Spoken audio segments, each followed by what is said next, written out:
Disclaimer. All readings are done with the viewer's perspective set as the intention.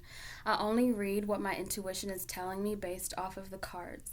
Should there be any information I receive that the viewer is not yet allowed to know, I will absolutely reserve said information out of respect to the viewer's guides.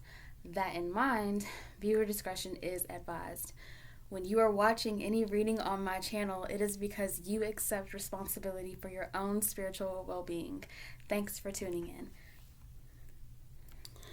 Hey everybody, welcome back to my channel, or welcome if you're new. My name is Lacey XOXO Tarot, and I am doing today a reading that is called What Are You Not Seeing? And what does that mean? So this reading is for people who feel like they keep trying and trying and trying, and things just aren't going right, or maybe they feel like something's missing in their lives and they want to, they can't seem to piece together what it is they're not doing or what it is they are doing. And you need to have some kind of clarity or some kind of outside opinion or a view. What is it that I'm not seeing? So that way I can help myself. And you really only come to these kind of readings when you're ready to know. Otherwise, you kind of feel that it's heavy and you stay away. So prepare to be triggered. Prepare to be, have like a reality check or a kick in the ass, because it can get heavy, but they're long, they're lengthy, so prepare to be comfortable. You might have to take it in strides or little bits. I would only watch this really if I had like lots of time and I was super cozy and just relaxed and meditated before, pray before you listen, and because some things are hard to hear, but it's that kind of reading. It's what you're not seeing. You don't think that's going to be about ice cream cones and sugar cakes. No. So got 4 piles for you to choose from, and it's okay if you pick more than one pile. Wherever you're drawn to, there's a message for you.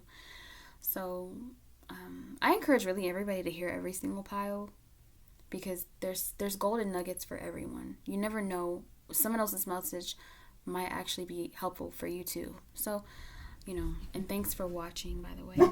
So I'm going to go ahead and get off of here before my dog starts barking. Go ahead, pick your pile. I'll see you on the other side.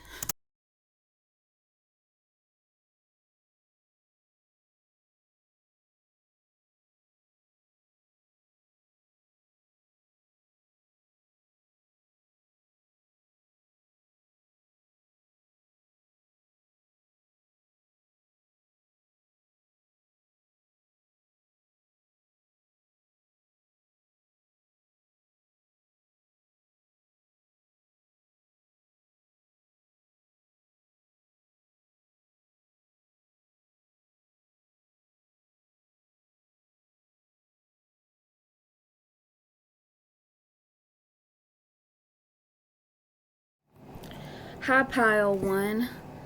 Just some quick notes before I start your reading. If you like this reading, show me and give it a like. Also, if you're feeling like you want to tip a bitch for a job well done, you can do so at my PayPal, which will be posted in the description box below. There you can find a link to my astrology channel as well as my Patreon for bonus content.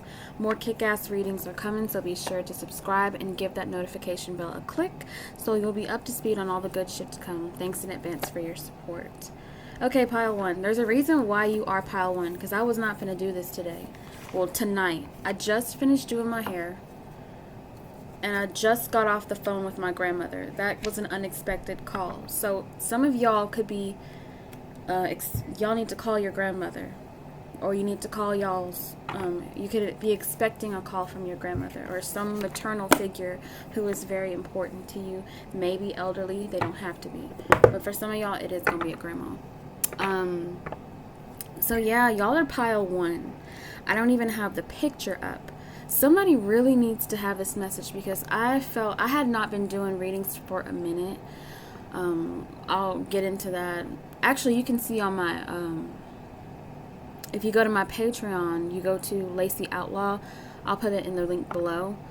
you'll be able to watch my ramble that I do for Pluto shift into Aquarius, which has been a rockin' bitch on me over my life, which I'm grounding in now. I'm finally grounding. Nonetheless, I had not been doing readings because I was adjusting to this energy, right? And it was just too much. I was too open. So I needed to get my shit together, get my chakras, my crown especially in check. In fact, I'm going to go get my amethyst. 1 second.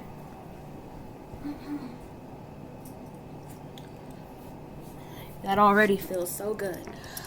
So, yeah, there's somebody who really needs to hear a message for pile 1. It doesn't have to be just one person, although this is general. So, there's that. I kept feeling, I heard when I was doing my hair, because just yesterday, my intuition was like, you're not ready yet. Like, you're not ready yet, because I wanted to do a reading. I just didn't know exactly what. And then today, as I'm doing my hair, I felt, you're ready. Like, you're ready. And I'm like, whoa, okay. But I will tell you, before I got that download that you're ready now, you're ready, you're good, I let go. You're going to be like, what the fuck does that mean? There is a person that I have been holding on to, a relationship. I'm being like super, not too open, just giving you like a guiding light. There's something that maybe one of y'all needs to let go of, and just the intention in your heart, making that choice, saying, okay, I let go for yourself. It's blocking you. This might be my relationship pile. They might all be relationship piles. Who the fuck knows? You know, I just got started. I just feel like there's something, I'm feeling like that feeling I get whenever I'm channeling or whenever something really needs to come out. It's like it's like an urgent emergency message for somebody. Okay? You need to let something go because it's blocking. And it could be a person. It could be like some kind of circumstance, some kind of... And I don't think that this person isn't meant for you. I don't think that they're not meant for you to have. But I don't think they're not meant for you to experience. I feel like there was something where, like, they could have went ghost, or you went ghost, or y'all's relationship fell to the wayside. There was a lot of shit that came in between. Although you needed that time to learn about yourself, and maybe you felt like you had separation anxiety or something, and it's like off and on. Like 1 minute I want them, and 1 minute I'm like, fuck that. 1 minute I care about them, and the next minute I'm remembering things that made me feel real shitty that they did, and I feel like somehow there was a misunderstanding. But anyway, that's neither here nor there. The point is, let go. That's what I keep feeling. Just let go. I'm hearing, let go, baby. Just let go, baby. Let go. There's somebody saying, let go, baby. And let go and let God. Let go of that so you can let God in, or let the truth in, let the light in. Ooh, let the light in. At your back door, yelling because I want to come in. Okay. Somebody likes that song. Somebody likes Lana Del Rey. And that does not surprise me. Anyway. Fuck. I need to get into this reading. So, this reading... What is this reading? I haven't even done the intro yet. I'm just jumping in feet first. Pile 1. What the fuck is this reading again? My left ear is ringing.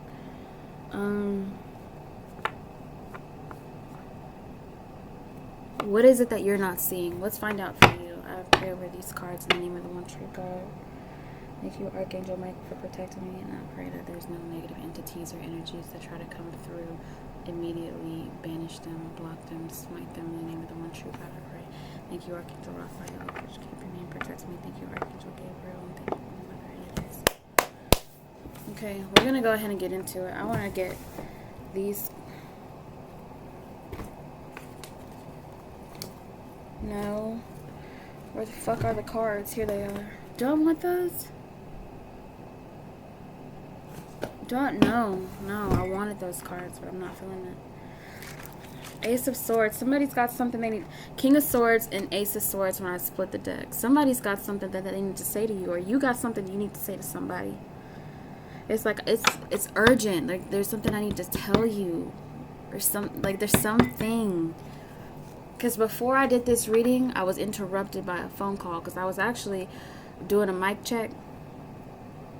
I was trying to test out the sound, and I got a random phone call from my grandmother who I spent time with today, but she had to just tell me, like, you did your damn thing in the kitchen today, because I made her oriental chicken from scratch, and she just was like, that was so fucking good. You know, maybe something, there's like a job well done, or some kind of pat on the back, or some kind of like acknowledgement, like maybe you were the one kind of shit, and the Hangman in reverse. It's like somebody's got something that they need to say to you. Now, that's not what I was fishing for. That's not what this reading is about. But it's like something that you're not seeing. Maybe that is part of your reading. Like there's something that you need to get off your chest to somebody, and it's preventing you. Like there's something that you need to let go of, and it's getting in your way. Because that is the point of this reading. What is it that you're not seeing? Or maybe you don't choose to see it. Okay, you can't make up your mind, pile one. You can't make up your mind. Because I had the intention, I've got these multicolored cards. And I was like, when I started this reading, I wanted to do the blue cards. These blue bicycle cards for clarification. But I got some hot pink bicycle cards too. That I use for clarification on my tarot cards. And they're just like a regular plain deck, you know, that you would play any kind of, you know, poker game with.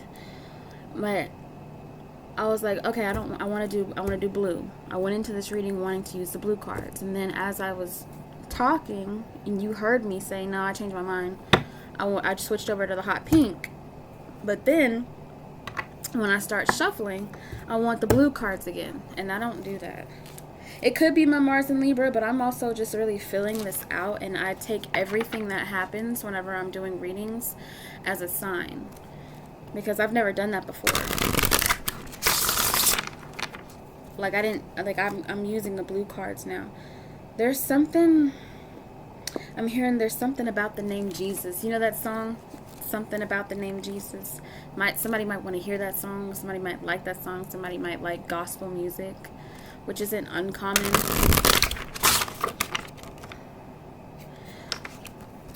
I'm hearing, oh, how I love the name Jesus.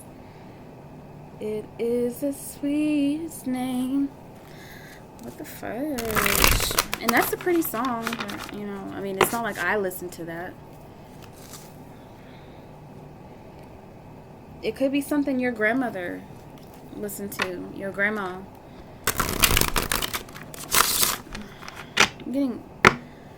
Okay, let's see.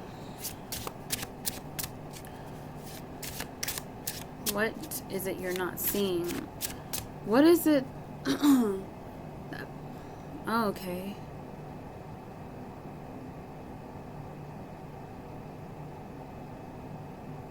I'm being told to switch.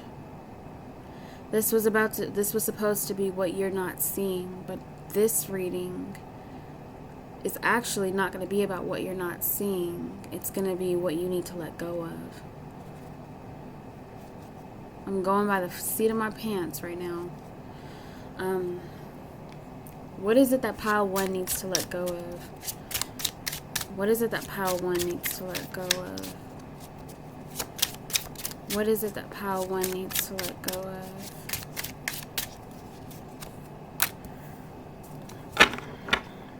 Okay. What is it that pile one needs to let go of? Tell me what pile one needs to let go of. I want to do one more. Ooh. What is it that pile one needs to let go of? Do I want to get one more card? Should I get one more card? I want one more card. What is it that pile one needs to let go of? Ooh, that was perfect. See? Alright. I wish y'all could see this. Oh.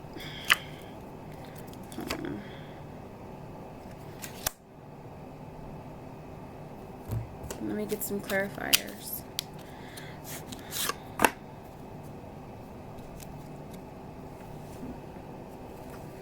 This is basically all the shit that I've been saying. This reading is so,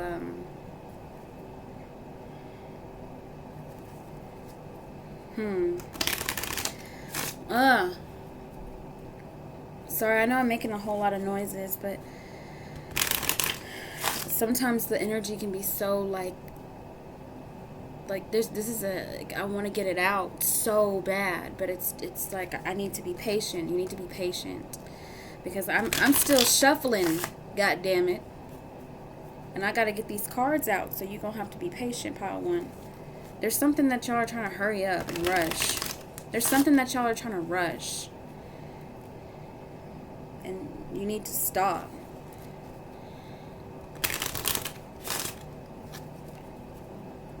Yeah, I'm going to go ahead. 7 of Pentacles.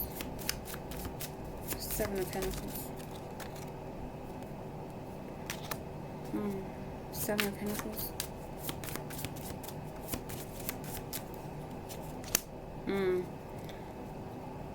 The Magician in reverse.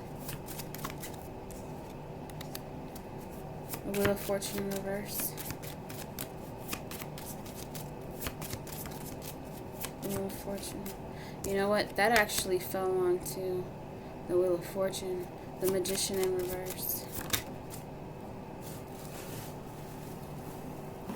Oh, fuck. And then the Two of Cups. Clarify the Two of Cups.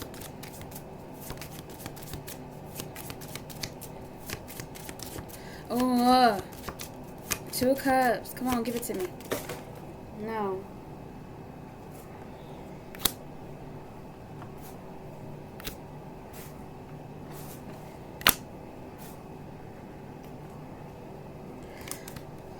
Alright. Knight of Pentacles. Knight of Pentacles. Alright. Yeah. So,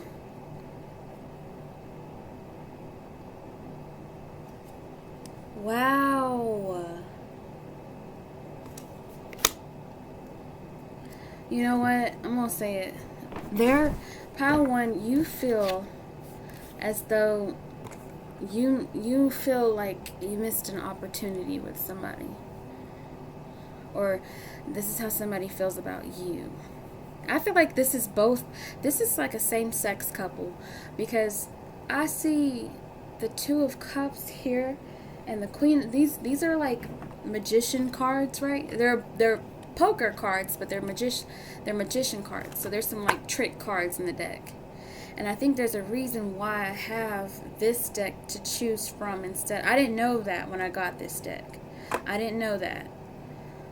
And then there's some... Okay, let me ground. I feel like there's so much that you wanted to say, and that because you didn't say it, now like the floodgates are opening. Like you missed your chance to say something to somebody, and you haven't been able to let it go. And now you're like, there's like a overcompensating energy here. This could be how somebody feels about you, but I really feel like you're bringing this to me. You're bringing this to me, and you are somebody who you want them to say it.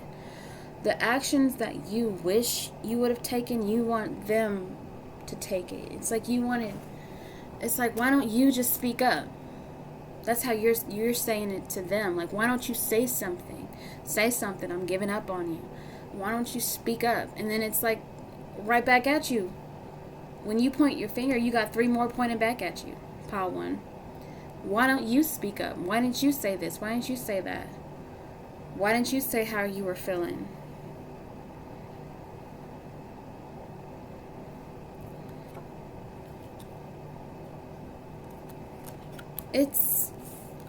I wanted to say it, I don't know it's complicated. There was something that happened. Didn't I say that? I can't remember. There was something like a separation, like you both went ghost on each other in a way. And I don't feel like you, I feel like you're not innocent in it. Not that anybody's wrong, but it's the situation ain't right. It's like someone fell to the wayside, and it's like I can't get rid of it now. Like, I don't think you've realized how much this was supposed to, how much this would affect you if it left. And it being a relationship, I'm seeing something, you got it bad for somebody. Now I got the Queen of Cups here twice. I got the Queen of Cups and the Jack of Diamonds and the Jack of Hearts. So there's air here as well, so you could have really any of the elements. It just is an energetic thing. I do feel, it doesn't have to solely be, but I do feel like this is same sex, or like you both are somehow feminine. Like you both have feminine energy. This could also be a best friend. This could have been, I don't even feel like it's that deep yet. I just feel like there's two people here that they were on the brink of something special. This person felt like a soul mate. 9 p.m. This person felt like y'all didn't even really get a chance. I think I'm hearing You Got It Bad by Usher. I'm gonna bring this home, y'all. It's just a whole lot that y'all want to say. It's like, I wish I would have said, I wish I would have said, I wish I would have done, I wish I would have, I wish, shoulda, woulda, coulda. And you feel like you constantly fuck up stuff. Like when something good comes into your life, you don't see it for what it is until it's gone.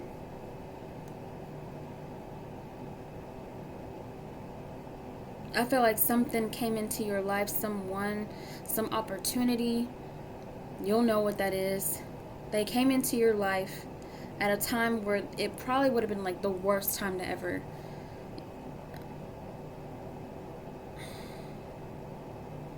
It's like I'm hearing Mac Miller.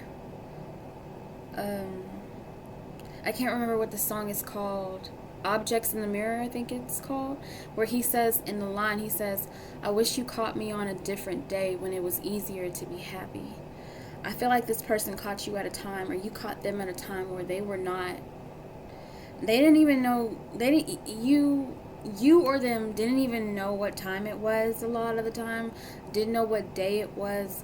Very discombobulated energy, someone who is pretending that they're not going through a hard time. You could have just gotten out of something really heavy, or like it was just like the worst time to see you, to meet you, but this was something that was good for you, or you were, it's something like that. Like I feel like you're someone who doesn't say what you really feel. You trip all over. I'm tripping over myself. It feels like my tongue is like, blah, blah, blah, blah. You know, it's hard to just get the words out. I feel like you're someone who is, you work to escape your reality. You overcompensate to beat up or hide the flaws of yourself.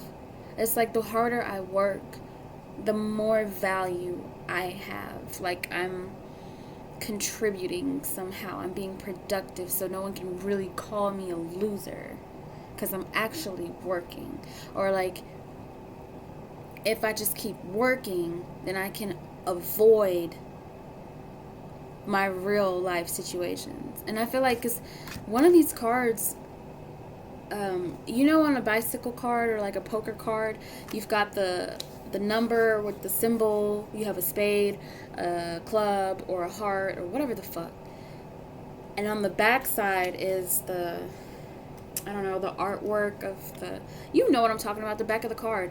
Well, one of the cards, both sides are the back of the card where it's just artwork. There's no spade, no number, no nothing. Both sides are like that. And I just feel like this is giving me like it's giving me like a brick wall, like a guard up. You don't get to see what is really there. I feel like you've been kind of like an illusionist. And it's not like you're a bad person. I'm not getting that. I just feel like you don't want people to worry about you. You don't want to come off as helpless or like as weak. You don't want to be seen that way. But you're somebody that really is so sensitive. And you met somebody, they just kind of came in. They just kind of came in like a prince on a horse, or like a princess, or they just came in. And you didn't know what to make of it. It's so fucking, it's like weird. Not weird in a bad way. It's a good weird. I don't know if you realize that your prayers were being answered whenever you were, when your most vulnerable moments is whenever you get to pray. That's why I was hearing that gospel music and stuff. It's like you're trying to give something up. I feel like you've gone ghost on people. People have not seen you. You've probably deleted social media, or you do it. I don't know. It's something where like nobody knows where you are. Nobody knows where you are, and I'm feeling like nobody really even knows who you are. I feel like you're trying to figure out who you are. I feel like you're some kind of household name, or you want to be, or you were with someone who had some kind of, they got a lot of attention, and they have money, and there's something like you were holding on to them, but you were very empty. They were like a means to an end, whether that be love, whether that be financial. I know this is all over the place, but I feel like that's who you are right now. I feel like you're somebody who's all over the place. And I feel like you have so much coming at you from different angles that you don't know where to begin, and that you don't know how to deal with any of it. So you shut it all away. Goodbye to everything. And that's a good thing. You need yourself right now. You need to settle into who you are. I feel like it's giving me like Swiss cheese. You know, like the cheese that has a bunch of holes in it. That cheese, if only it could be whole and not have holes in it. Just a whole block of cheese. Solid. Yummy, delicious cheese. But no, it's like people, and you think of Swiss cheese and you think of a rat. Like there's rats around. It's like the holes represent, I'm hearing the holes in your brain, the holes in your heart, the holes in your I don't want to say your soul, because I feel like there's a soul here. You have a soul. It's just, I feel like you're a shell of who you used to be. There's some hollowness, you know? Even if you have the heaviest heart and you still float like a piece of cheese in the ocean, there's something about you that has not been honest.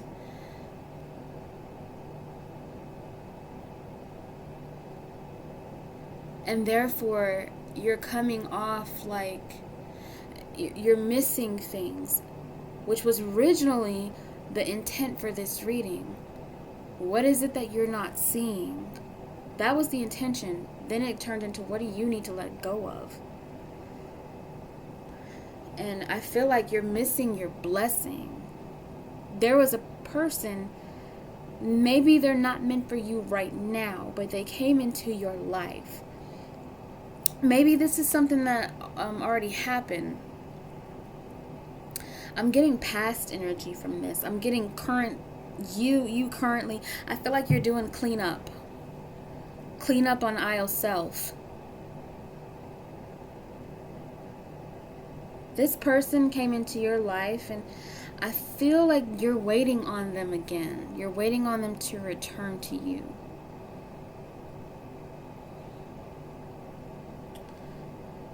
You're not seeing the forest from the trees. I feel like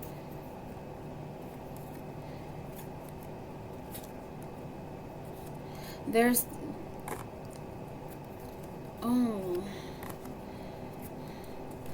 this need to know, like, where are you? When are you coming back? And how long are you going to be gone? And, you know, is this all in my head? Am I obsessing? Am I crazy? I feel like you feel because this person is no longer in your life, or it seems like they're no longer in your life. This person you're holding on to so badly. I don't...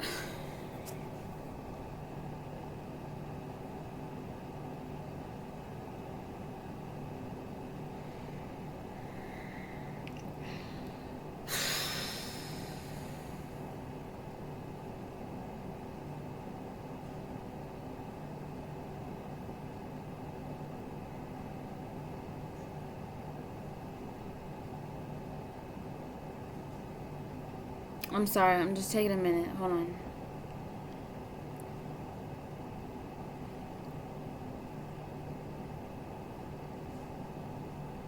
I feel like you don't know what you want anymore.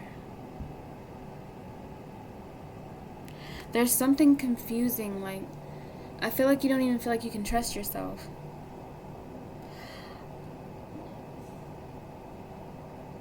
I feel like there's somebody that came into your life that was very sweet to you.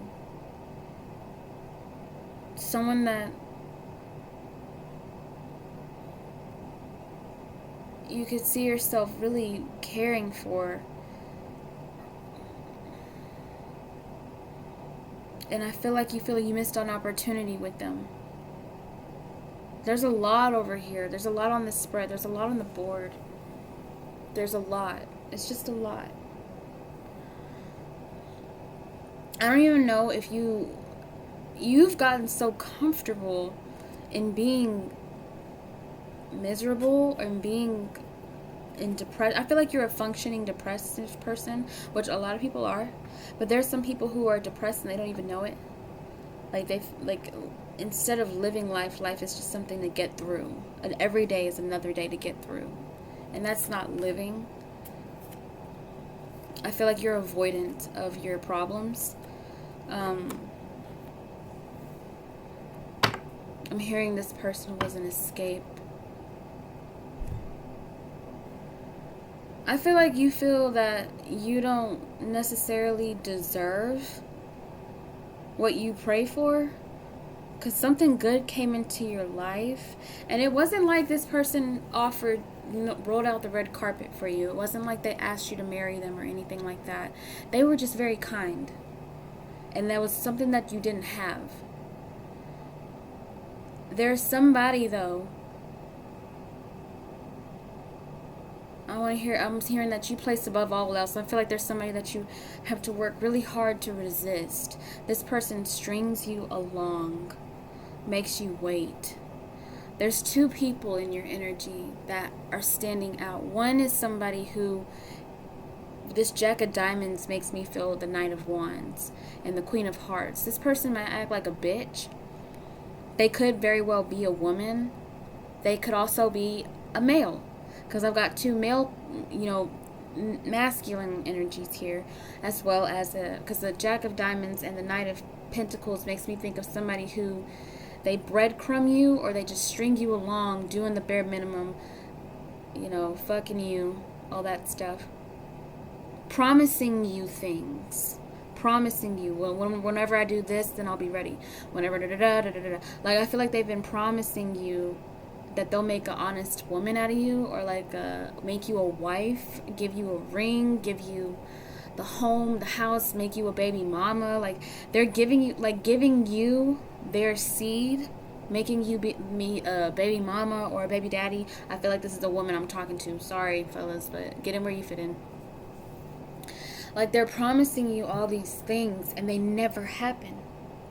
And it's like, I feel like the time is wasting. And I feel you've been aware of this for some time.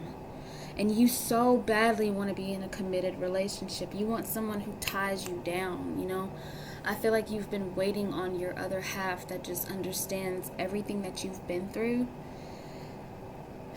And like it's like you two are locked in with this Eight of Spades, this Nine of Diamonds, the Queen of Hearts.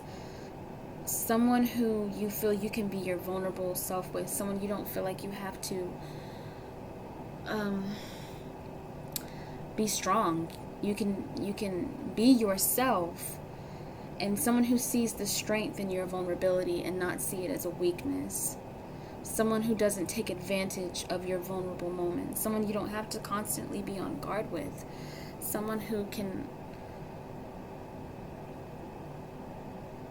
make you feel loved unconditionally with this Two of Cups. Someone who you feel is your other half, really your whole in yourself. But did I tell you, it's like you're used to being just depressed.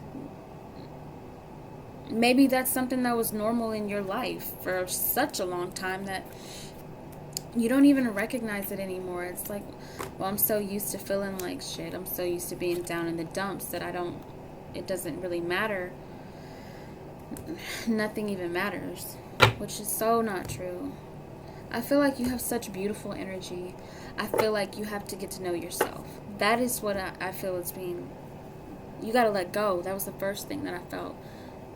That energy was so strong that it overpowered what I was even about to do for the whole reading. It was about what you're not seeing. I feel like this is something that you've been seeing, you've been knowing, and you refuse to do, because I do feel that Group 1, Pile 1, you are a codependent person. I don't want to say that like as a means to offend, although I can't make you feel like anything. I feel like you have a avoidant detachment kind of thing. Like 1 minute you're in, 1 minute you're out, because you're protecting yourself. You're in this fucked up dance with being vulnerable and then also being like super protective and saying, oh, no. And that can come off as like manipulative, even though you're not manipulative. You've just dealt with people who are calculated, people who are energetic vampires, people who use you. And that is such a disgusting thing to do, to spiritually use someone, to use their love and affection, knowing that that person is a good person, has a kind heart, and take advantage of them. That shit is so disgusting. I feel like that's wicked, honestly. But when I kept hearing that music, the gospel,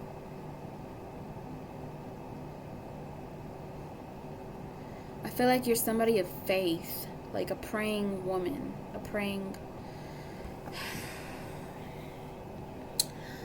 you're divinely protected. I want you to know that.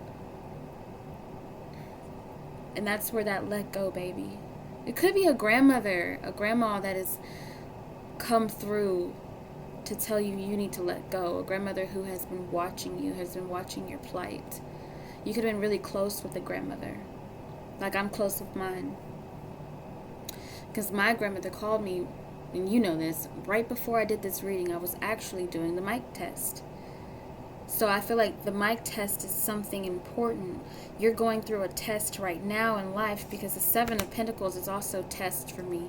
You're applying what you have learned over these years of dealing with such douche buckets and takers. You're a giver. You need to stop pretending that you're not. First and foremost, it's all right to have boundaries, Pile 1, but you need to stop pretending that you are not a sensitive person. The best way to move forward is to acknowledge, yes, you are sensitive. That you're not fooling anybody. You're especially not fooling me. You are a sensitive, empathic, generous, sweet, loving person. You are not naive.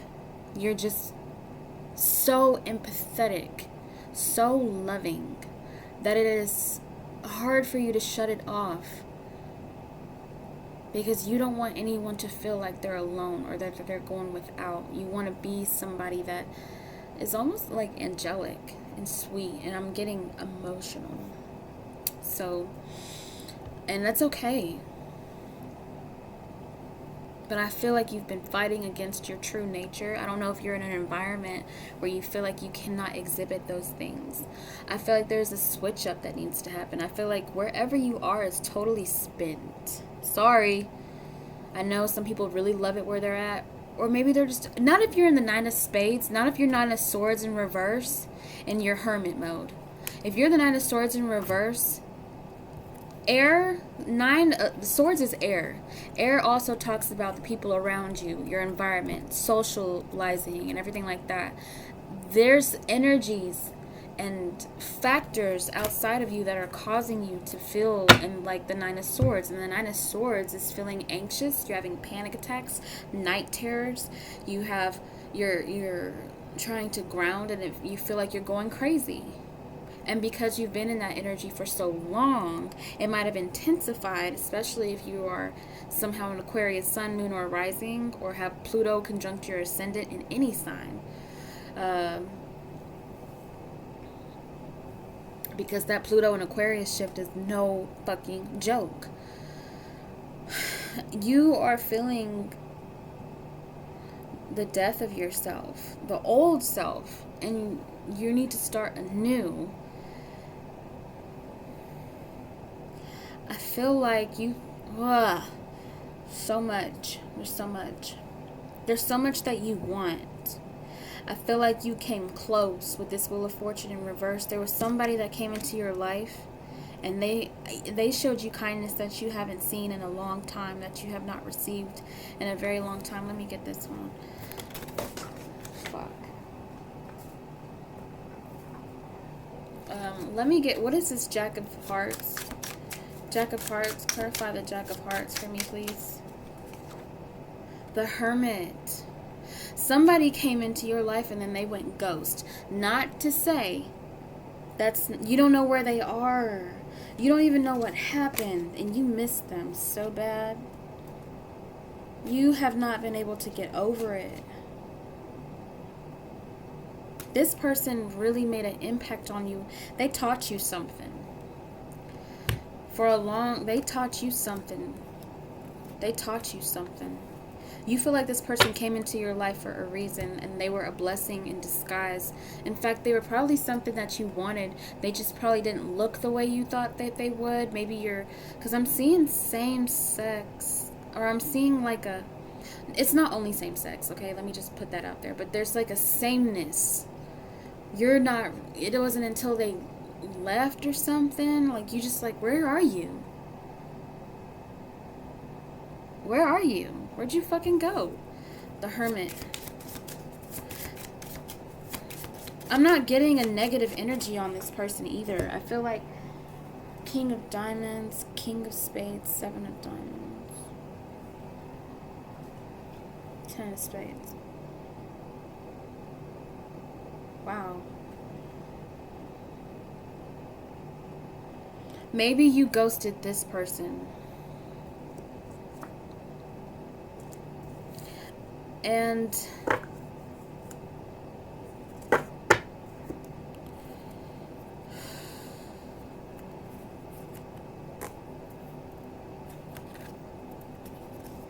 I don't think you've been able to get over it, clearly, because they're here. Clearly. I just feel like you feel like you ruined your chances with this person. This is not going to be, okay, I guess it is going to be an hour long, whatever. This is going to be that pile on. Okay.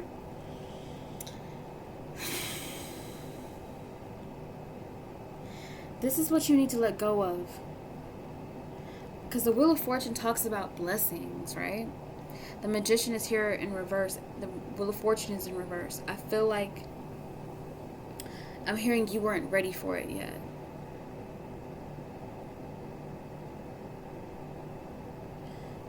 The Six of Clubs is here over the Magician, and the Six of Clubs for me is the Six of Pentacles. And it's telling me that there was something that you manifested, and I don't think that they looked the way that you thought they would, but they were everything while they were here.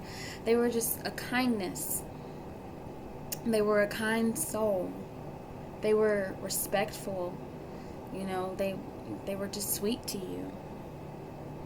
Made you laugh, you know,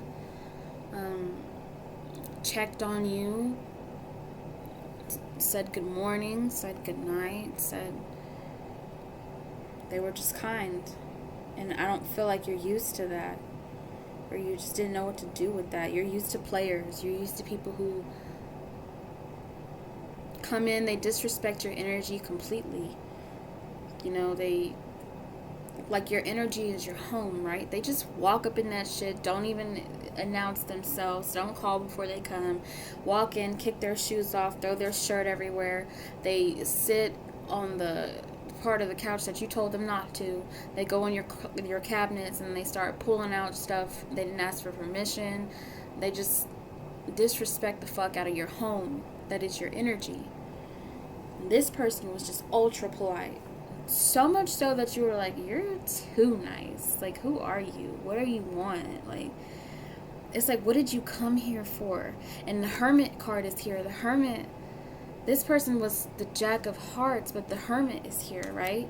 And the Hermit talks about, because the Hermit looks like a beggar, you know? It doesn't mean this person looks like a beggar, but that's their energy. This person is a teacher. They were here to teach you something, teach you a lesson, teach you that you do deserve respect and to be treated kindly and to be courted, to be, you know, properly handled, like fragile, not like you're weak, but just, you know, this person is an old-fashioned kind of lover. They get the door, they pull out your chair, they, you know, they stand up whenever you get up from the table. This is a gentle energy, a gentle woman or a gentle man, whoever the fuck. But what you don't know,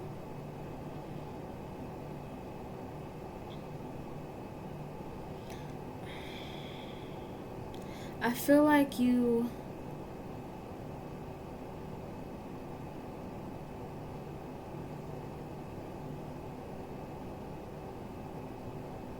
what you don't know is that this person is very intelligent. If you were to get to know this person, see this person, I feel like whenever you come back around to this person, when you come back around to this person, that's interesting. You'll find that this person is large and in charge with this King of Spades and the King of Diamonds. For me, the King of Diamonds is Aries, Leo, Sagittarius. King of Spades, obviously, is Aquarius, Gemini, or Libra. This person is not to be fucked with. This is big, masculine energy, big daddy energy, I guess, if you like that kind of terminology. I'm not one for it, but whatever. Some people like that.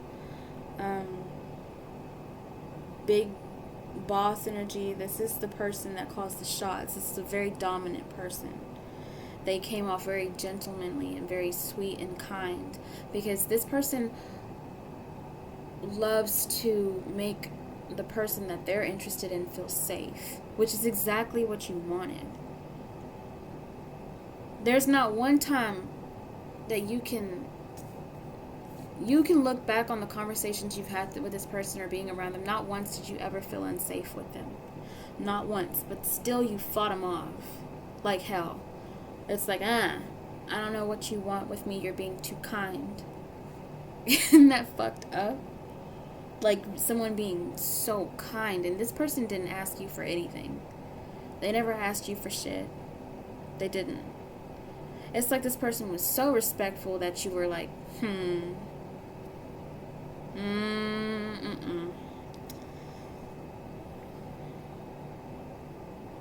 And I feel like I'm getting like a what's done is done energy, because this 10 of spades and this 4 of spades, it's like you want to move on, because it's like, well, I fucked that up. That's over.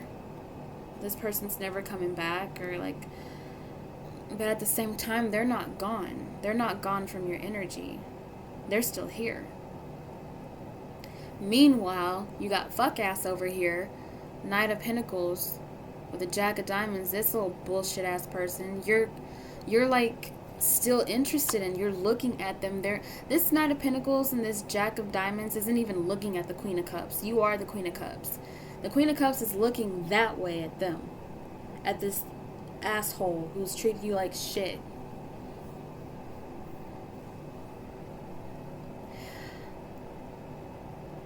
And also, this Queen of Cups is looking at this Jack of Hearts. It's like there's two people here.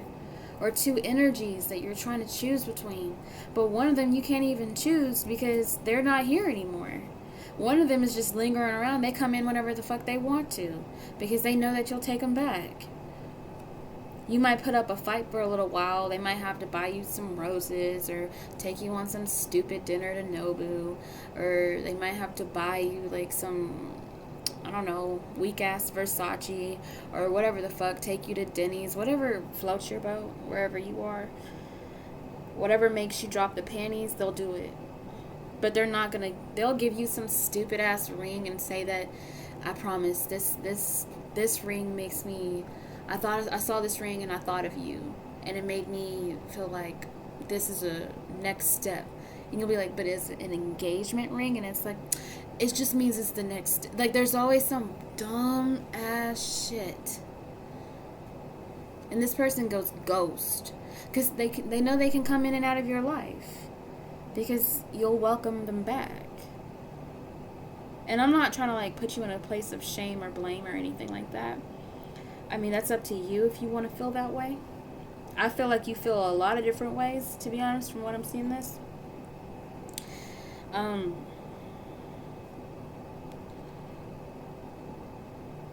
I truly feel that this Jack of Hearts person who just came into your life at probably like the worst time, but just brought some, they just were sweet, brought kindness and actually helped you in this time, in that time, whatever, how long. You would be surprised to know that this person can have whoever the fuck they want. You might have thought that they would always be there because they were giving you so much attention, they were so sweet, and but you kept fighting them off. Meanwhile, you'll give this person, it's like nice guy, nice girls, finish last kind of energy. Like, oh, they're so sweet, I like them, oh my god. But you really wouldn't give them the time of day. And you expected to hear from this person daily with this Four of Spades. They were part of your, you just expected to hear from them at some point in the day, and that just stopped and they left. They went ghost, like, done. And I feel that now that they are gone, you're missing that kind of attention, that kind of affection. And I feel like when they come back around, they're going to be in a different energy. Or they're going to be in that energy that they always were meant to be in. Or they really, truly are with that King of Spades, King of Diamonds, like powerful, in charge. And you're going to feel like, oh, fuck, you know, like, I'm over here fucking with this Knight of Pentacles, this little pussy ass, you know, player over here. Meanwhile, I could have been with someone who was the king, who who was kind to me, who humbled themselves when they talked to me. Even though that they have all this authority and this power and this command, this regality. This person is regal as fuck. They're intelligent. They're not stupid. And they're wise.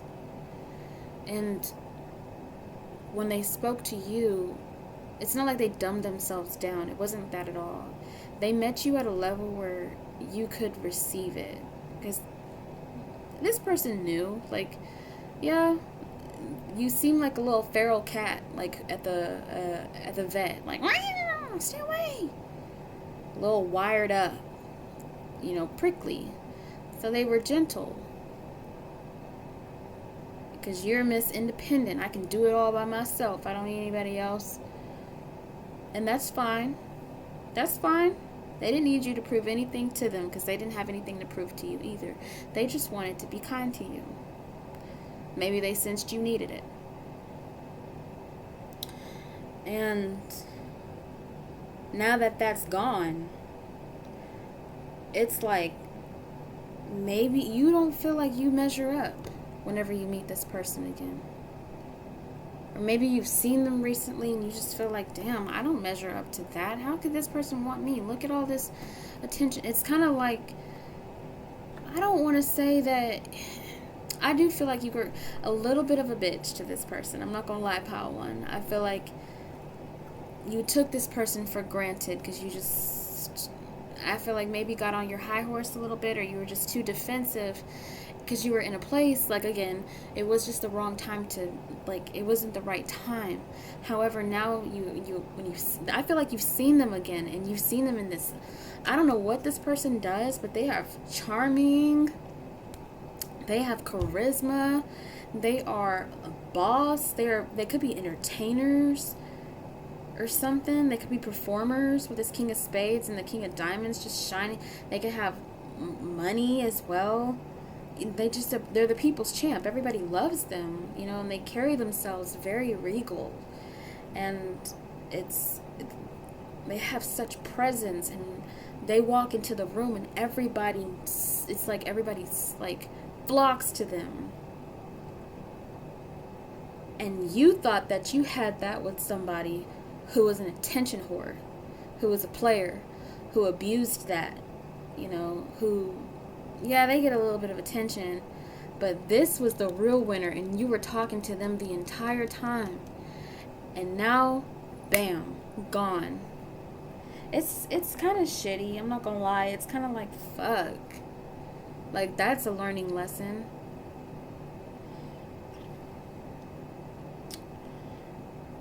Like, this is a hard one, too. This is a hard learning lesson. I feel like this happened recently.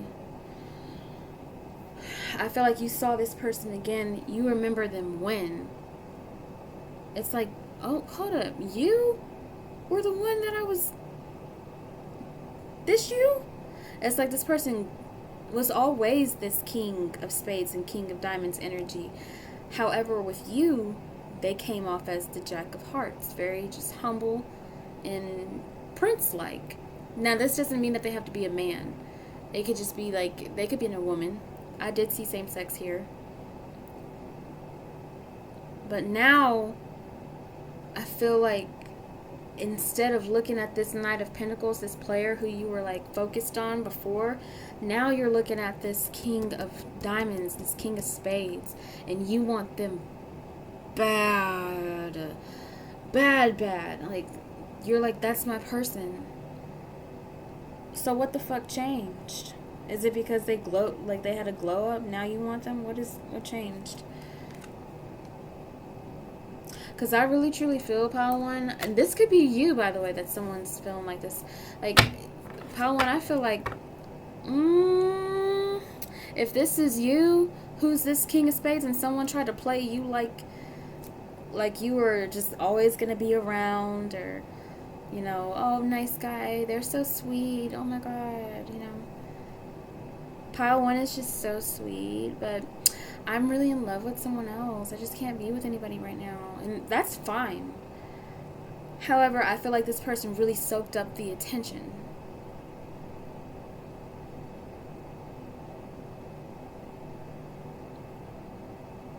Or Pile One, this could have been you. You soaked up the attention that this person gave you, knowing that you were not gonna give back.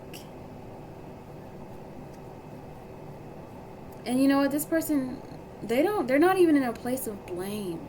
It's just, or you're not in a place of blame. But when this person sees you, or you see them, depending on who you are, you're the Queen of Cups, or this Queen of Cups sees you, this person is going to stop at nothing. They want you so fucking bad.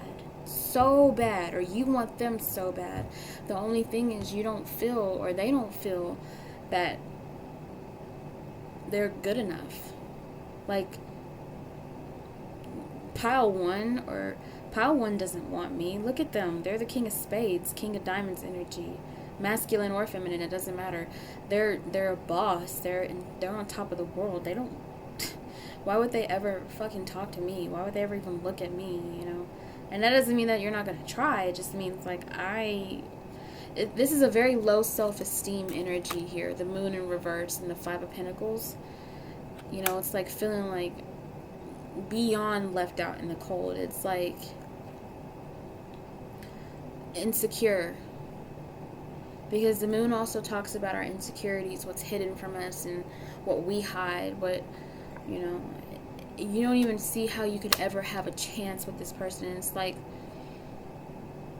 or this person feels like that about you. They just don't see how they could ever have a chance with you. And this could be a forewarning too, like somebody's coming. And if you focus on this little player energy, this Knight of Pentacles and this Jack of Diamonds, and this person comes in, because they are a prayer answer, they're a blessing. They might not look like the way you wanted, but this person is good for you.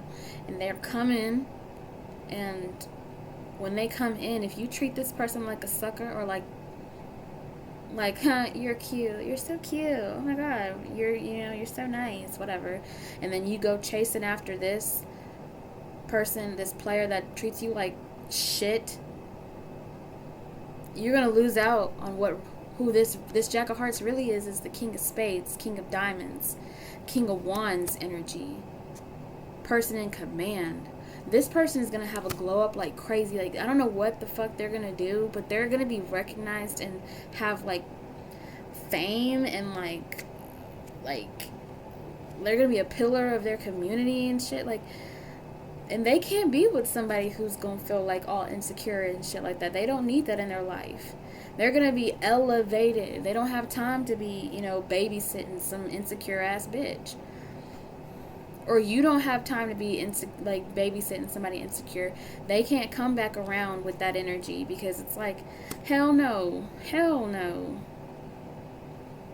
They want a grown ass woman, or they want a grown ass man who's strong and confident, who can handle themselves, who knows to step, when they step into the arena, they ain't want to fuck with.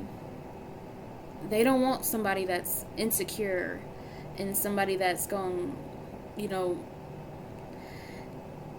don't want to be rude. I'm not trying to be rude, I swear. But this moon in reverse with this Five of Pentacles, that is such a low vibration. This is like it's giving like energy vampire. Now, some people don't realize that they're energetic vampires, even with having such a good, pure heart. That doesn't mean that they're bad people. It's just their energy is compromising to such a light-filled energy, and they got to do work on themselves. And instead of doing work on themselves, they'll attach themselves to somebody who has done work on themselves, who has made something of themselves, and they want a piece of that. And they feel like being with someone, just standing next to them, being in their energy. Well, that means if my woman has put into all this life, and they put into their pillar and their name and their whatever, their success, then that means that if they think I'm good enough for them, then that means that I'm a good person, and I don't need to do any work on myself, because clearly they're the prize and they think I'm a prize. So that means that I'm in the clear and I don't have to work on my baggage and any of my bullshit, and I can carry on. But you're still insecure, or they're still insecure, and they'll just only drag you down. They're a drag. This person, this energy pile one, or them, whoever this is a drag. And this person actually might need to let you go. If they're still stuck on you, they might need to just go ahead and cut that cord. Because this energy, this moon in reverse and this Five of Pentacles, is not a match with this King of Diamonds and this King of Spades. That's no. Because this person has put work into themselves with the Hermit. They have put work into themselves, to be this King of Spades, King of Diamonds. They were humble when you met them, and they're humble now.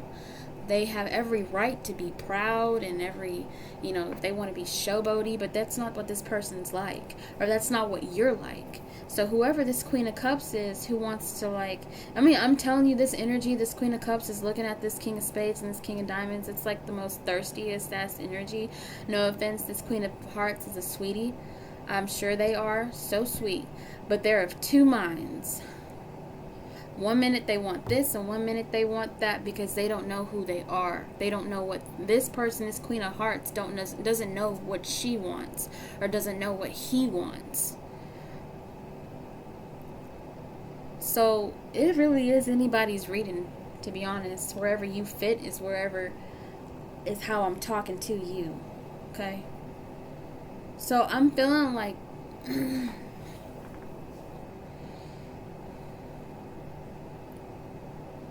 yeah, I'm telling you, like, you missed your somebody feels like they missed their opportunity and it's never coming back. I'm not gonna lie, I don't like how this Queen of Cups is looking at this King of Spades and this King of Diamonds. It's a little I mean, she can't help but look, or they can't help but look at you, or you can't help but look at them, but it's with like a salivating, like, drool coming out of the mouth, like, it's like I don't like it. I don't like it. There's something really predatory. It's not like it's evil or anything like that. It's just like you didn't put in the work in your life, honey. Whoever this is, sir, ma'am, them, whoever, you didn't put work into yourself. So you can't just expect to roll up or pull up on the King of Spades, King of Diamonds energy after you treated them like dust. Like, yeah, you're cute, you're so sweet, oh my gosh, you know? Or they can't do that to you because you're so elevated. Why the fuck would you settle for this whenever you can have a bomb-ass bitch or a bomb-ass dude who can walk with their head held high with you and, you know that they deserve to be with you. And not deserve to be with you, but they put in work in their life too, right? It's like the priorities are all fucked up. Y'all got different things going on. And this Queen of Hearts is just like, what does this Queen of Hearts want? That's the good question. Ooh.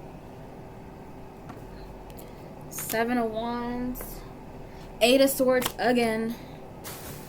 There was another card that came out. I don't know where it went. Was that seriously it?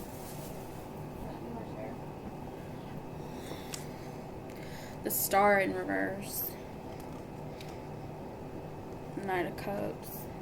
Chariot in reverse.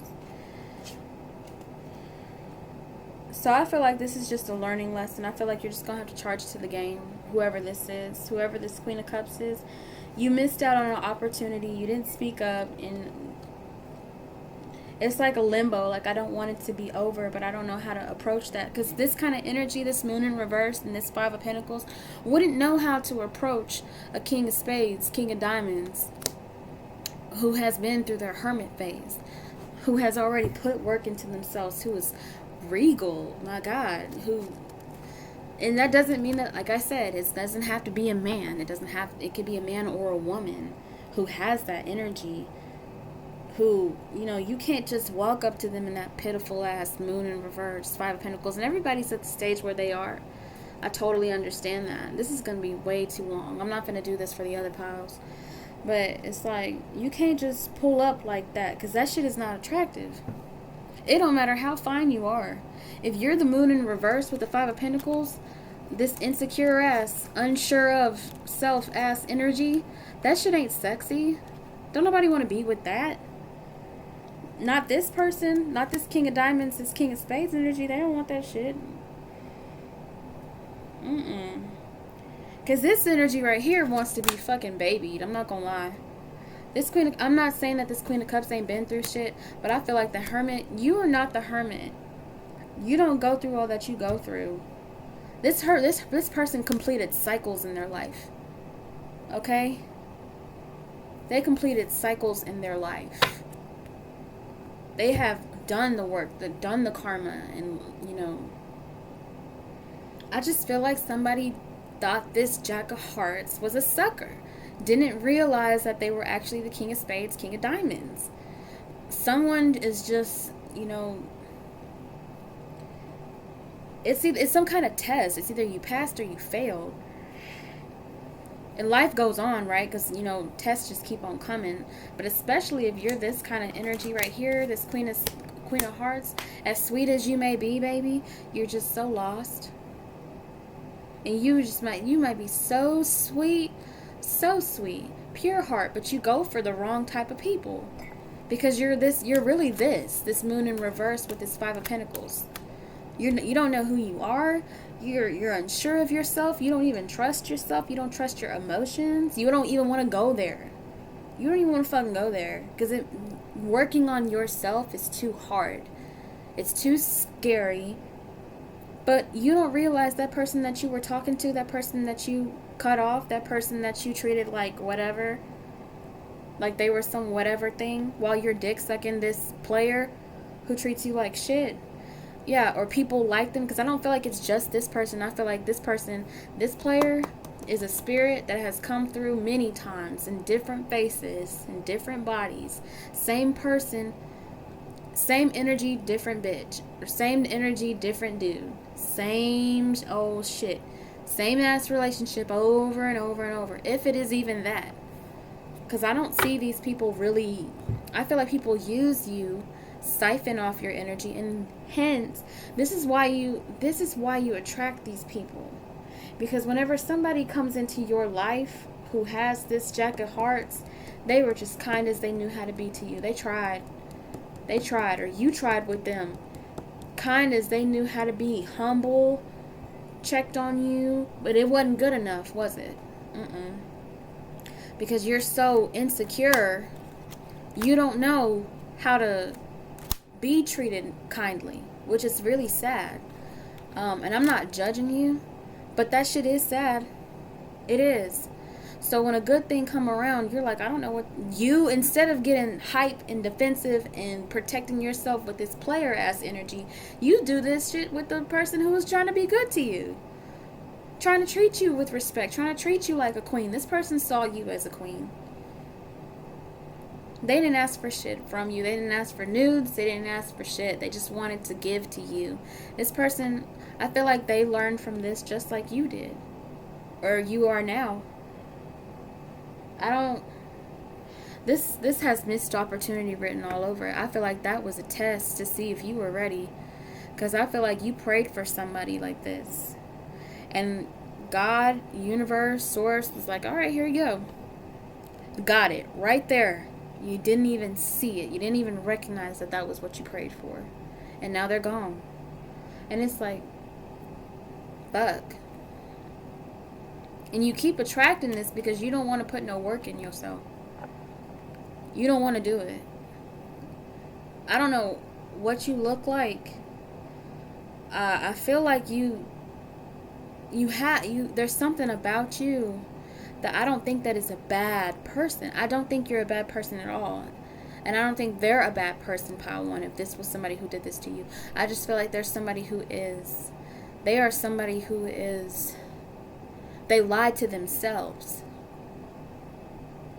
They sabotage themselves. Or you sabotage yourself. And you make yourself think, if you keep putting on this exterior that you're so strong, that's not you. You can be strong and be vulnerable. You just haven't learned that yet. So that's what I'm hearing. That's why I heard let go. Like, you need to be on your own. Because it's like you can't do wrong right. And you can't do right either. When you try to do right, you do it wrong. When you go wrong, man, you can't even do that right. It's like you need to just be on your own. You need to let go of all this stuff. Yeah, you missed an opportunity. If you were wondering if you did, yeah, you did. You missed. And I see that you want to say so much to this person because you're seeing it now. You're seeing them and you're like, you're everything that I ever wanted. This person is everything you ever wanted. And you want to tell them that, but you won't do it. It's like there's so much I want to say. Like, I felt like I was tripping over my words. And it's like you want to come in and you want to... And I don't blame you. I feel like you do owe this person an apology. I feel like there's something you said, something you did, or something you didn't do. Or if they give a fuck still, I don't know. But you gotta let this go. Even though it was a blessing. This person was a blessing to you in disguise. A blessing to help get you out of something that you didn't need to be in. It just helped you see your fucking worth. Like, I feel like this shit was an adventure for you. Like, is somebody being respectful to me? Is someone asking me how my day was? Is someone telling me good night and telling me good morning and asking me how my work day was? Asking me if people are treating me nicely? Is that really happening to me? And then be like, this person must be terrible. They're just too nice. Oh my God, that's fucked up. That is some shit. And now this person is on living their life, and you think for a second that you're going to be able to come and disturb this person's peace? This person has divine written all over them. You ain't going to be able to do shit except look at them until you work on yourself. Because there's some serious catching up that needs to be done. And I don't see you wanting to do that. I feel like you want to... Whoever this is, you or them, it's like... I feel like it's not only you who has to let go, they have to let go too. Because I see this King of Spades is looking your direction, but the King of Diamonds is looking another direction. And this is this person's energy. Or this is your energy. I feel like you're looking back at them. They're looking back at you. And y'all are both being told to let go. And I feel like both, they don't want to, you don't want to let go. They don't want to let go. But it's in your best interest to let this go.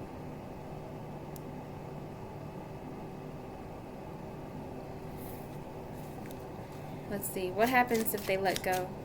What happens if both these people let this go? What happens? Woo! That's too many fucking cards. 9 of Cups is here. Fulfillment. Might get somebody better.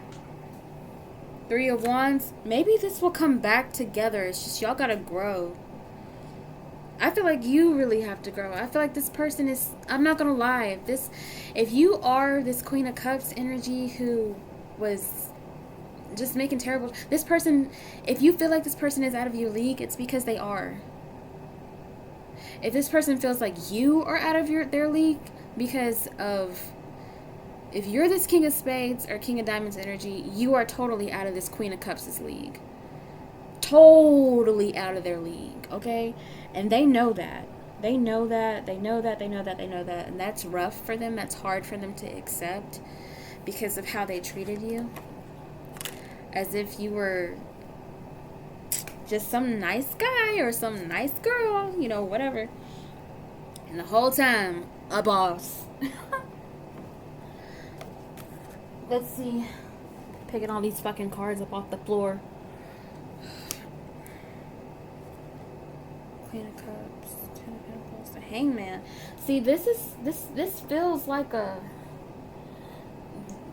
okay, so y'all two are gonna come back together. There's gonna be like a reunion, but y'all gotta let go. I feel like you're both in an energy where you're holding on to one another. Like, yeah, I've moved on. Yeah, sure, I've moved on. But you're looking back at each other energetically, even if you're not speaking, because I don't feel like you two are speaking. I don't know how they're able to see you. I don't know how you're able to see them. I feel like this is also something that you just feel, because this Two of Cups is here.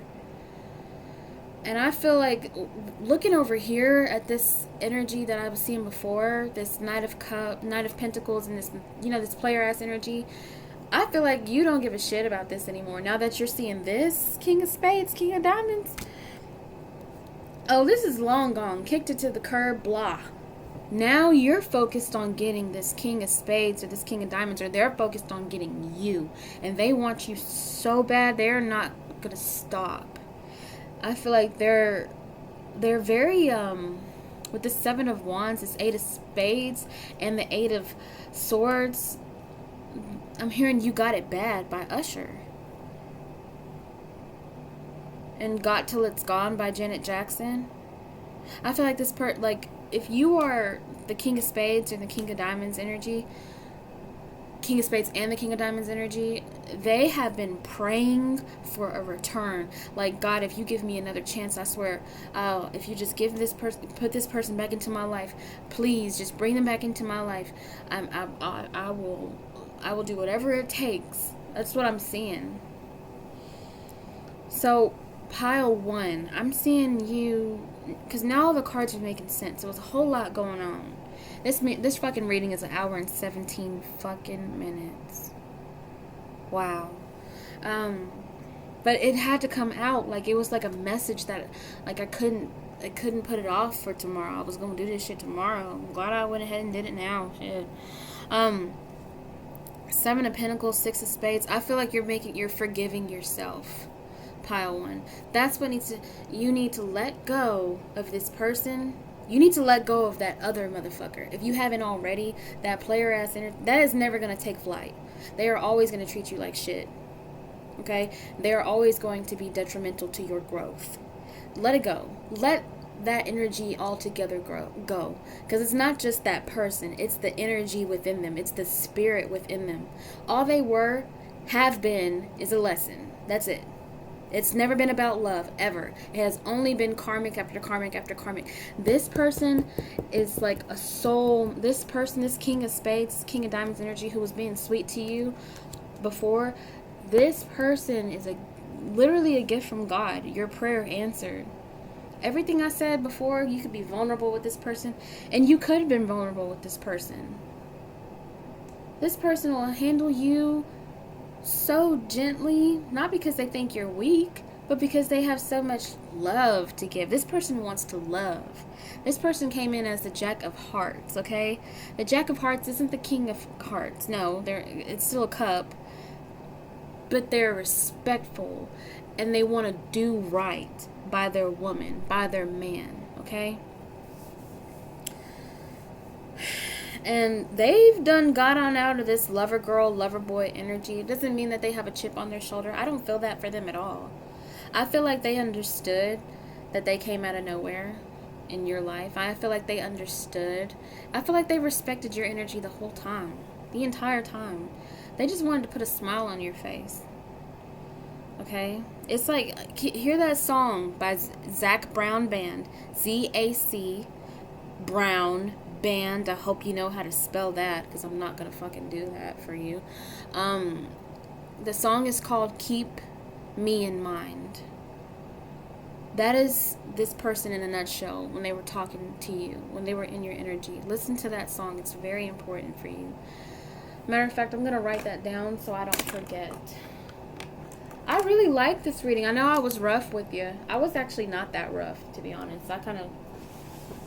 But somebody needed to tell your ass, because you were getting on my fucking nerves. Okay? I just feel like I'm not, no. I already said enough. Whatever. Whoever this Queen of Cups is, you are sweet as pie, but you can be so stupid. And we've all been there. I've had to have my head knocked upside my head too by my angels, my guides, and myself. Because you know better than this. You know better. And I feel like you are gonna do better, because I feel like you've prayed. And that's what the Seven of Pentacles is here with the Six of Spades. The Six of Spades talks about the Six of Swords. It talks about forgiving. So you're going to forgive yourself. You're going to forgive your past. And you're going to, I feel like you're also going to humble that ass. This has humbled you. Seeing this King of Spades, this King of Diamonds energy, whoever you are, if you're the King of Spades and King of Diamonds energy, or if you're the Queen of Cups, seeing them, I feel like if you were the Queen of Cups, you got humbled. And that was necessary because I feel like there was some kind of like stubbornness. Like, I'm not gonna lie, it takes an asshole to attract an asshole. I'm just saying. So, and you're not a full-blown asshole. There is a big-ass asshole part of you that was a little douchey, I'm not gonna lie, because this person was so sweet. And not everybody wants the nice guy. Sometimes you gotta let them down easy.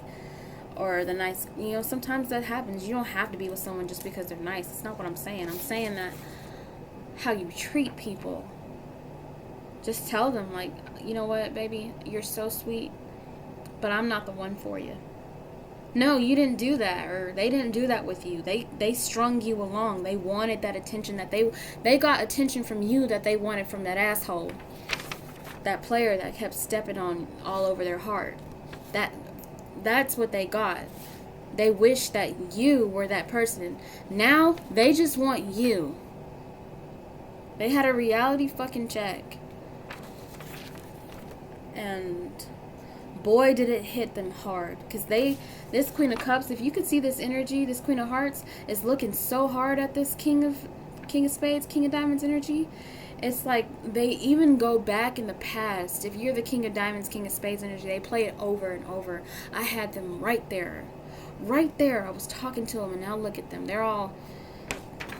I don't know what this King of Spades, King of Diamonds does.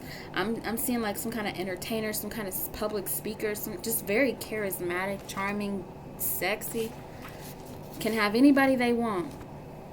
And this Queen of Hearts person is like, back away from my woman, back away from my man, back away from my person, kind of thing. Like it ignited something in this Queen of Cups to... It like revved up the engine inside them to get their shit together. So this person came into your life, pile one. Y'all both came into each other's lives to do better. To trigger some kind of growth, And that's always a good start. Sometimes not every relationship starts off like, oh, that's the one. Sometimes you look back and you're like, oh my God. That was the one. That was my person. Holy shit. And I treated them like shit. I treated them like I didn't give a fuck. And now who are they with? All those questions start popping up. Who are they with? When can I see them again? I mean, like, if I just got another chance, if I just had another chance. Like, I learned my lesson. This was a learned lesson. Yeah. So, let's see here. Shit. What was that song?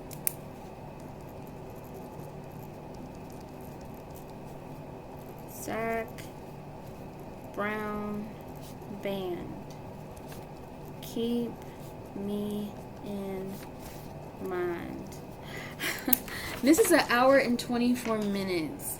Give yourselves a round of applause. Because it'll never happen again. I ain't doing this shit ever again. But somebody really needed this. Like, they needed to hear this. Somebody could have already... I feel like this is past tense. I feel like like, this just happened recently or some kind of shit like that. Like... Or it's like past tense like a motherfucker. If you haven't gotten up off your ass, you better move. Because this King of Spades, King of Diamonds energy ain't gonna be single for long. But I feel like they're basking in their glory and just enjoying their life. This person lives life to the fullest. Like, they're such an inspiration. Like, I'm feeling so inspired by this energy that they have. I'm not saying that yours sucks, Queen of Cups. I'm just saying that, hell, I'm seeing what you see. Because if you could see your energy on here, you're staring at this King of Spades, King of Diamonds energy hard. And it's like, I'm getting like, I was there first kind of energy. I was here first. I knew King of Spades, King of Diamonds person first. I knew them first. They were mine first, bitches. Like, it's like a like this Queen of Cups she's serious business. she's ready.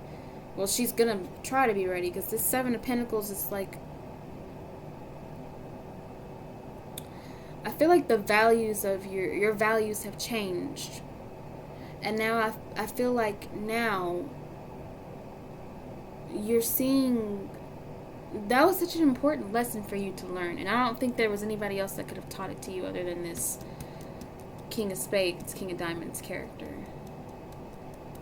It was a positive lesson in being humble and being grateful also. Let's see.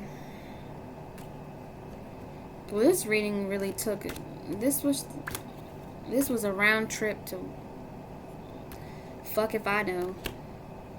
But what I'm seeing is wish fulfillment. I'm seeing wish fulfillment. I don't think that it's gonna be like right away. I just feel like there's a reunion coming. There's the Ten of Pentacles here. King of Swords, like I'm seeing like a celebration, like a wedding. Like, I think you found your person. Not everybody has the same origin story for, when they fell in love. It's not like we met at Walmart and, they were behind me at the cashier line and bam, I knew that was my person. No, y'all's was a little bit more tricky. You almost could have missed each other. But you got it right on time. Like it was about timing. I'm getting it's about time. I'm telling y'all, there's this Ace of Pentacles, this ring, this Knight of Pentacles that you were waiting on, this engagement ring, this wedding ring, this whatever. This King of Spades, King of Diamonds, everything that you thought all these fake ass players were. This person's the real deal. And they will give you the ring. This person knows what they want. They're not insecure. They don't go back and forth wondering, They don't need to shop around. They know what they want. This is fixed energy here. This person knows what they want, who they want. And they want you. I'm not going to lie, Queen of Cups. They want your ass, Pile 1. Or Pile 1, you want them. And if you've been wondering, Pile 1, what should I do about this? Because I can't let it go. Let go.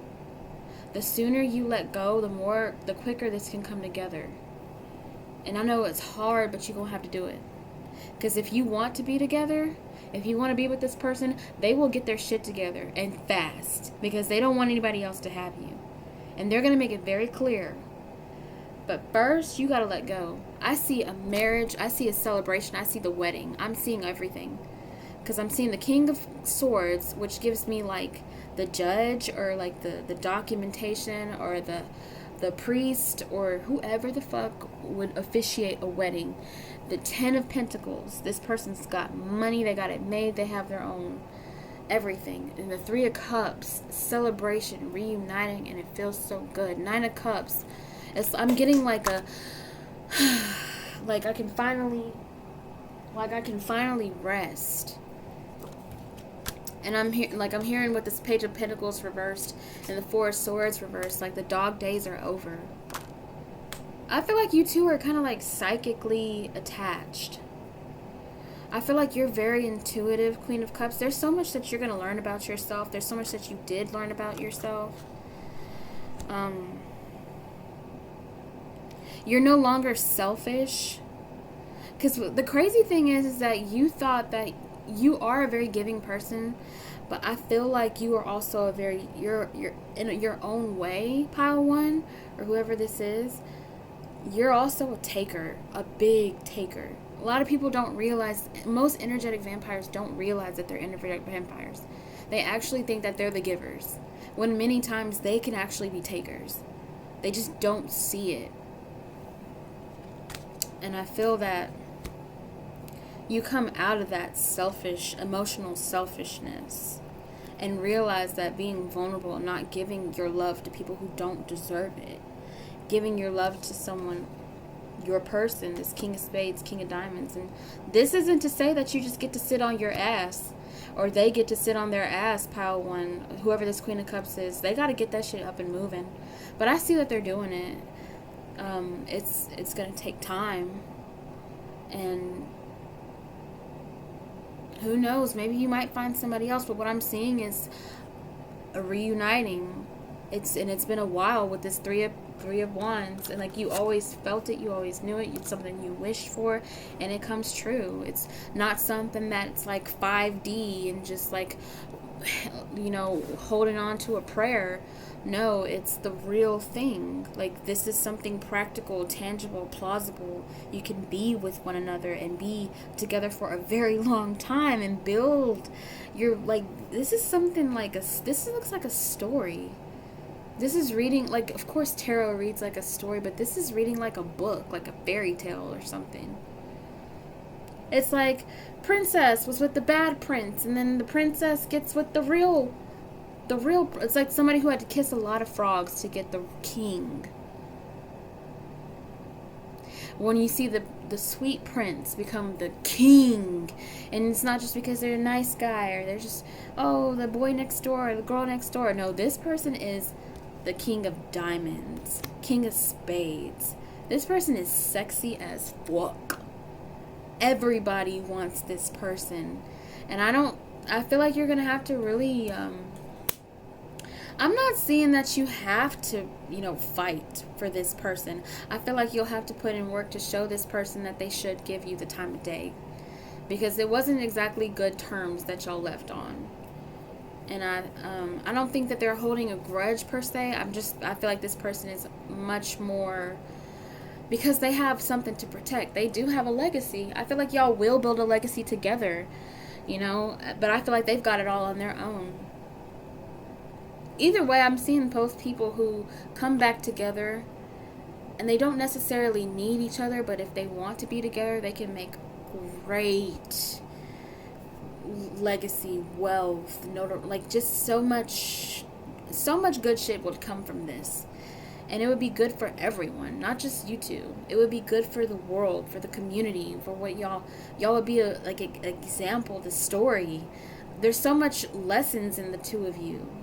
It's this shit is an hour and 33 minutes. Do you understand how profound a message has to be for me to be on this bitch for an hour and 33 minutes? Who the fuck am I talking to? Who are you? How dare you, first of all? Because I was about to take my ass to bed. But you know what? This has been very insightful. I feel like you two are such, like, teachers or something. Like, not teachers necessarily, like, teaching in front of a clipboard, like, in front of a board and all that stuff. No, I mean, like, just, y'all are just walking by faith, not by sight kind of people. Or y'all are examples of that. Like, if you just put your faith in God, He will be, oh, okay, I see what's going on here. So it's like that. That's why I was hearing that gospel music. Y'all two could like hearing gospel music together. There's something that y'all do that is just, it means a fucking shit to people. There's something about the two of y'all that, like, it means something. It's something, I'm telling you, with this Wheel of Fortune and this magician, it's something like, and hearing gospel music at the beginning, it's something divine. I feel like if your grandmother has passed, or you were just really close, she listened to that song, something about the name Jesus, I feel like that's your, if you needed any kind of, because there's Queen of Cups energy here. Queen of Cups is maternal, motherly. You know, it's got all the the maternal houses, Cancer, Pisces, you know, that kind of energy, that kind of, it doesn't mean that they have to be or anything like that. It just means that there's a abuela or a mother, a grandmother, or somebody approves of this from beyond, in heaven, wherever. If they've passed on, they're telling you, baby, this is the one. That other one that you were with, that is not the one. This one right here. Like, you got the approval, you got the stamp, if that's what you were looking for. Most importantly, it should be something you approve of, because this person makes you grow. And I feel like there's a lot of credit that you give to this person, because I don't think anybody else was going to teach you that. Because these players, it's like you kept running into them over and over and over again because you thought that's what you deserved, or that you weren't good enough to receive anything more. I don't know why you felt like that. I'm not finna pull any more fucking cards. I'm not. But this person comes in and it's like they see you. This person saw your potential before you ever did. And that's something that who's really gonna sell it. And once you realize that, I feel like it's just gonna be tears. And it's just like, I've got to get to this person. I've got to get back to them. I've got to get to them. I've got to get to this King of Spades. I've got to get to this King of Diamonds. So, I just feel like I see two people who... What the fuck? I was about to say, I just feel like I'm in love. Who's this? What? Why am I saying I just feel like I'm in love? Somebody feels like they're just in love. Like, I feel like I'm looking at what love is.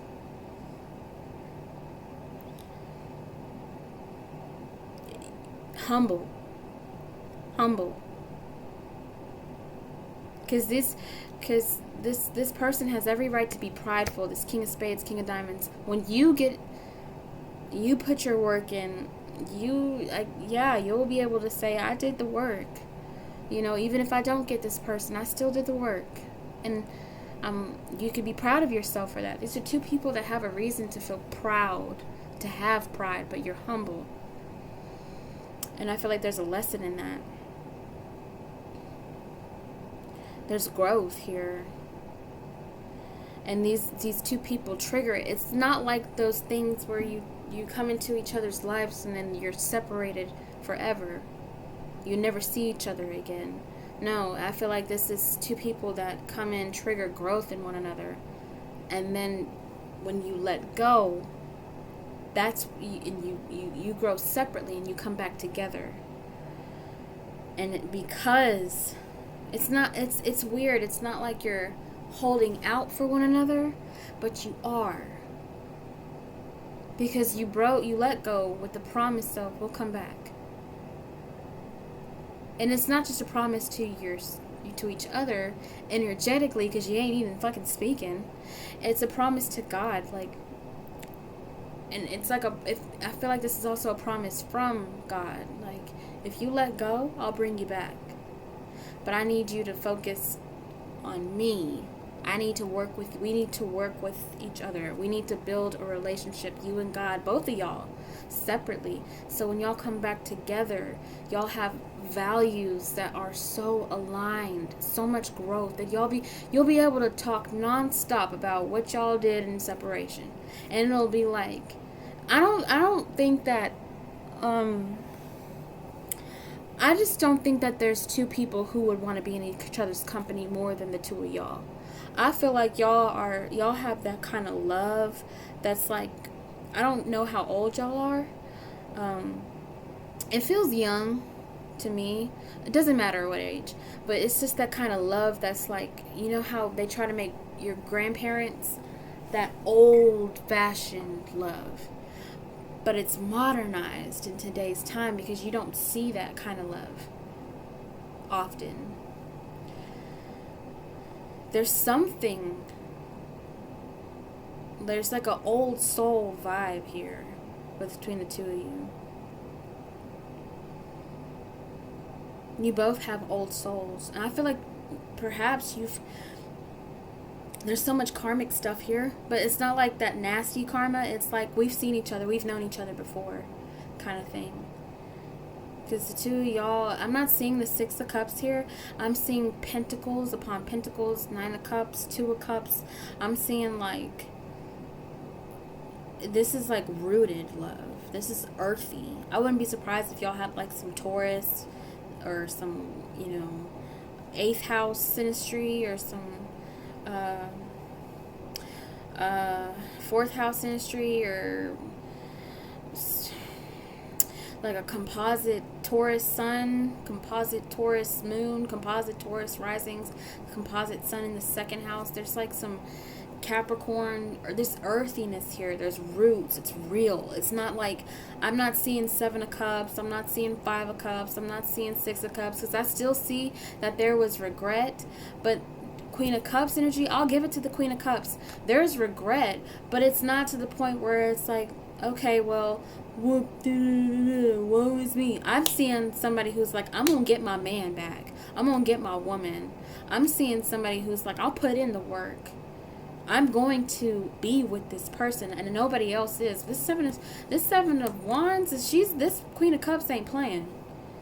No, like there's a confidence now. This moon in reverse, it's like this Queen of Cups ain't in that energy anymore where she doesn't know what she wants, or he doesn't know what he wants. Because anybody can embody the Queen of Cups, male or female, or anything in between. I don't give a fuck. Whatever.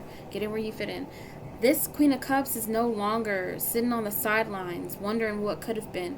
This Queen of Cups energy is going after this King of Spades, King of Diamonds. Like, this is my person. I dare anybody to get the fuck in the way. I dare anybody. Because I was here first, and nobody's taking my man, nobody's taking my woman. This is mine. This is my person. And I'm putting in the work. I'm doing whatever it takes to get them. And I gotta tip my hat off to her, or him, or whoever the fuck this is. Like, okay. Because, this person, this Queen of Cups could have just sat and moped and, looked back like, what am I going to do? No, oh my God, what if they get with somebody else? This Queen of Cups ain't even accepting that. It's like this Eight of Swords, this Eight of Spades, it's like double heavy on the, no, they will not be with anybody else. That is my person. It's like someone who woke up and finally was like, I've known this person so many I know who you are now. I see you, and I'll be damned if I let anybody else take you from me. And it's not in like a creepy way. This person is territorial, don't get me wrong. It's like there's an activation that happened. This Queen of Cups became activated. That shy shit, that unsure shit, she was feeling like that when she was fucking with, douchebags. Or he was feeling like that when he was fucking with, fuck girls. But this Queen of Cups, see, this is what happens whenever you get with somebody is a boss. You boss the fuck up too, because you got to. Didn't I say that earlier? This King of Diamonds, King of Spades, this person ain't gonna want to be with somebody who's in the moon reverse, Five of Pentacles ass energy, that little weak ass insecure energy who, it's like, do you want me? No, this Queen of Cups is like, I know you'll fucking want me. I know you'll want me, because I'm not going away. Not in a creepy way. It's just like, I know I'm what you want. You wanted me before. I wasn't in my right place then. But let me show you who I am now. And this Queen of Cups ain't...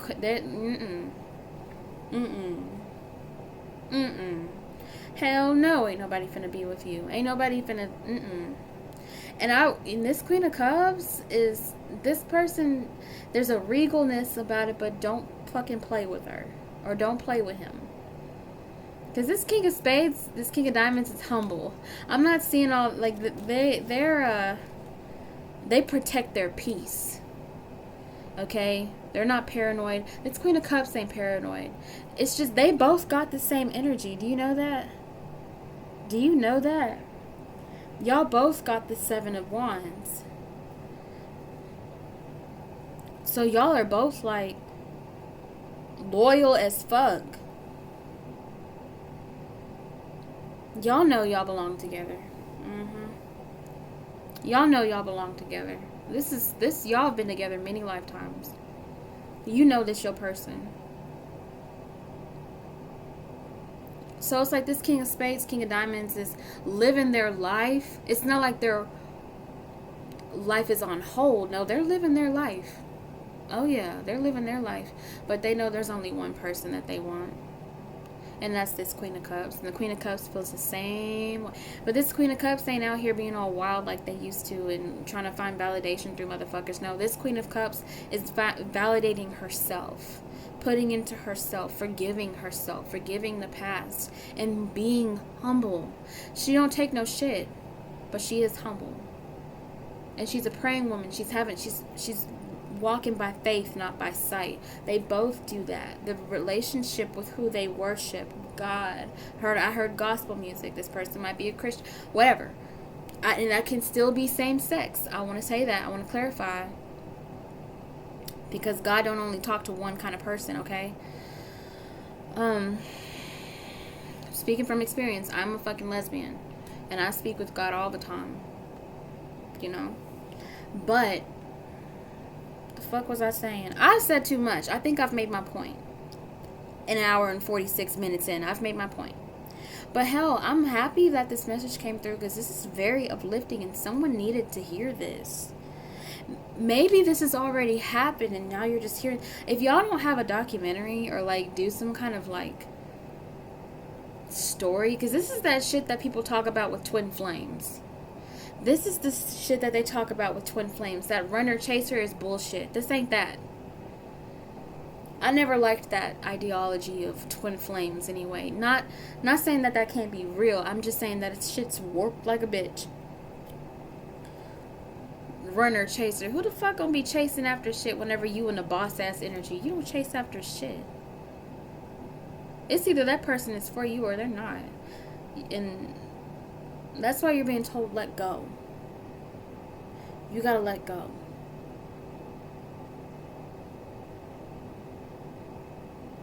And that's what the fuck this reading is gonna stay. I'm gonna say this reading is what you're not seeing. Not what you need to. You need to let go. Pile 1. Or they need to let go of your ass. But since you're here, I'm thinking this is for you. You need to let go. Both of y'all need to let go. And then come back to. You will come back together. You're gonna have to mind your business. They're gonna have to mind their business. And that's not to say that you can't feel them at all. When you got a relationship like this, a connection like this 2 of Cups, y'all been together for many lifetimes. That ain't something that you just don't feel. No, it's not that. It's that you need to focus on yourself. That doesn't mean that if they pop up in your mind that, oh God, I'm not doing it right. No, that's not it. That's not it at all, actually. If you are not doing what it takes to better yourself, because then this person just becomes another distraction. And that's not what they're meant to be. They're meant to enhance your life. So yes, let go. Don't frustrate yourself and thinking that it has to be done a certain kind of way. Like, oh, I can't ever think of them. No, that's not even natural. Your mind's gonna think.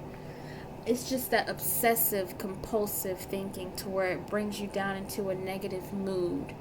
When you start getting in the 5 of Cups, when you, Queen of Cups, start feeling like the moon in reverse, 5 of Pentacles again, that's when your ass needs to pull back and say, okay, I need to check in with myself because I can't feel like this.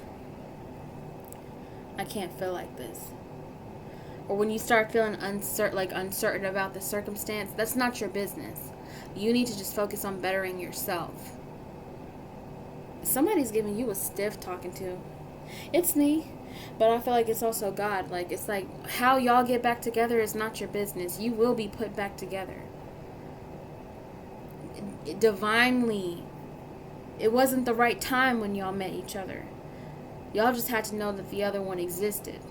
But now, because it felt like as soon as y'all got together, y'all were put apart. But y'all are going to come back together. And it's not going to be like this on and off. Because this King of Spades, King of Diamonds, they ain't got time for that shit. And you're going to put work into yourself, Queen of Cups, or you already have.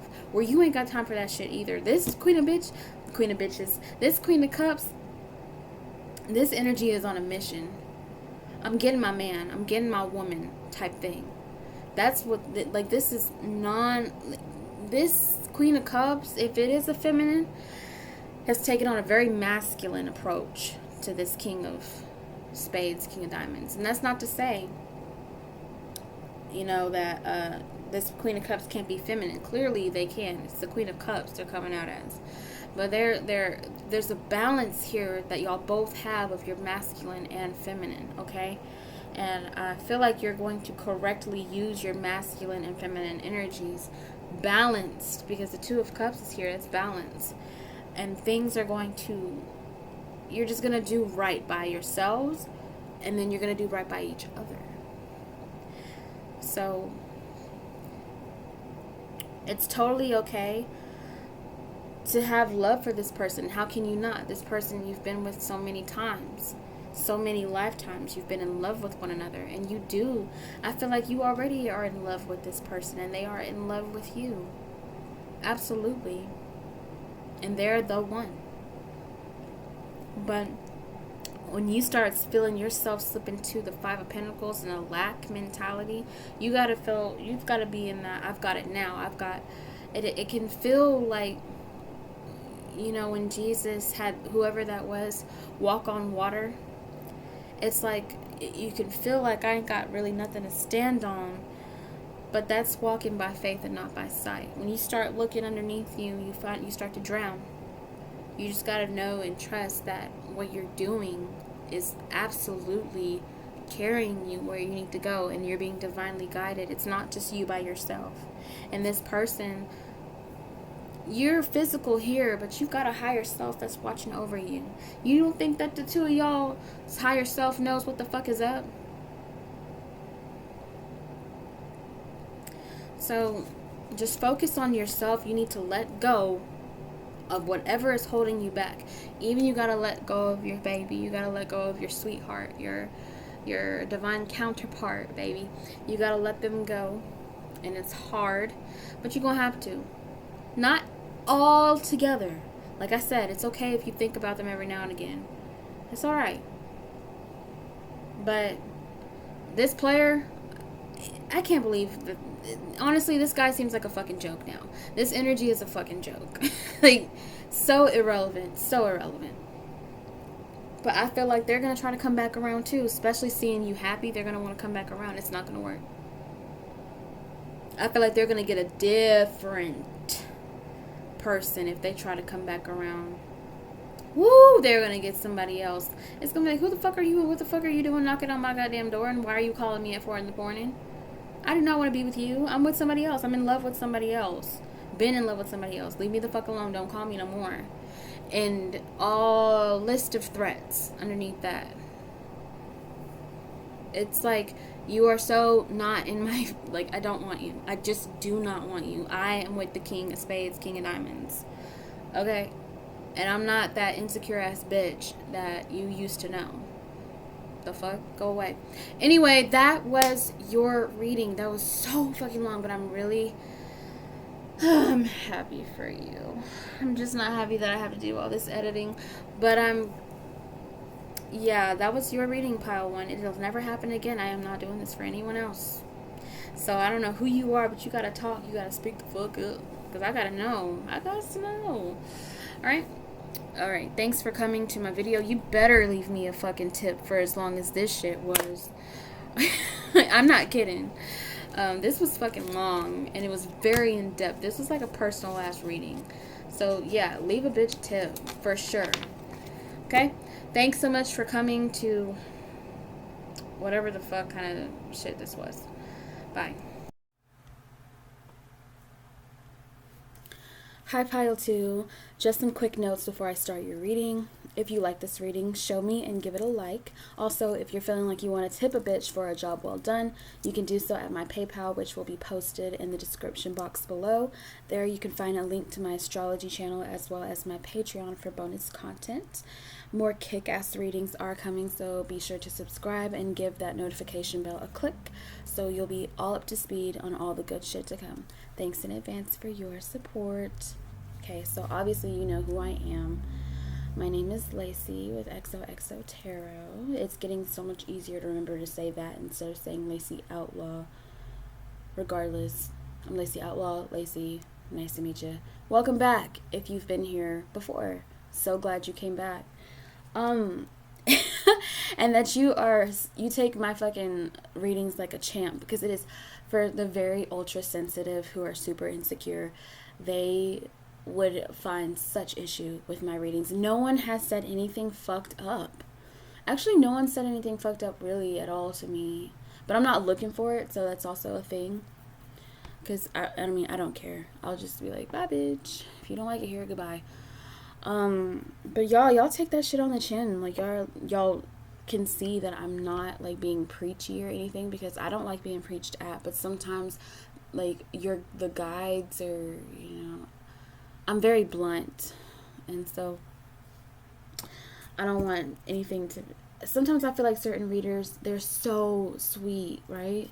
And I'm a sweet person. I genuinely consider myself a sweet person. I'm not a nice person. I'm a sweet person. I'm a polite person, but I'm a blunt person. And sometimes I get in that ass, and I don't mean to be like rude, but I can be a little rough.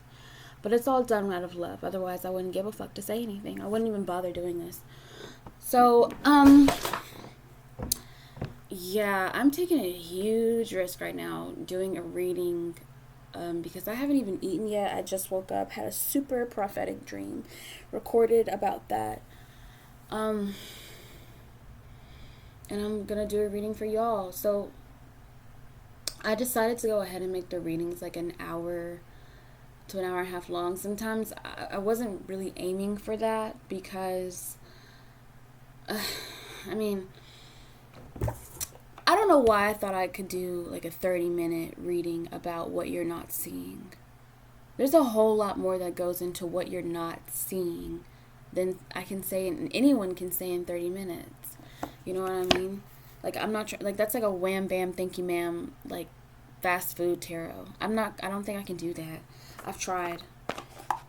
Sometimes the messages are just like very exorbitant and long, and this is one of those readings, like the topic is what you're not seeing, and you know, it takes a lot to describe what someone is seeing. Then you're going to talk about what they're not seeing. I don't know why I thought it was going to be 30 minutes, but nonetheless, I'm aiming for at least an hour, at least 45 minutes, but I'm not going to like push myself to do that. I'm just going to let the reading come out as it is. I recorded Pile 1's reading, and it was way too long. I was not expecting that, but that message just came out. Now, I will say,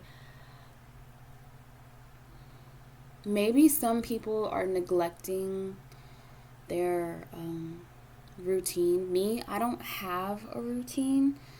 If you're in Pile 2, you're probably neglecting like the things that you need to do, like for instance, eating, or maybe you're sleeping too late.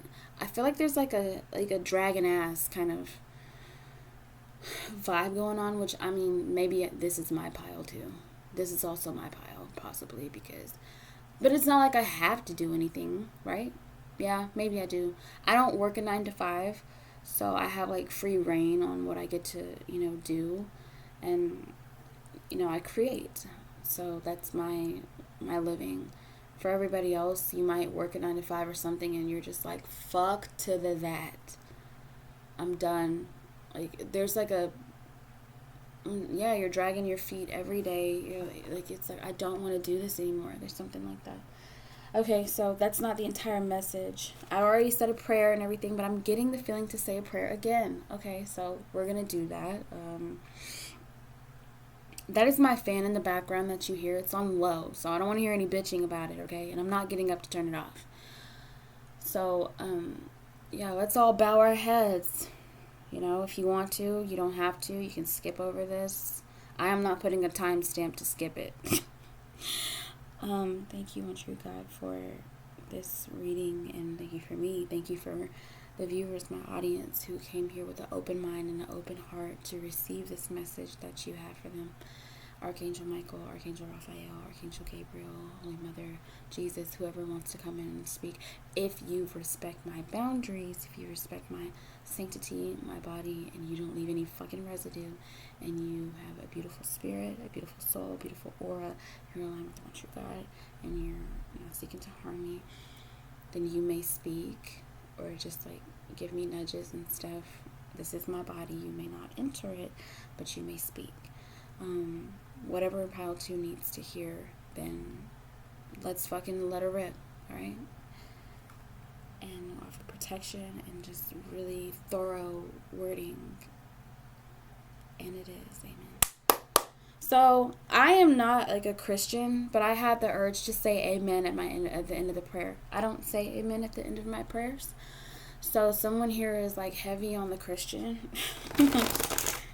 They're like, no, I can't listen. You might be like, I can't listen to this. Like, you're dipping your toes in the water that is, like, tarot and stuff, because for so long, maybe you were told that it was, like, evil and all that stuff. So you're giving it a chance, which I think is so cute. It's hilarious. It's not evil. However, I will say that there, you're not wrong to, you came right on time because I actually just started incorporating Jesus into my prayers.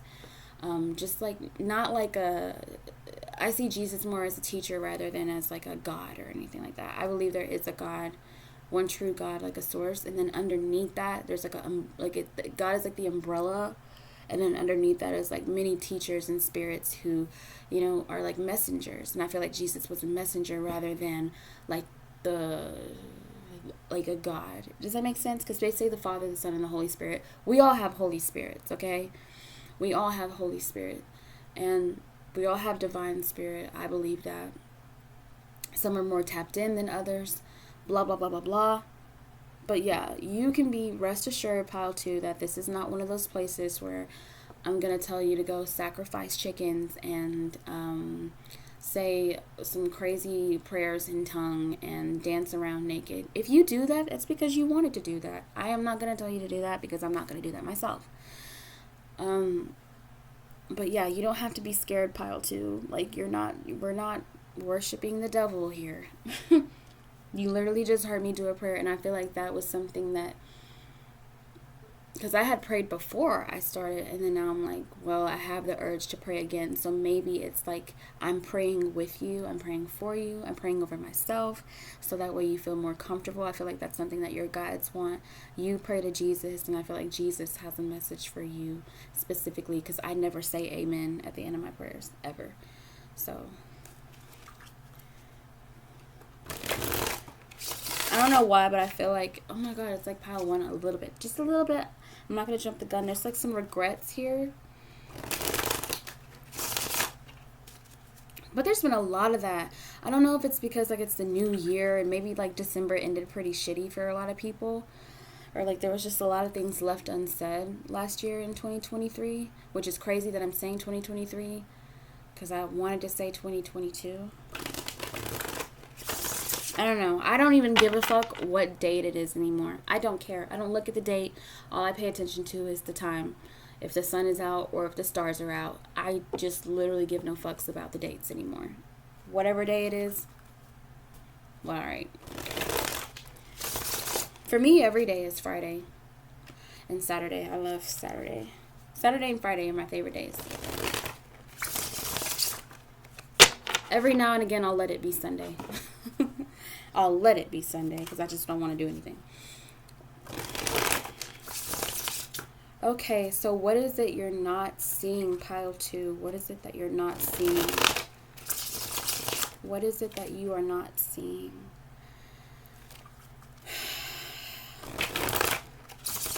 I'm feeling to put it back on the... This shit better be recording. Okay, good. I was about to... Oh, man. There's like a feeling of not being understood or something. Like misunderstandings. Like almost like a Mercury retrograde kind of feeling. Because, okay, little backstory about me. I went yesterday to turn on a new phone at this place called Cricket. And I am not going to be sued for giving my fucking opinion of as a customer. This girl at the place, bless her heart, she was very sweet. And it's not personal.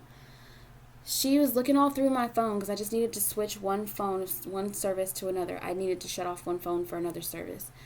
And then on the same line, I just needed to take one phone off and activate another one. That's it. And she was like, oh, yeah, we'll be able to do that because at first it was going to cost $10, which I give no fucks. $10 ain't going to break my bank. And then she was like, well, I can give it to you for free because it looks like it's going to be an easy thing to do. And I'm like, awesome. So let's do that. And then she's looking all through my phone, my iPhone that I'm trying to get turned on, the new one. And then she's like, oh, I think it's locked. It needs to be unlocked. And I'm like, okay, because the phone was actually a gift because, anyway, it was a gift. And it was actually Metro PCS that it belonged to someone else. And she was like, you have to go to Metro and get it unlocked. And I was like, fuck, okay. So I drove over to Metro, which is like down the street. It was like 2 minutes away nonetheless. There's a lot of traffic in between those 2 minutes because it's such a busy area. It's on Bryan Irvin in Fort Worth. I don't know if any of my Texas gals or people who know Fort Worth and know Bryan Irvin, like it's a very, very busy like area. So everybody's always out shopping and everything like that. It's kind of bougie. Anyway, I go to Metro PCS. Their whole they're looking at me like like biting their nails and shit, and I'm like, what the fuck's up? Their whole store is shut down. The system is shut down, so they couldn't do anything. And I was like, I don't need you to do shit. All I need you to do is unlock this phone. Can you do that? And they were like, okay. So he goes through the settings, and in 3 seconds, he's like, the phone's already unlocked. There's no SIM restriction or some shit like that. He found that shit in 3 seconds. I'll tell you what. Cricket, that girl had my phone, my new iPhone. She had that shit in her hands for about 15 minutes. I'm like, what the fuck are you looking for? Are you looking at my nudes? I haven't taken any yet. And I'm like, I don't know what you're looking for, girl, but it don't take 15 minutes to go to settings. Because that's all he did. He went to settings and he was like, there. Went bibbity bobbity boo. I mean, it's like, anyway, so he was like, it's already unlocked. You don't need anything from us. Thank God I didn't need anything from them. So I go back to Cricket and I'm praying in the car, like, let me, please God, don't let me have an attitude. Do not let me scream at this girl, because I'm very, like, I've been really working on my temper lately. Like, how would I want someone to talk to me? I'm trying to extend grace and all that stuff, but I'm human, I'm not fucking Jesus. So I go in the store and I'm like I'm parked. My time of the month is coming, so I'm a little bit like, and I calm down and then I walk in the store and I just told her it was already unlocked. And she's like, oh, okay. And so she's looking up stuff and she's trying to do her thing on her side. And she's like, that's so strange. The system doesn't seem to take it. So it goes from, she says to me, well, here's the thing. We can try to link your phone. It'll be $10 though. And it's not a guarantee that it'll work. Like, what the fuck are you saying? Do you really hear yourself right now? You're telling me as a customer that if I pay money, granted it's just $10, but I don't give a fuck if it was $5. If you went from telling me that it was going to be free to now it's going to be $10, which is fine. But now you're telling me that if I pay the $10, it might not even fucking work. I told her, honey, let me tell you something. When it comes to customer service, never tell someone that they can pay for something, but it might not work, because that's fucking dumb. It's not a kidney that I need. It's not blood transfusion. It's not a surgery. I just need a chip in a fucking phone. And I don't think she knew what she was doing. I'm not gonna lie. Like, she just didn't know what she was doing. And, because she didn't even know to look. It took 3 seconds just to go to the settings section on my phone and see that there was no restriction at all. Then she tells me that maybe it'll work, maybe it won't. And I told her, that's dumb. I'm not doing that. And I was like, stop, just stop talking, be quiet, give me my phone, I'm gonna leave. And I left, and I wasn't like rude or anything. I just said, I'm gonna go somewhere else. But I did tell her, don't do that, because that's dumb. Don't tell somebody that, let's see what happens. Girl, if you don't kiss my ass, I left. And, it was to the point where I don't want to deal with this whole thing until next week. I'm like, I don't want to talk about phones until next week. So, but there was it just feels like there's some incompetency or like some misunderstanding. Like someone has not done the research or they haven't done their due diligence. And it's something that was so simple that has happened for you, Pile 2, that you're probably the one. There's something so simple that you're making hard. Or recently it happened, 11:11 on the clock as I'm saying that. You could be a life path 7, like a 16-7. Or a life path 3. Anyway, There's something so simple that you're making a really big deal. Or somebody recently did that to you. I don't know, that was like a really long story. It wasn't that long. Give me a break. And it's frustrating. I feel like you're frustrating yourself because there's something so simple that you're making hard. And I feel like that's why like Jesus totally stepped in and was like, there's something that I've been trying to tell you that is actually very simple, but you want to make it harder than it is. But that's why you're here, so we can find out what that is. What is it that you're not seeing that you're making so fucking difficult? That is so simple. You're probably thinking that you got to take the hard way, or you feel like you know what? I think you learned the hard way, pile too. We're 17 minutes in. Yay! This is why. This is why I was like, this is what was happening in pile 1, and I was like, yep, this is gonna be an hour. Yeah. So definitely feeling like you're in your own way, but that is the point of this reading. However, I do feel like just in general you learn the harder ways rather than the easier ways. I'm hearing that song by Mereba, Mereba, Black Truck. Let me write that down.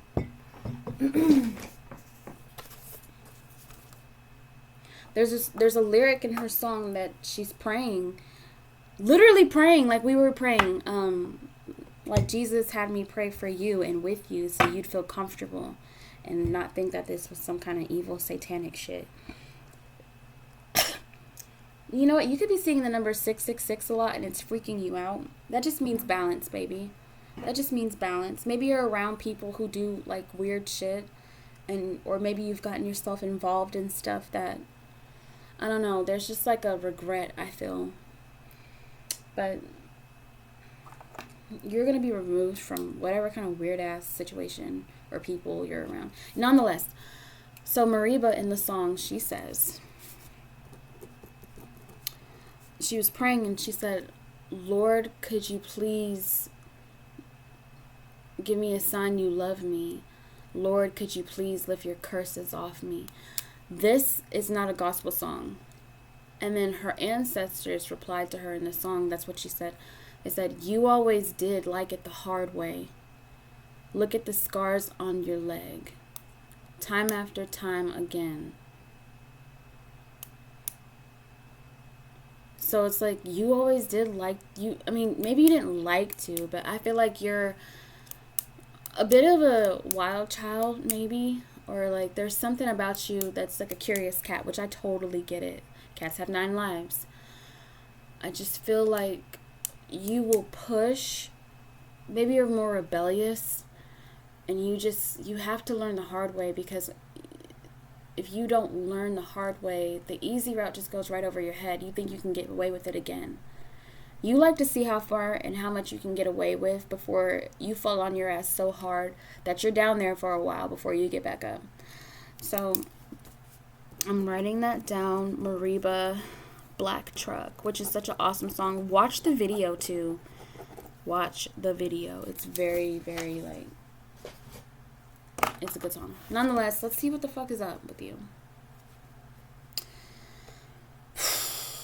What is pile 2 not seeing? Tell me what pile 2 is not seeing. What is getting in there? Yep. Okay.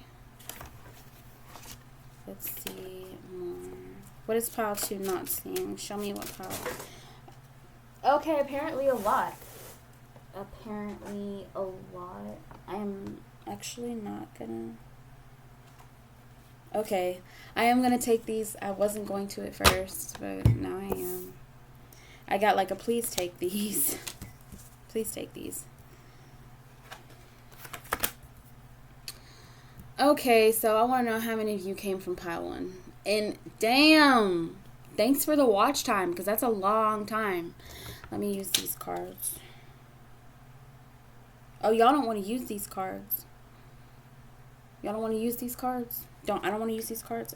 I'm sorry. I talk to myself in the middle of readings. No, I'm not sorry, but it's just like I'm letting you know what the fuck is happening over here because you can't see me. But I got a new phone, so in the next video, you will be able to see what I'm doing. Yay! Round of applause. What? Hold on.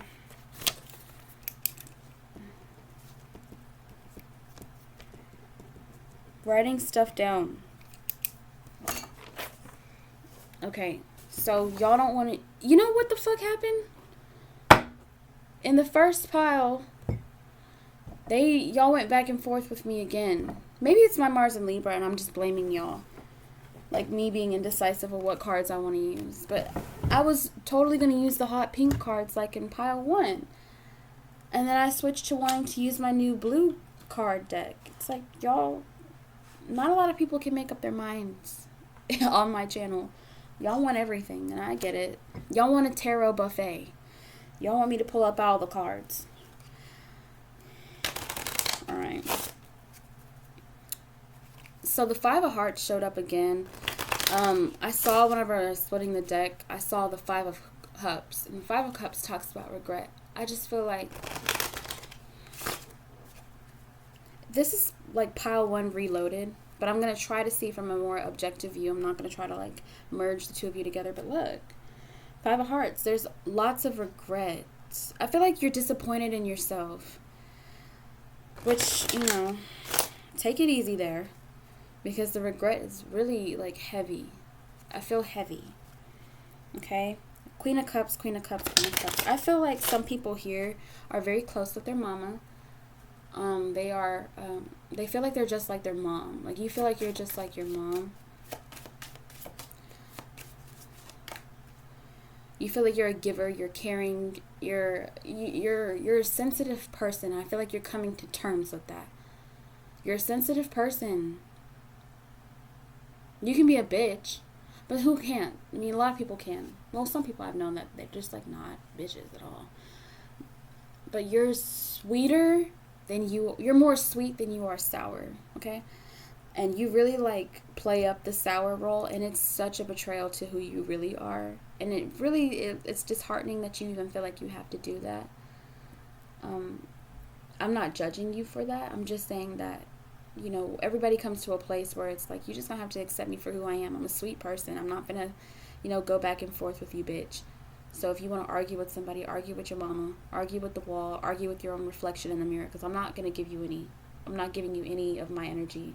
Some people just need to hear that, like, or maybe you can show them better than you can tell them. Like, I don't need to be a bitch to prove anything to you. You do not have that kind of power over me.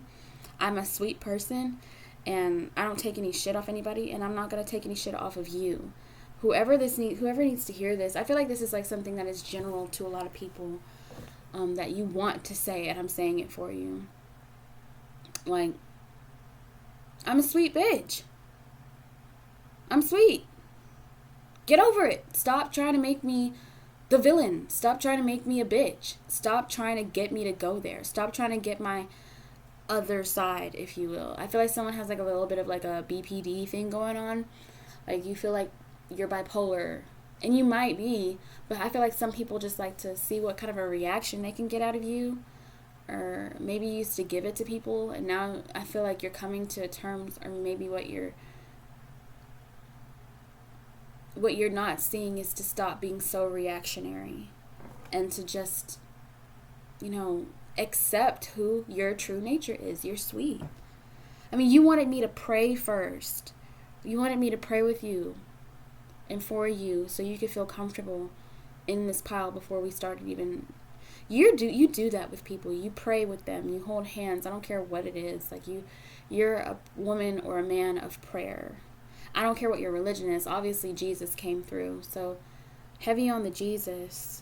This is my praying pile because I got the Queen of Cups. I feel like you have your walls built up pretty strong. You try to come off like what you see is what you get, when it's not the case. What you see is definitely not what you get with you. You are very layered, very complex. However, the best part, the part that you feel like you shine the most, is whenever you get to show your sweet, gentle nature. I feel like you are a gentle person. I feel like you have to be spoken to gently. I'm sorry, but you're not going to get that with me. You're just going to have to get used to my rough talk. I'm a little rough. And I do it out of love. I'm not your mama. However, I ain't the type to sugarcoat. And I don't think that you want to be sugar-coated. I feel like you like the truth. I feel like you can handle the truth. I just feel like maybe to protect yourself, you ran from the truth. Or you ran from the true you. Because it's like, I can't be that sensitive bitch because everybody's going to hurt me. And I feel that now you're seeing that your power is your sensitivity and that you can face it head on. Or like maybe that's what you need to see. Like, your power is in your sensitivity. It is in your vulnerability, because not a lot of people can do that. And when they're trying to get a reaction out of you, you can just say, you know what? I'm not that kind of person. I'm really not. I am not going to go back and forth with you. You can think whatever you want to think of me. I know who I am. And the fact that I can even say this while you're foaming at the mouth, screaming at me, or you don't even have to say anything to these kind of people. Just say, you know what? If that's how you want to act, you go have it. You have it all for yourself. You're going to give a fuck about whatever this issue is all by yourself. Whatever this is, you got it, bitch. Not me. This is not my problem. You are not my problem. Your insecurities are not my problem. Believe me, I got my own shit to deal with. So find a therapist, because I'm not your mama. I'm not your friend. Clearly, you're making it very clear I'm not your friend. Who are you talking to? Who is this person? Are you having drama with somebody? Who are you talking to? I feel like I just went on a rant for you. Like, I'm saying everything that you don't want to say, or you haven't said, or you've bottled up. Because let me tell you something. I don't even think I need these clarifying cards. I'm going to play with them in a second. I'm just going to read these.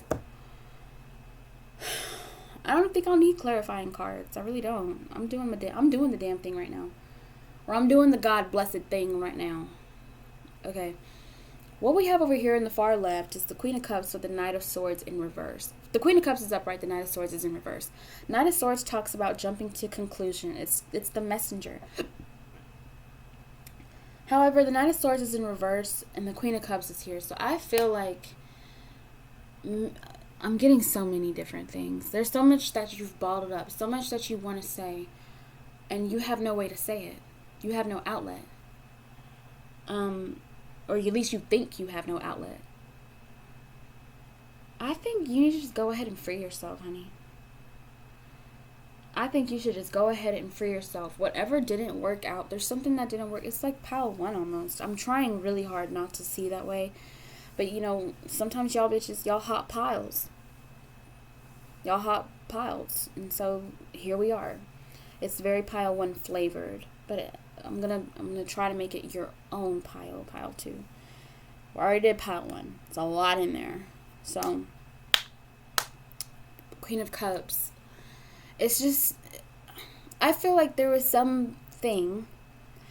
Okay, so in general, you tend to bottle up how you really feel because you can't find the words, or you feel like if you say what it is that you truly feel, you'll be judged, or somehow it's not going to come out right, or that maybe you jump to conclusions about what it is that you're feeling and what it is that you're experiencing. Maybe you were gaslit a lot to the point where you question your own emotions, like you question your own emotional intelligence too. Like and then if you even have the emotions, it's like the words don't come. So it's like you feel like blah, blah, blah, like you trip over yourself whenever you talk. And I went on a rant for you. I feel like that's something that you have to say to a lot of people. I was going to say the world, which is dramatic, but whoever you come in contact with, I'm just saying that they need to look out for you. I feel like you're a sensitive person anyway, but I feel like right now you are even more sensitive than ever. Maybe this Pluto and Aquarius shift has really affected you. You could be in Aquarius, and Pluto's shift in Aquarius is really, it is a weird thing. It's great, it's freeing, but you gotta work with it. You've gotta let it happen. We're gonna talk about that on another video. You have to go to my astrology channel. Actually, you really have to go listen to my Pluto shift in Aquarius ramble. I think it's really good anyway. If you like my rambles, you can go and listen to it on my Patreon. It's just $12 a month. If you don't want to stay, you can just unsubscribe. It only charges you for the month. Anyway, it's just $12, people. You can use your $12 for anything. But you should listen to that ramble. So that way you don't feel alone. Like if you feel like you've been going crazy. I feel like you feel like you're a bit unhinged. However, what I'm seeing, that's the message all in itself. Okay, pile two. However, I see Queen of Cups over here. And then I feel like you jumped to conclusions about something that you wish you didn't. Like there was some kind of a decision that was made, some kind of something. Okay, fuck. I'll go ahead and clarify now. Yeah, the moon is in reverse. Oh, baby, you're missing somebody. Ooh, you are missing somebody. Ooh, you're missing somebody. You're missing somebody. There's a whole lot going on here. What you're not seeing.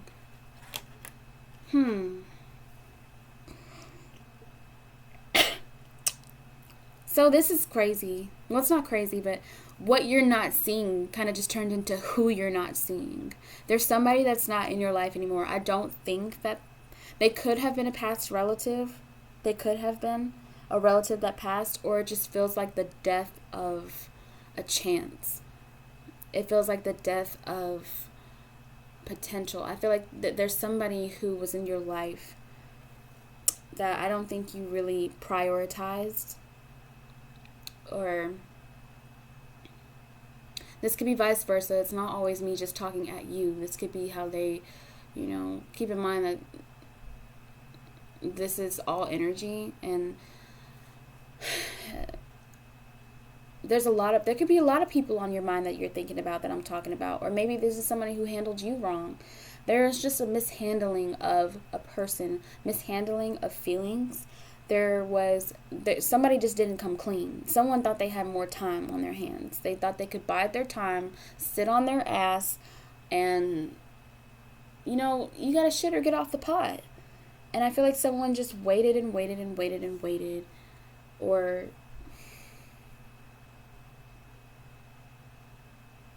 I feel like someone wants to confess now what it is that they're feeling. With all the chaos that is happening, I feel like you're learning a lot of lessons right now, Pile 2, but one thing that you cannot get over is somebody that is not in your life anymore, and you're missing them like crazy. And you feel like you're kind of losing it because everywhere you go, it seems like it's like a song that reminds you of this person. Maybe you're out shopping and you see their name on a billboard, or someone else has their name, or there's something that they would wear that is like, oh, they would love this. Or whenever you go out, it's like, I wish this person was with me right now. I wish you were here. Wish You Were Here by Avril Lavigne. Gonna write that down.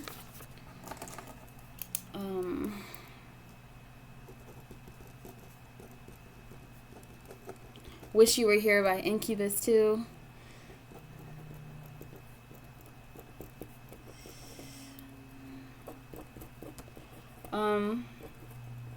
Yeah, I feel like this person could have been your road dog, or like your ride or die, or the potential to be so. Or maybe there's a lot. There could just be somebody that you're wanting that closeness with someone. But I really feel like it was somebody. I don't think that it's just like a want. There's somebody that was in your life that you miss, and they're not there anymore. And you're now wondering, laying up at night, just trying to get through your day, and remember when I said that you were a bitch, like you're more sweet than you are sour? I feel like you were able to show just a tiny bit of that to this person. And now that they're not in your life anymore, like they let you, and you were sour to them too, but I feel like you were able to show a different side of yourself to this person. And maybe you took them for granted. They're not in your life anymore. And now it's like, I wish I would have said everything that I really felt. Like, I wish I would have told them that I loved them, that I've never been so happy and never felt so understood. I feel like this is somebody that you could let your guard down with, who you could show your sensitive, vulnerable side to. But I feel like you tried to be like the Knight of Swords. Like, I feel like you tried to be like super charming, or like try to be quick-witted, and or you were being somebody that you weren't. I'm not saying that you're not charming. I'm not saying that you're not quick-witted. I'm just saying that you are more sensitive, you are more sweet than you let on. And in a way, you did a disservice to yourself, because here you are wanting to be who you really are, show up your authentic self. You had the opportunity to do so, because I don't feel like this person judged you. I feel like this person gave you space to be who you are. And now And then when you had that, like right there, it's like you chose to be inauthentic as if that was going to keep their attention. And now it's like, fuck, that was completely stupid. That was so stupid of me. If they were to come back around, I would show them and tell them how it is that I feel. Like I said, you learn the hard way.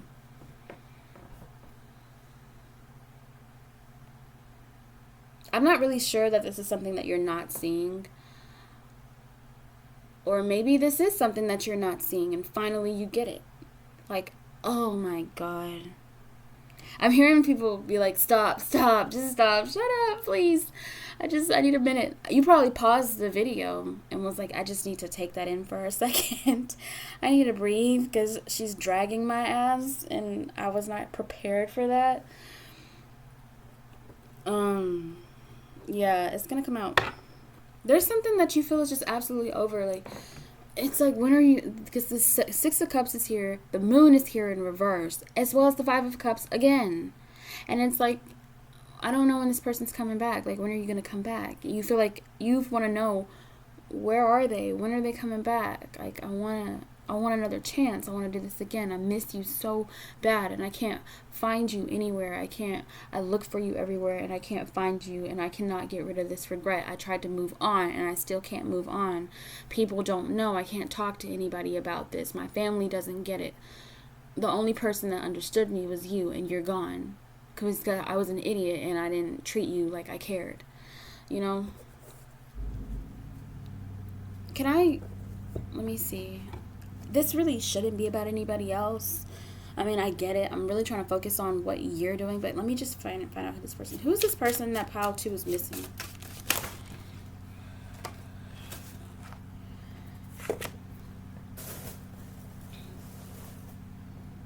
Somebody that you are not over, and you're sick about it, baby.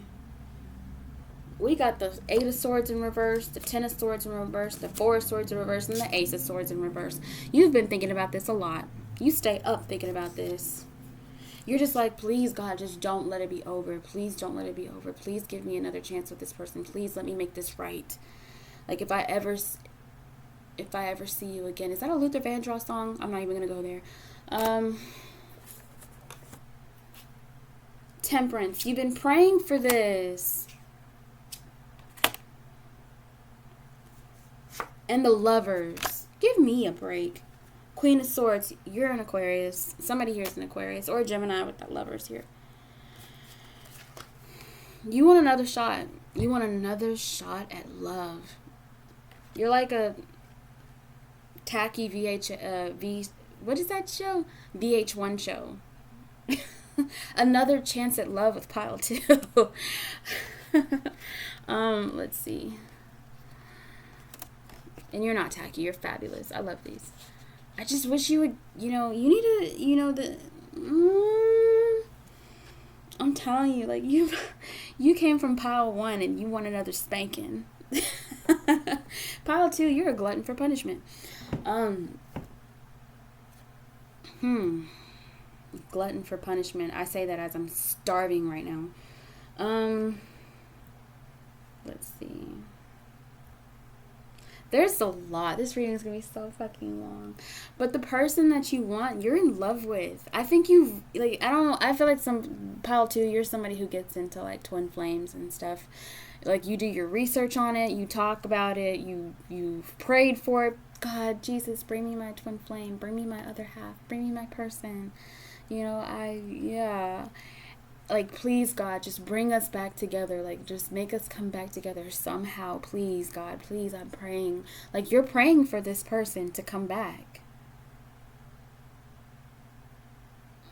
Like, you're praying for them to.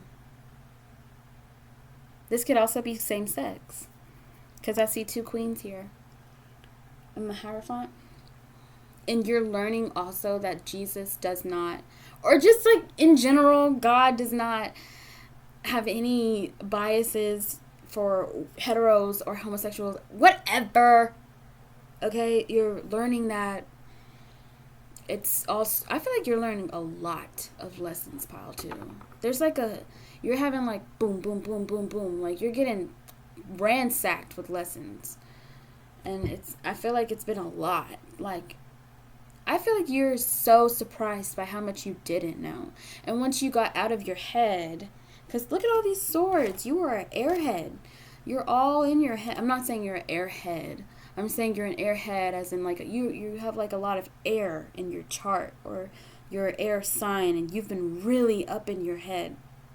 Because Gemini, Libra, and Aquarius are air signs. You could have like Pisces or Cancer in your chart somehow. And I feel like Pile 1 reloaded. Sorry. Gotta call it like I see it. However, we're just going to pretend that it's not that. We're going to pretend like this is a brand new pile. And it is a brand new pile. We're just going to pretend that we're not talking about the same shit we were talking about in the first pile. Yeah. I'm telling you, you're sick over this. You might have actually gotten love sick. You know what it is? You probably got sick with something. Oh, pile 2. This is, whoa, 11:38 on my clock. You can be seeing 11:11 a lot. Like, you might have actually gotten depressed or like so sick and you didn't know why. And then more and more you think about this person and you're like, I thought I was like sick. I thought I was like dying. I thought, you know, I don't know, maybe you just have it in your head and you literally feel sick, like not getting out of the bed. Didn't I say something about your routine?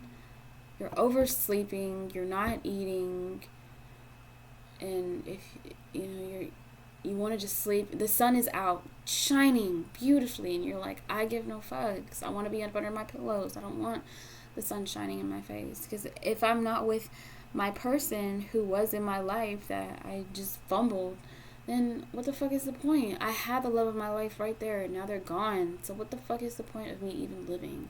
A little dramatic there. But I totally get it. Like, you feel like an ass, and you were an ass, but you're getting it now. And, you know, the first part is just admitting it. And Jesus came through and doesn't want you to beat yourself up. Heard your prayers. And I feel like this person is coming back around to you. You are going to reunite. And I feel like you had to learn these lessons. But yeah, you thought you were really sick. Like, you could have been having like panic attacks or just falling into a depression. Definitely fell into depression. And you think it's never going to end. You're never going to be able... Because you know what? My alarm's going off. Hold on. Okay, had to go shut that off. That was going to annoy the fuck out of me.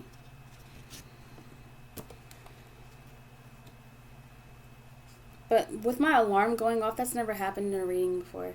So with that alarm going off, that made me feel like your alarm system inside is going off. I feel like you've been having like panic attacks.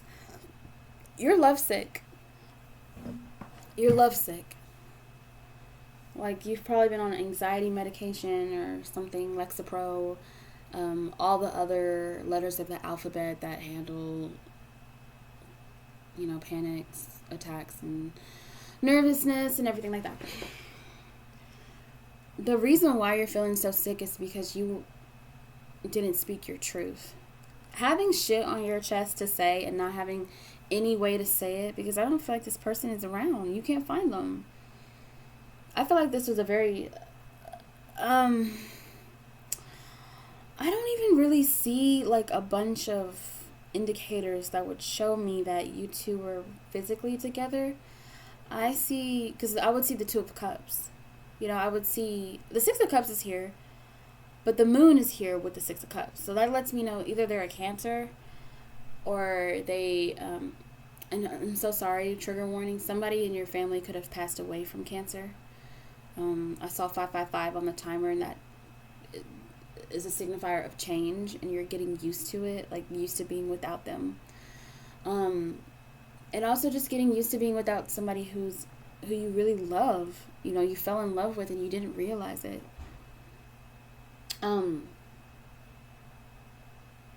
But yeah, I don't get the vibe. I feel like this happened over the phone, through the internet airwaves somehow. I feel like this was like a social media relationship.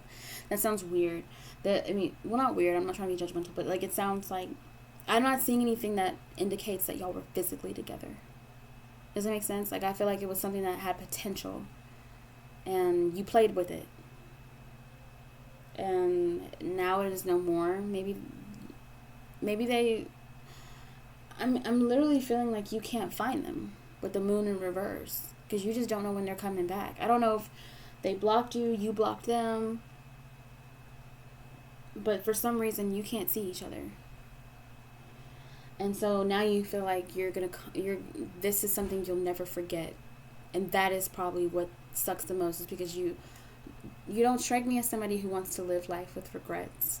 I see you as someone who really hides how you feel, and for so long you've been able to get away with that.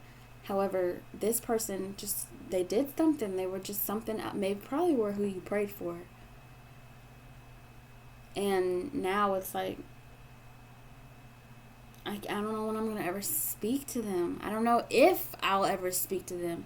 How can I have feelings for someone that I don't even know where they are? I don't know where they are. I don't know how to ever talk to them again. What the fuck? You know what? And what really sucks is that you can't make sense of it. Pile 2, you always want to make sense of everything. Everything always has to be so logical. Look at all these swords on here. But look, you're the Queen of Cups. Fuck logic. You're in your emotions now. And that is what you weren't seeing. That is what, I guess, Jesus was trying to get you to understand. Like, you can't always rationalize everything. You're going to have to allow yourself to feel. And this person came into your life to show you that. Because now that they're gone, you don't have anything to be logical about. All you have are your emotions. And I feel like you've tried to run from them and you can't. You tried to ghost yourself. If you could ghost yourself right now, you would. But you can't, because you are who you are. And you're going to sit with those emotions. And you're going to feel, okay? You're going to be who you truly are, which is someone who is very sensitive, someone who is loving, and you can't hide behind a mask. You can't hide behind a facade that you don't care. You do. You love this person. You're sick over them. You're sick over it. Because it's like so much was like left unsaid, and it's like it can't seriously be over. First of all, it happened too fast. The breakup, the split up, the block, whatever, it happened way too fast. Like, it's like, I feel like you thought you had control of the situation, or you wanted control of the situation. You thought you had control of the situation, and now that they're gone, you're like, are you kidding me? Are you serious? No. Oh my God, no. You're not seriously gone. No. I was gonna come back. Like, I know we were, like, blocked each other. I just kind of sat on my ass, but I was always going to come back, I swear. Yeah, well, lesson learned. Everybody's not going to wait around for you, kiddo. That's why the regret was so heavy. Man, this is some heavy-ass regret. Shit. So much regret make you sweat. All right. But you love this person. I feel like you think this person is really your divine counterpart. Or like it's been shown to you. Maybe you've been having lots of dreams that you can't explain. You've been dreaming about this person. That's how much you think about them. And you're wondering if it's that you're bringing them on, or you're just having all these prophetic dreams about them. These love dreams, or these messages are coming in your dreams. And you're like, what the fuck is all this? And not only that, it doesn't really matter if you're the one who's bringing on the dreams just by thinking of them, or if they're just popping up in your dreams because there's messages there. Regardless, they're in your head. They're in your heart. You can't get rid of them. And that is what is like, that's what the shit kicker is. It's like, you know what really just fucks me up is that I can't even deny that I want this person in my head. I don't want them in my head, but then I do because I want them. I love them. I love them. I'm in love. You're in love. It's giving me like Accidentally in Love by, you know that song? Accidentally in Love. That was a huge fucking accident. Sometimes I feel like, what did I say sometimes? I don't know you. I said sometimes I feel like, maybe this is past tense and you're back together already. I don't know. Because I'm like, because I was going to say, sometimes I feel like I wish I never met you. Or I wish I never talked to you for the first time. So I wouldn't feel like this now. But I'm not you. But of course I'm like, maybe I'm just channeling there. But like, maybe there's times where you're just like, you know what? If I had never entertained this in the first place, I wouldn't be feeling like I am now. I wouldn't be on this shit bus. Let's see. Accidentally in Love. I'm in love. You know what? Y'all are gonna watch Shrek together. Y'all probably already have. Or, you know, you love watching Shrek. You got some nieces and nephews who love watching Shrek.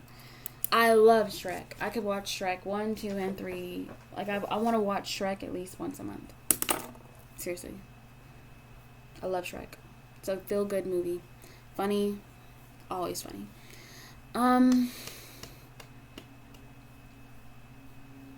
Dude, I feel like this is... Yeah. I don't really get into the whole twin flame stuff. I think it's kind of silly. I'm not trying to be judgmental, but, like... runner, chaser, blah, blah, blah. Bullshit. I just feel like whatever you think this is, it is. One thing's for sure, you're in love with somebody. You got it bad. I'm not even done yet. I just was talking about the Queen of Cups. There's like 1, 2, 3, 4, 5, 6 more cards on this fucking thing that I'm going to have to clarify. So over here in the middle, these came in threes. These came like triplets together. So I put these together. All these cards fell out, but these 3 cards fell out together. They came in pairs, and then this one came in like a 3-person package, okay? So,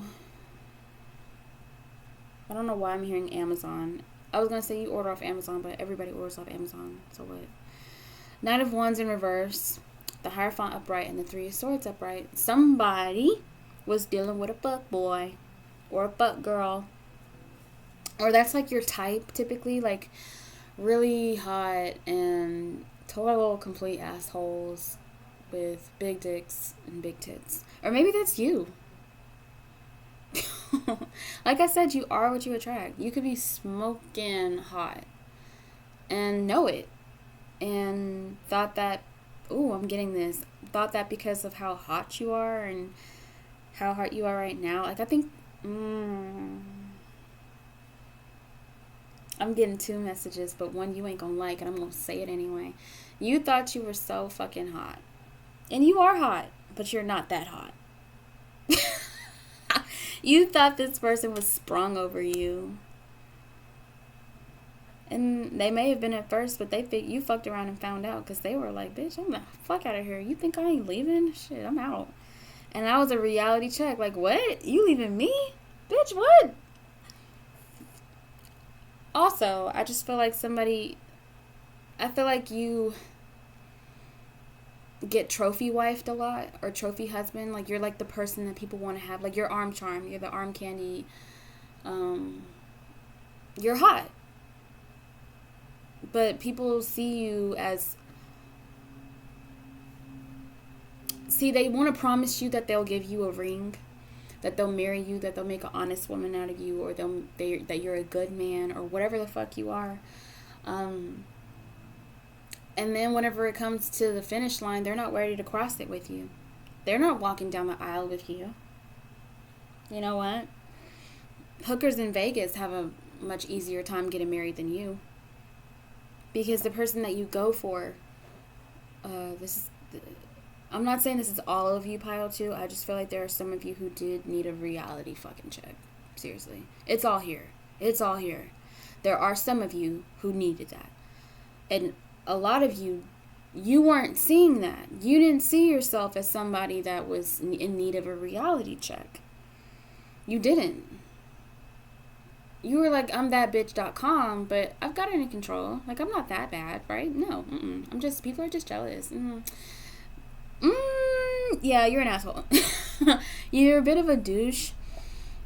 This is not for all of you, but some of you need to hear it. And you are what you attract. So you attracted someone who is the worst version of that. When you act like a dick, you attracted someone who met you on that level. See how you attracted somebody who was vulnerable with you and who you could be vulnerable with, and they never judged you. That's one side of you that you attract. The other side of you is an asshole. And so you attracted an asshole who was even worse than you when it comes to that. The ego is out of control, like insane. And so you got outdigged by somebody, and you're like, why do I keep attracting these kind of people? What, like, and you're not seeing that you're also the problem. There's something in you that feels like you need to do that. Like you need to really like turn up the volume on being kind of a narcissist. Well, I don't think that it's like out of control. I just think you have a massive ego. That's what I'm seeing here. Just a really, really huge ego. That whenever you're feeling insecure or not good enough, that ego comes right in and says, nope, we're actually fucking great. Everybody else sucks. And it's like, not so sure about that. But I feel like that's just like a defense mechanism to keep yourself from being hurt. Like it's like all facade, you know, because I'm not saying that a healthy ego or like a healthy confidence isn't attractive. That is very sexy and that's important to have. However, like I said, you're more sweet than you are sour. And when you completely betray that side of yourself, because it is, you betrayed yourself. You betrayed the sweet, caring, empathetic, and sensitive side of yourself.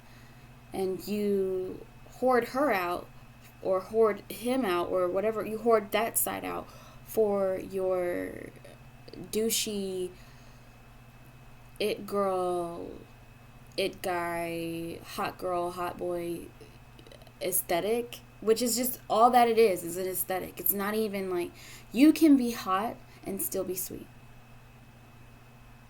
You can be a bad bitch, you can be a bad motherfucker and still be sweet.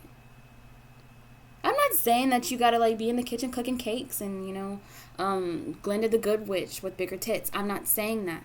I'm just saying be yourself. And that is not who you are. A douchebag, that's not you. That's you when you're insecure. So, reel it in.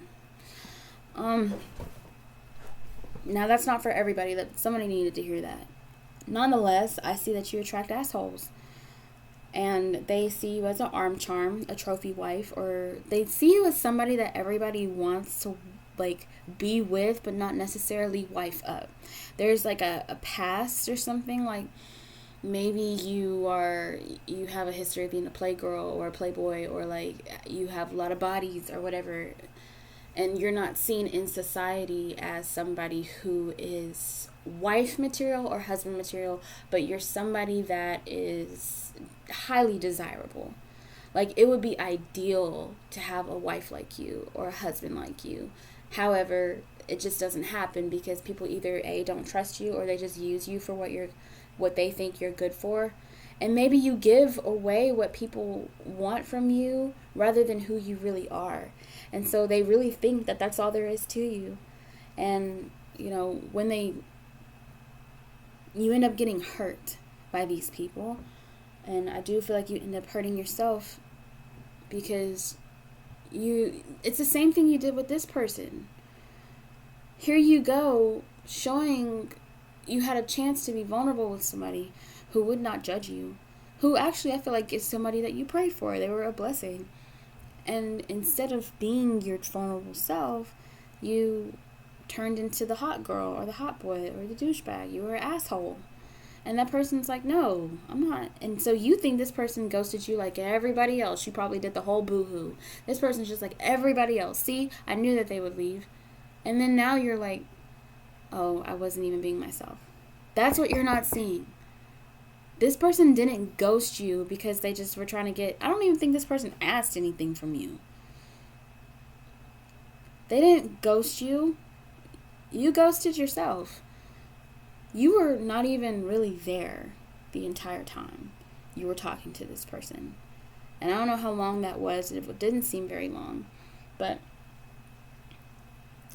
I don't feel like... I'm mostly seeing you here. Because I tried to get this person, and I feel like they're so out. They're just like, bye. They're out. I feel like it was divine intervention with this temperance here. Like, they have to go. Like, they had to go. Otherwise, you wouldn't have had the clock in, the check-in to be like, oh, was it me? Because I feel like your defense mechanism is, it's not me. It's never me. It's always them. They're always fucking leaving. They're always using me. People always do this to me. It's always It's always someone else. No, you need to take accountability that in this instance, it's you. And maybe it's been you for a very long time. And I don't know why I'm hearing you're too old for that. I'm not saying you're old. I don't know who your age is. I just feel like you're at an age with the Queen of Swords where you fucking know better. Or you should know better. It's like whenever things happen to you, I'm not saying always because some shit is just unfair. However, we're adults. We're adults. You're an adult. And whenever, for instance, this right here, you probably blame this person. I feel like it was like, oh, fuck them. They want to block me. I'll block them. And it happened so fast. It was reactionary. And now you're like, shit. Because you can't find them. Poof. They're gone. And a part of you wants to be mad about that, but then another part is just, it's more hurtful because you care so much, and I don't think you want to. I feel like there's resistance. There was like a fight, and now it's getting to the point where you have no fight. Like, I think you're just like, I think I have to admit that I'm in love. Like, I really have to. And it's like, oh shit, I did this to myself. And you're seeing, like, I'm also an asshole. Like, I'm an asshole. I always thought it was other people doing shit to me, and now I'm seeing that I'm very much a participant in my own misery and my own shortcomings. And it's never too late to fucking learn. This was a lesson. There's a freaking angel here. Jesus came through. Okay? Your guy. My guy too now. Hi, Jesus. Because over here, the last two cards I have is the Five of Pentacles in reverse and the Six of Wands in reverse. And what's coming to my mind is pride goes before the fall. Pride goes before the fall. Pride goeth before the fall.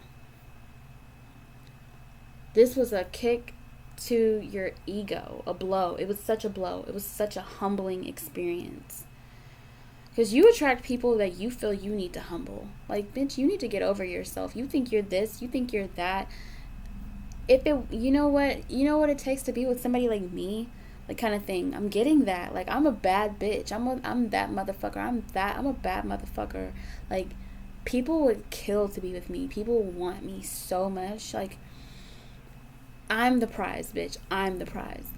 And I feel like you attracted people who treated you like they're the prize. And you're lucky to be with them.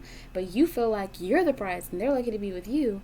But you just attract narcissists because there's a part of you that needs validation. And when you're also very empathetic, because there is that side to you, very sweet, very empathetic, very nurturing, very caring. You were like wanting to show that to somebody who is a fucking narcissist. But first, you had to, gain their attention. Like, you had to win them. And that's such a weird place to have to be for anything. There's one thing to be, like, you're like a peacock. Like, look at me. Look at all my feathers. Look at all my colors. And I feel like you attracted other people like that. And this person that came into your life wasn't doing all of that. Like, I feel like this person was just like a down home, cool, chill. You could just talk to them. Whereas I don't think that any of your past relationships or any of your escapades, any of those people even knew your name half the time. They didn't know anything about you. You could ask them, what's your favorite color? And they wouldn't know what to tell you. They'd say, the rainbow? You know, just to be on the safe side. And this person, it's like, you didn't have to do all of that, but you still did, because to protect yourself from being hurt, you make a motherfucker know that you're whoever you are, whatever your name is, and you run this town, and you do this, you're an entrepreneur, whatever. You got this going on. You're the hottest girl. You're the hottest dude. You're a frat girl. You're a sorority girl. You're a frat boy. You're whatever. You're the big fish in your little pond. And this person didn't need all that. They were very interested in who you were. And I feel like you talked about yourself a lot with this person. But they let you have that. They gave you the floor. I'm not saying this person's a saint. I'm just saying they are approved by your Jesus.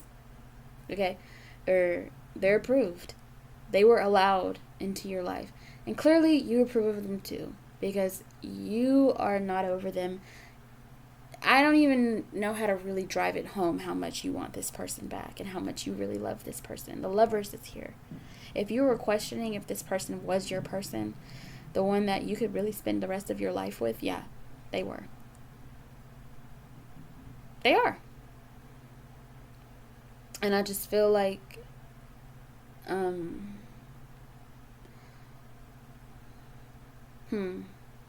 seeing the sun and the moon here. You two could have sun conjunct moon in your synastry. They could be a free spirit. This person that you're wanting is a free spirit, and they're not afraid to move on. I think you didn't realize that they're actually very smart, and they thought you were very intelligent too. Like they enjoyed you. You know, I feel like y'all enjoyed one another, and that could have been something. It could have been bliss. But divine intervention happened. This person, it's like pile one. It's like I'm getting like angel vibes off this person. I wasn't getting anything at first because I was still seeing what you needed, because there's a lot here. This is your reading after all. But this person they are very loved. I want you to know that they are very loved. I'm not saying that you're not. I'm saying this person is very much loved. And a lot of people think that this person is their twin flame. Like, a lot of people think that this person is theirs, their person. So, however, I'm seeing here that you learned a lesson here. And what you're not seeing is you're also an asshole. And it's not just the people that you've been with that hurt you. You hurt yourself. And it's not because, you know, people are so mean to you. I'm not saying that they haven't been. It's hard to be hot sometimes. Like, it is. I feel like you've built walls and defense mechanisms to avoid heartbreak and judgment.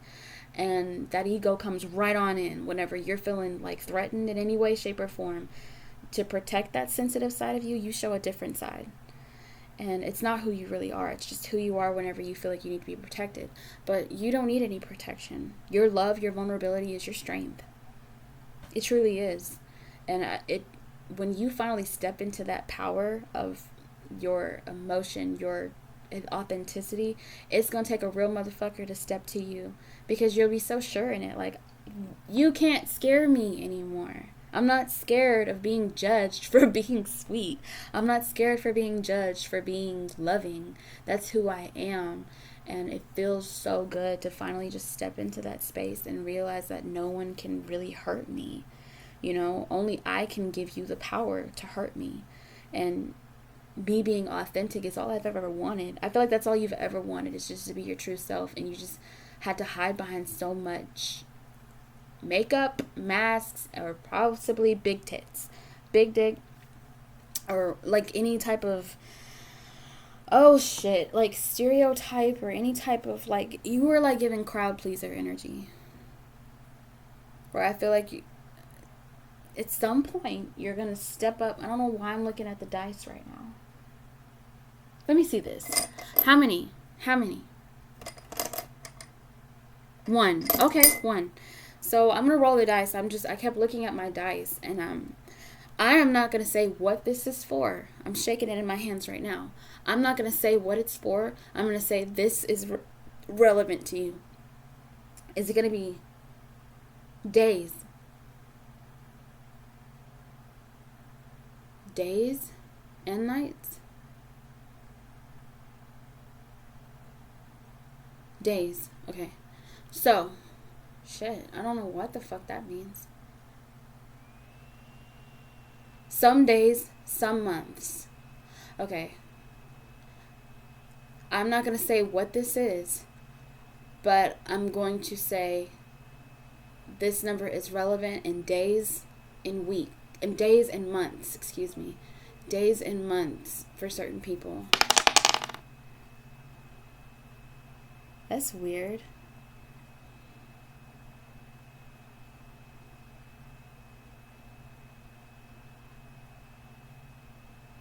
Hold on. Green Day. Green.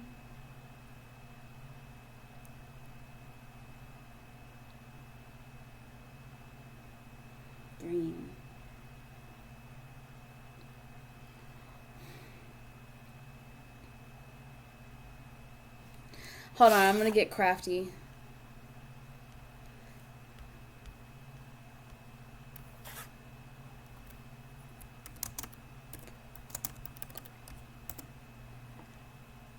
Oh my god.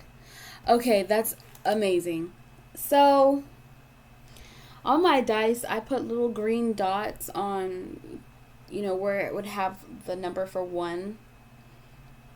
I colored in green to represent 0. So I was like, okay, let me roll the dice to see how many days or months would be relevant. Some people it's 1 day, some people it's 1 month. We're in February. That's interesting. Okay, so 1 day, 1 month for some people, literally 1 day, and then some people in 1 month. Some people it's next month, because I'm looking at the green dot and I'm like, shit, Green Day? Is somebody gonna go see Green Day in concert or something like that? Maybe y'all saw Green Day in concert. I don't know. Maybe somebody likes Green Day. But then I was like, I looked it up and I said, day for green. And then bring out your green. St. Patrick's Day, observed every March 17th, is packed with parades, good luck charms, and all things green. So there you go.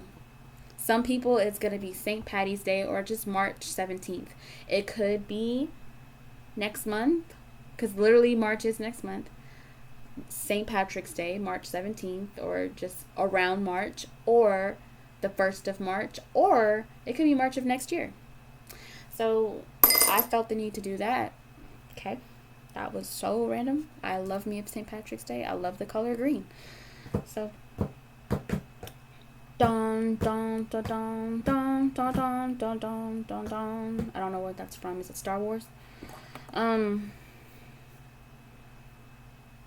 feel like what you're not seeing is that you're getting in your own way. And to stop feeling these regrets, because I don't think that you're somebody who likes to live life with regrets. Nobody does. I don't live my life with regrets. But this isn't about me. This is about you. And I just feel like pile 2, there's a massive ego insecurity issue. And it comes from, all it is hurt. And it's protection. It's your shield.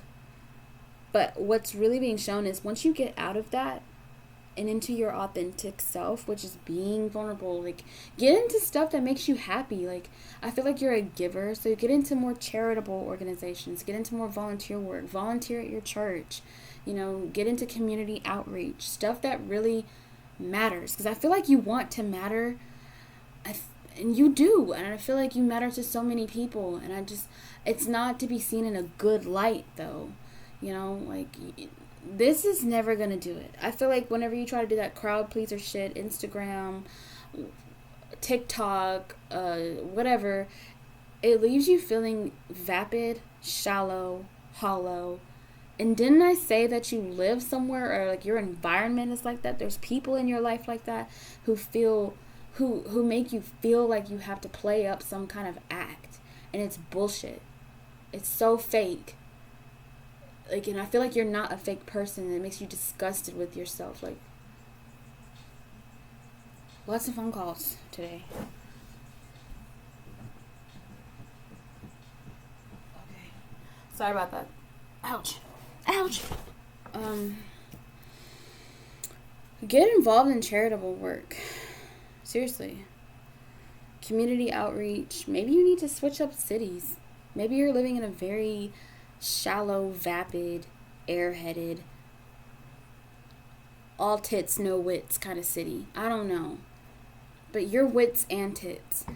You know, you're hot, you're smart, and you're sweet. That's awesome.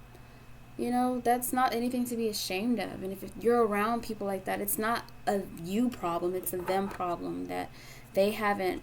And I feel like a lot of people try to take away your light, and you're letting them, because you have such a light to you. You're a good person, a good-natured soul who's very caring. And I feel like there's people who know that about you who don't want you to know that about yourself.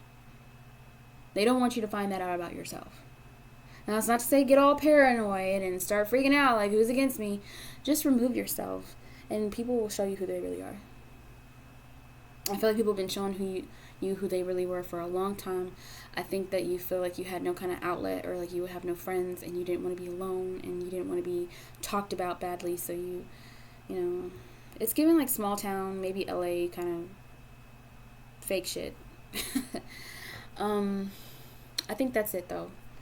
Is there any more messages that you want me to say? I'm going to pull one more card.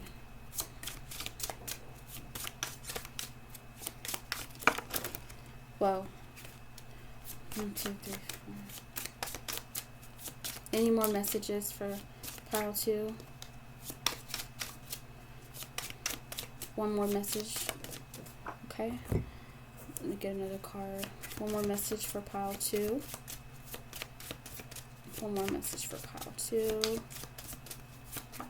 Okay. Yep. We got the 5 of Swords in reverse with the Jack of Diamonds. There's somebody in your life that, like pile 1, there's somebody in your life that seems to, Knight of Pentacles, there's somebody in your life that, they could be a Scorpio. There's someone who keeps promising you stuff. They keep promising you that they'll make you a wife, or they'll make, like, that they want to marry you. And they string you along for months, years. And this ring, it's pile 1 all over again.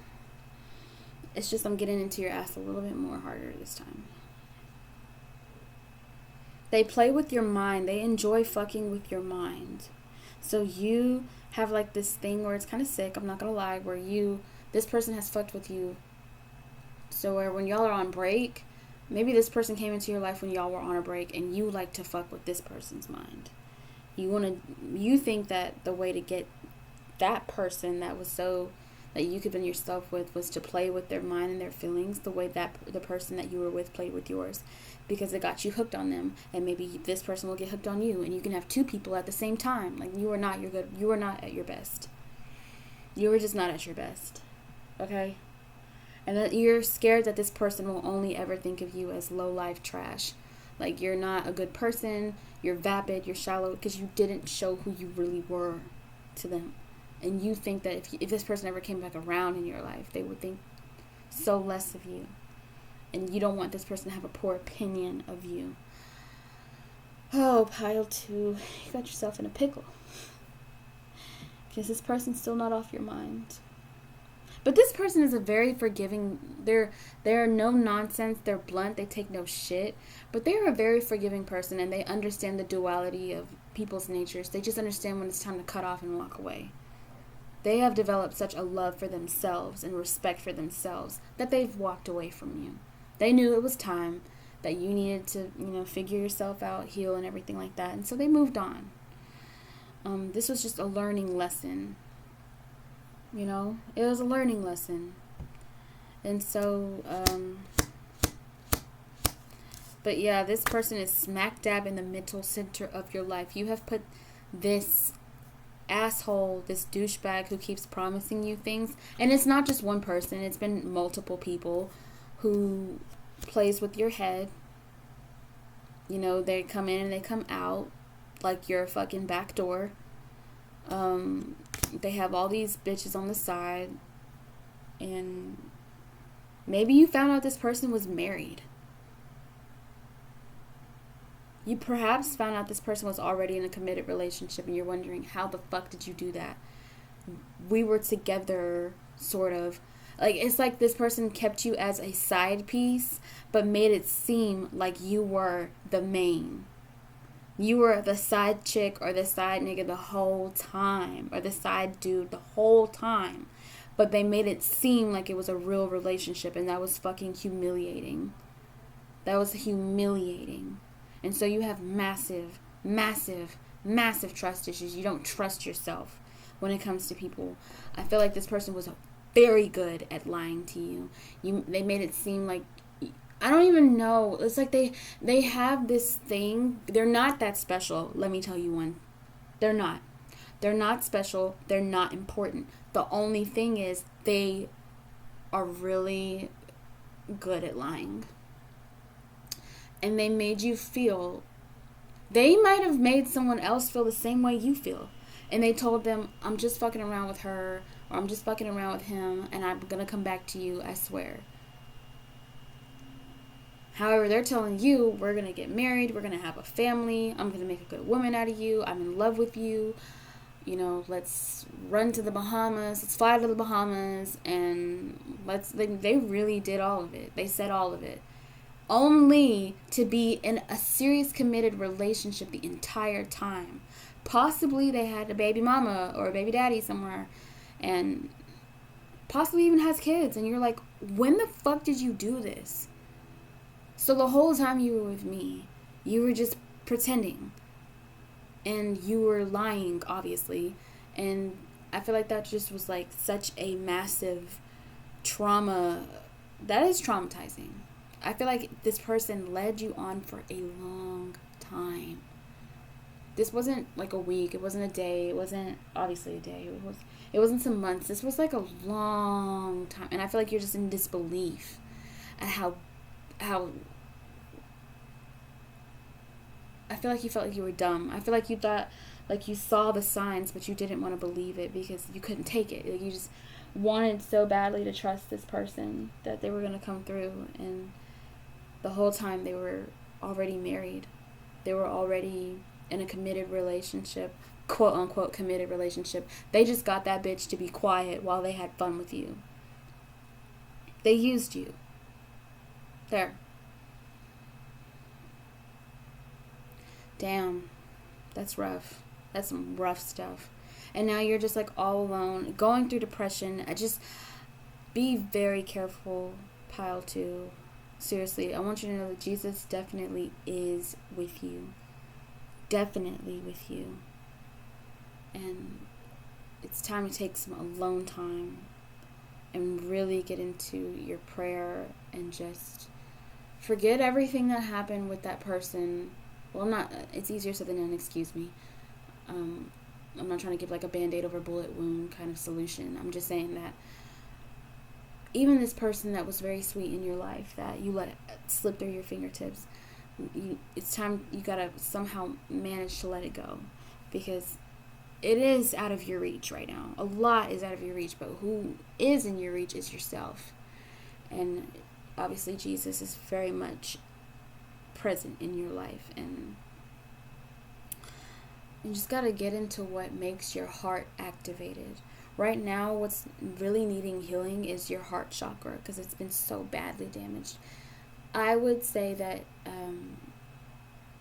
go to a Reiki practitioner, pray to be led to a Reiki practitioner who does healing on the heart. Well, does healing anyway, but like really need to focus on your heart. I'm seeing 626 on the timer, 222 on the clock. Do heart healing work, because man, you got your shit rocked. I'm not even gonna lie. I know I spoke rough, but I'm on your side.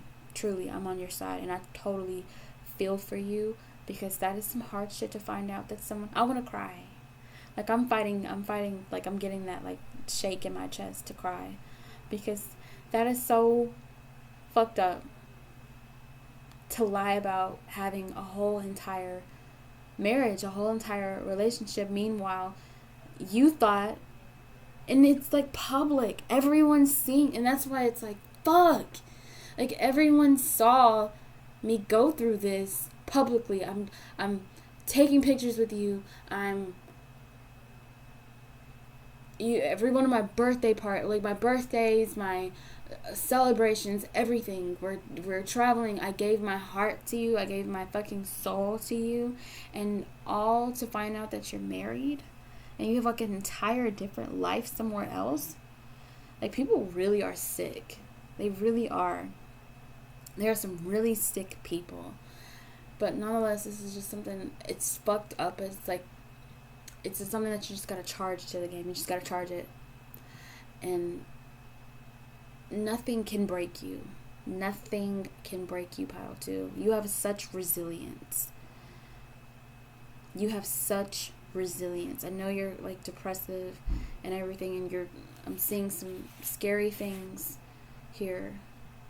But I'm telling you, there is power in prayer. If anybody knows that, it's you. I know you were contemplating doing something that I promise. You can also reach out to me and talk to me. You can also reach out to me and talk to me before you make any permanent decisions, please. You can message me on Patreon, because that's where I respond the most, honestly. You don't even have to like become a member. You can just, you can join for free. But I don't want you to make any permanent decisions. Know that is not the way.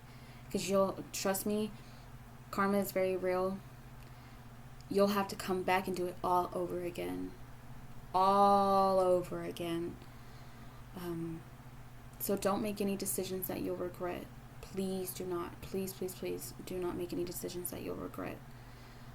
Because this is not the way it's going to end for you. It's not. I truly feel didn't I say I felt the need to reach for that dice and roll it? I did. March is very important for some people. March 1st, March 17th, because, I don't know, it's something about March. Maybe it's like a year, next year in March. Maybe it's next month in March. Whatever. I was asking for days and months. I don't feel like this person truly left your life. I feel like they came to your life to rescue you and make you see about, I don't want to say rescue, but this person that you were wanting that, might have just let slip through your fingers, this person has angel-like presence. I'm not even going to lie. This Temperance, this Eight of Cups, this Queen of Swords, this Lovers. I feel like you two are the same in a way. I feel like you two were a lot alike, and you were able, that's why you felt so trusting with this person, is because they are trustworthy. They are trustworthy, and they are very loving. They don't take no shit, and they're very wise. They're onto shit. They knew what you were doing when you were playing mind games with them. They knew what you were doing. They knew, and you notice they never called you out on it. I don't see that they did it. They just kept it to themselves. Like, they knew what you were doing.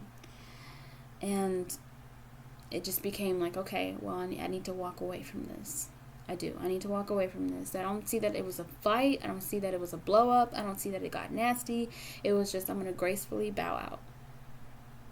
And that kind of made you feel some kind of way. Like,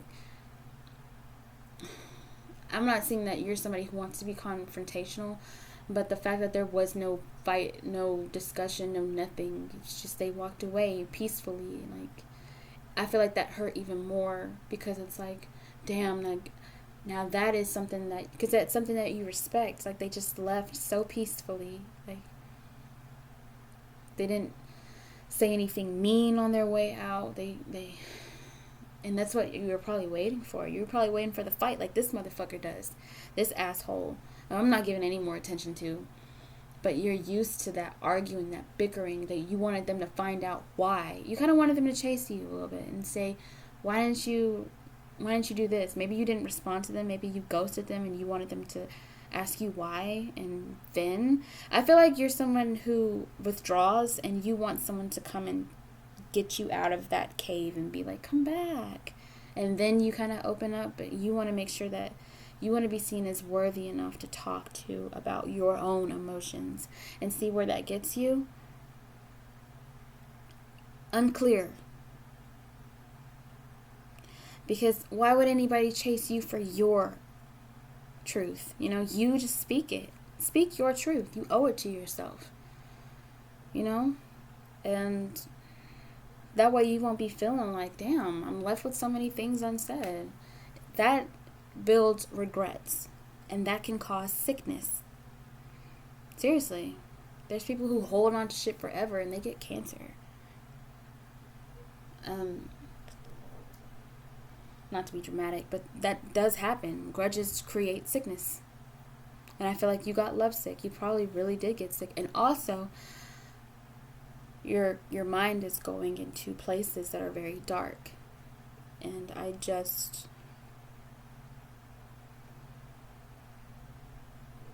don't want that. So please feel free to reach out. I am actually really good at creating like sacred space around myself to where I can handle certain conversations. And if I'll say it's too much, then it's too much. But I see what this mindset is. I see where this could go, and I don't want it to go there. And you know what I'm talking about. I'm skating around the subject. I'm saying I see it. And don't you do that. Don't you do that. I love you very much. I care about you. You are unconditionally loved. Obviously, Jesus stepped in. That's a very unconditionally loving energy. I had to relearn that. They'll try to tell you, like, people will try to tell you that Jesus is anything but unconditional love. Like, Jesus is judgy. No, that's man-made bullshit. Jesus is very, very, very, very, very unconditionally loving. And you're not going to make any stupid choice. Because that would be stupid. And you're not stupid. This person is an idiot. This person played themselves. Because you are everything. You're intelligent. Like I said, you're tits and wits. You know. You're intelligent and you're sweet. That is very apparent with this Queen of Cups. This Queen of Cups is probably the loudest card on this table. Making a statement. So sweet. So genuine. So smart. A praying person, a woman or a man of prayer, regardless of what you're praying, as long as it's not that other shit. And you just, there was a side of you that needed to protect itself. That I'm seeing now. I feel like what you're not seeing is that is actually doing a more disservice to you than it is doing a service. Your power actually comes from your sensitivity. It comes from your vulnerability. It comes from your kindness. Your ego that you use to protect yourself is causing you to end up in these kind of situations with people like this who lie to you and use you. Because that is what you're presenting. Trophy wife, bad bitch, bad motherfucker. I can, dick you down and I can fuck you so good and do all these different things to you, and you're not going to want anybody else because I'm going to do it all. And everybody knows that there's more to relationships than just sex. Sex only does it for a little while. Sometimes when people use a wham bam thank you ma'am, they're gone. Um, you don't need me to tell you that. I'm sure you've learned that over and over again, that sex looks only go so far. And that's kind of how you reel them in. And then when you try to show your vulnerability, they run. And so you do it all over again. The sex thing, the like, attractiveness. You get hotter, you glow up. Then they come back because they want a piece of it again. And then you let them back in. And then you try to play hard to get for a while. And then you let them back in. And then when you let them back in, you get a little comfortable and you think the coast is clear. And then finally you show them your vulnerable side. And then bam, they're gone again. You know, some people just don't know how to be loved. Do not be one of those people. Because I promise you, if this person does come back around, this this cool, awesome person who I would love to kick it with, who, you know, you're missing like crazy, and you don't know where they are, and you want them to come back very badly, let me tell you, this person would love you unconditionally. And a lot of people want them. Trust me. A lot of people want them. A lot of people think that this person is their twin flame. That's how desired, because they're being authentic to who they are. I feel like they wanted you. I don't think this person wanted to walk away from you at all. I feel like you left them no choice, because they know when to bow out. One thing about it, they're gonna put themselves first. They're gonna love themselves, not in a bad way, as in selfishness, but they know whenever you're trying to turn into this Knight of Wands in reverse, where you're playing games like motherfuckers play with you, they know, oh no, I'm out of here. And that's what you want. You want somebody who knows when to walk away and who does right by themselves. You know, that's inspiring. You know, you want somebody like that, because that means that is somebody you want to be able to measure up to. Somebody who knows when to walk away, but who will love you unconditionally while they're here. The only reason that they'd ever walk away is if you're not doing right by them, treating them like shit, treating them like this person treated you, lying, playing games, you know, making you feel insecure, making you feel like you ain't shit with them and shit without them. You know, this person would be your match if you just stepped into that and realized your power does come from being honest, being vulnerable. I'm not saying that you constantly have to let people just into your personal space or your boundaries or any of that. I'm just saying that pretending that you are not a sweet person is doing you the worst disservice. Your power comes from your sweetness. You're giving me like a Katara from Avatar, the Airbender. I love that show. Like, you're giving me her. Like, she's very sweet, very nurturing, very caring. However, whenever she gets very angry, she gets vengeful, and it causes more harm to her than it does. It doesn't do any good for her. Her power comes from, you know, her protectiveness and her caring ways. I feel like if you haven't watched the Avatar, go watch it, because you're given like Katara vibes, and that I love that show. I love that show. Because she actually got betrayed a lot in that show by many people. 2 guys that she really wanted, and she was about to fuck them up. And then she got Aang, you know, I'm not going to tell you the story, sorry. So yeah, that was my message to you, or that was Jesus' message. Let's give a round of applause to Jesus. Hello, woo! Round of applause. Okay, so yes, if you did like that, go ahead and tip, like, share, subscribe, all that jazz. Go to my Patreon, you know, because I do respond to people and message, and stuff like that. It's getting funner and funner. It's growing over there, and yeah, I'll see you in the next video. Thank you, Pile 2. See ya. Be cool. Hi, Pile 3. Just some quick notes before I start your reading. If you like this reading, show me and give it a like. Also, if you're feeling like you want to tip a bitch for a job well done, you can do so at my PayPal, which will be posted in the description box below. There you can find a link to my astrology channel, as well as my Patreon for bonus content. More kick-ass readings are coming, so be sure to subscribe and give that notification bell a click so you'll be up to speed on all the good shit to come. Thanks in advance for your support. Okay, Pile 3.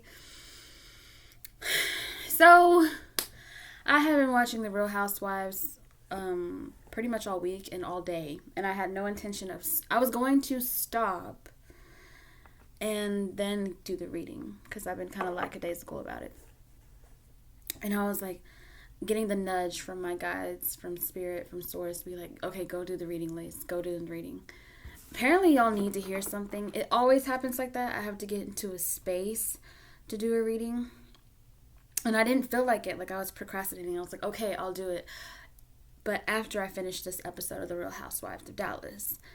And so I'm sitting there watching and it goes to a commercial break on Peacock. And then like I feel like in the corner of my eye, like I feel like energetic, like, come on, like you need to come and do this reading, like someone, like, come on, we need to do this now. And I'm just like, oh my God, I literally like stomped. I stomped all the way to my room. I threw my Coke in the trash and I stomped all the way to my room. And I was like, I have my dog here with me, so she saw the drama. By the way, my guides did not appreciate the attitude.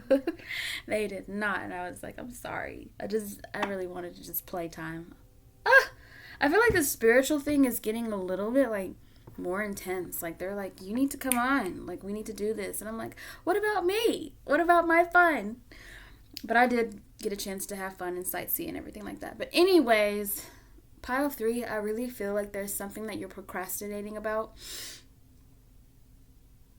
That there's something that you need to get done and you haven't done it, and it's been a long time. And it's like story of our lives, like everyone's life. There's shit that we don't want to do that we have to do, and we just put it off for the next day.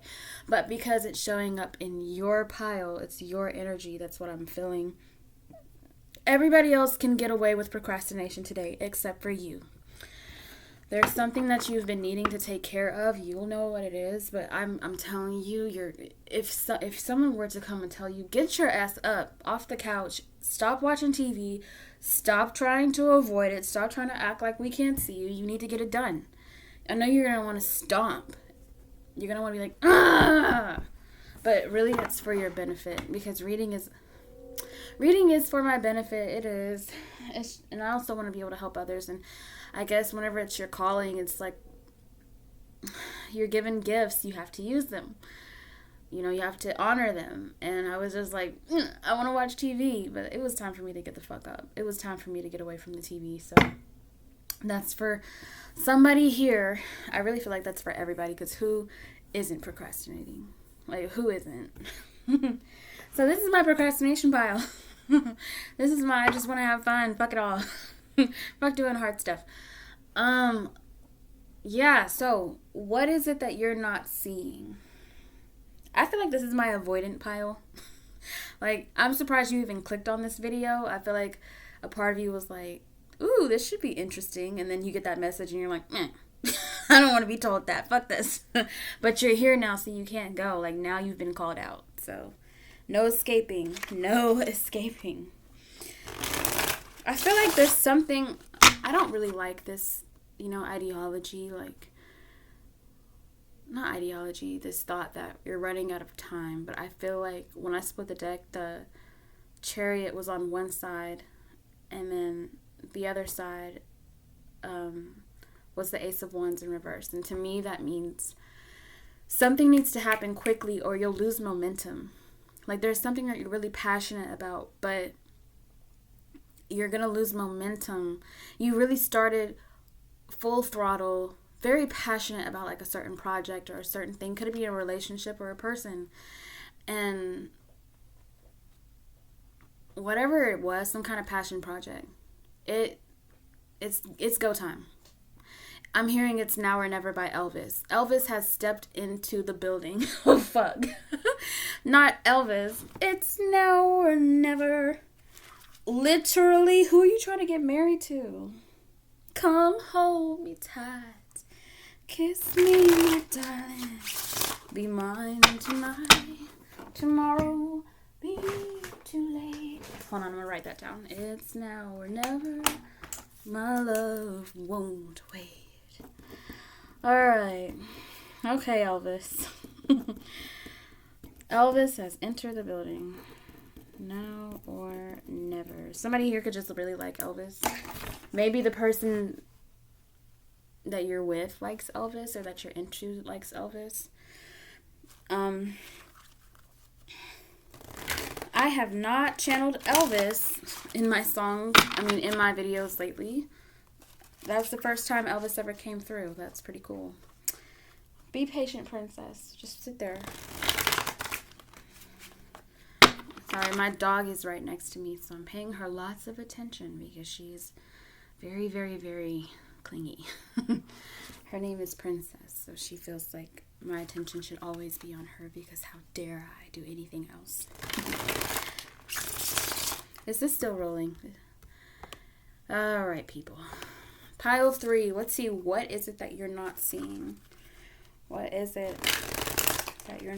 You know what? I feel like you think you have a lot of time to get something done, but you really don't.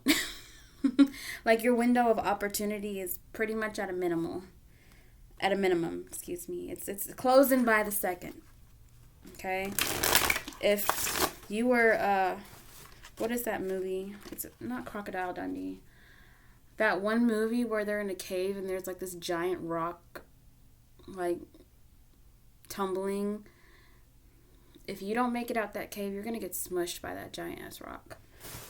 And I'm thinking of a giant... I saw the Four of Wands here with the Chariot.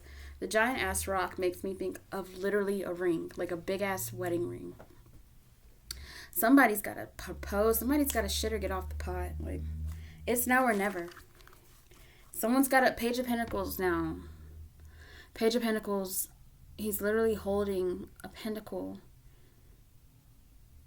Girl or dude, are you getting married? Or somebody trying to pop the question to you? Or you need to do it? Because it's now or never. It's now or never. And I think that you think you have more time. Or your person thinks that they have more time.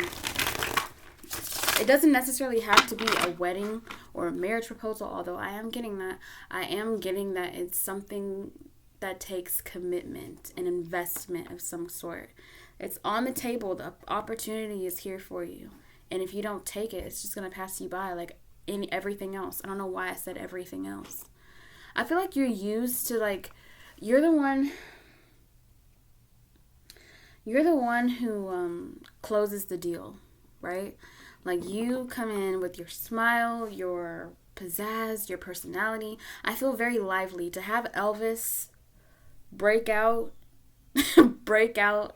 in the energy in the beginning of this reading,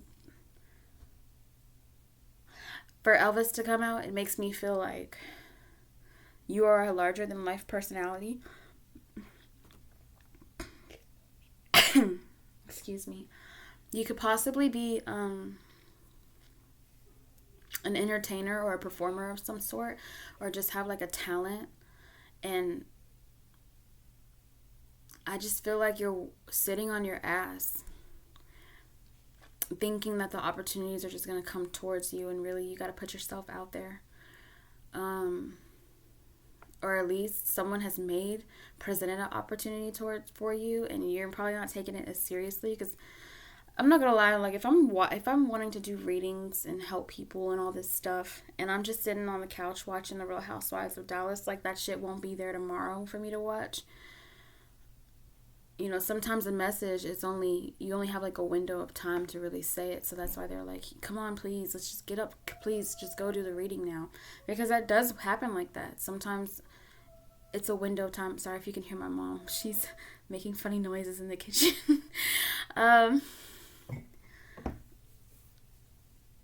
You got a window of opportunity. Something, it seems like a small gig or like some kind of small thing that's actually a really huge fucking deal. You just don't know it.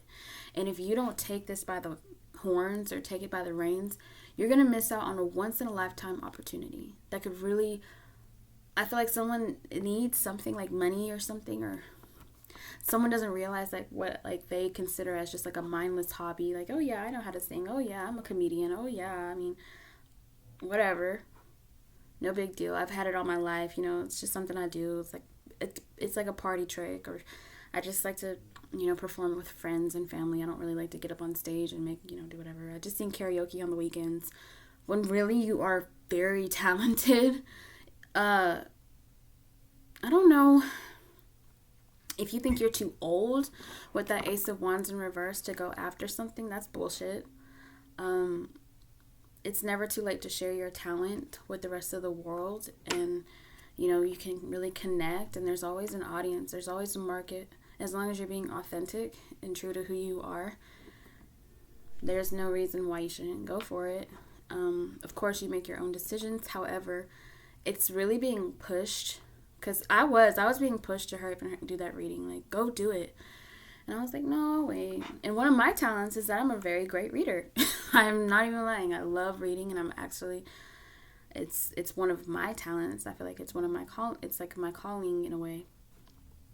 And I don't sugarcoat. I'm just being myself, and I feel like that's appreciated. Sorry if you can hear my dog snoring. It's just going to be something that we hear today.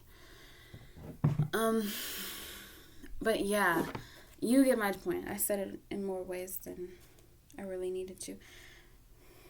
There's like a rush happening, like, incoming, delivery. So there's a lot going on in this pile. Take it how it resonates. There's something that needs to happen now. It's now or never. You'll know what that is. It could be a gig performance. It could be a wedding proposal. It could be, a business venture. It could be a passion project. Whatever. There are so many different ways that can be interpreted, but it's fulfilling as fuck. Like, this would be like, if you could live your dream life, have your dream person. I think some of you don't think that it's like realistic because it's too good to be true. Whoa, there we go. Whatever, think of whatever would be too good to be true. I'm not talking about hitting the lottery. Maybe, but I didn't really see that. I'm seeing something like it's a once in a lifetime. It doesn't happen. It's rare. Ace of Wands in reverse is rare. It's a rare opportunity that doesn't come to everybody. And it looks small because the Page of Pentacles was there. But it's actually the Nine of Cups, which is the wish come true. It would be a dream come true for you. Really, for anyone. If they had your talent. Think about it. Somebody else who had your talent, they would take it. Why not you? So, there's that. It's life-changing, too. Usually, when something is like a dream come true, it is life-changing. Because I saw the Tower. But you will have to take a chance. You'll have to take a chance. It could be a relationship. It could bring you a lot of money, too. Especially if you were always looking to be, like, stable. Like, this is like your dream woman, your dream job, your dream career, your dream business, whatever. This is that, pile 3. This is a very, I want to say lucky pile, but I feel like it was always meant for you. But just because something was always meant for you doesn't mean that you just get to, if it's meant for you, it'll keep coming around, but you'll have to wait longer in between periods. Like, it'll be a wait, like, say, fuck it. Say if you need to catch a bus or something, you